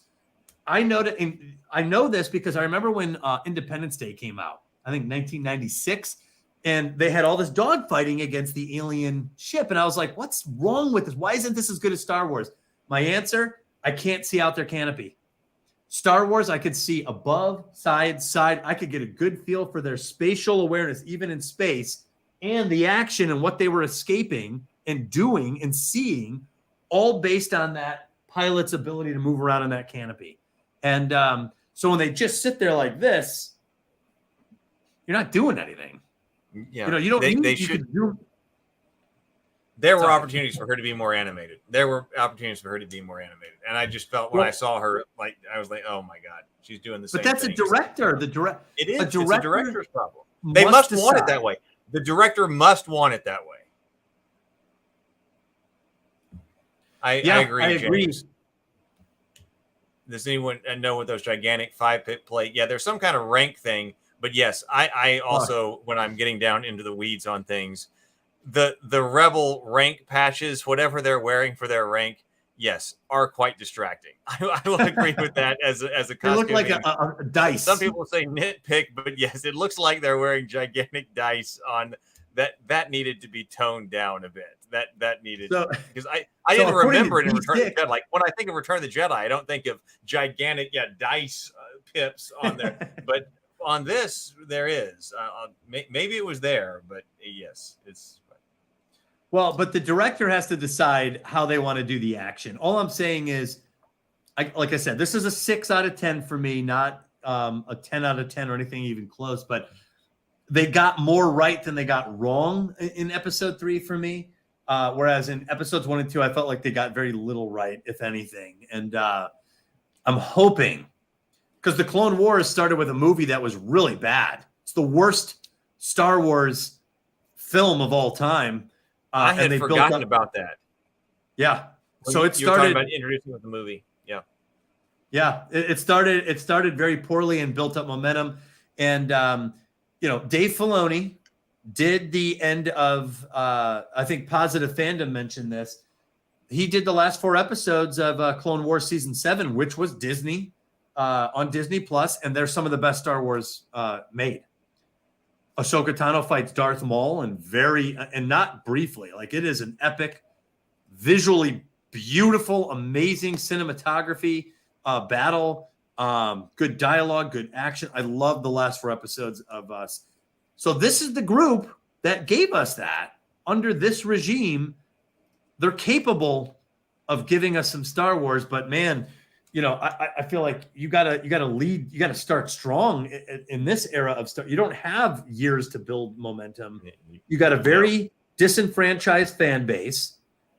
People are quick to pull the trigger, and after so much bad Star Wars, if there's a whiff of more bad Star Wars, people are going to tune out. All right. Well, is there anything else we need to say? I guess that seems to wrap things up. That's. Are you going to watch episode 4 tonight?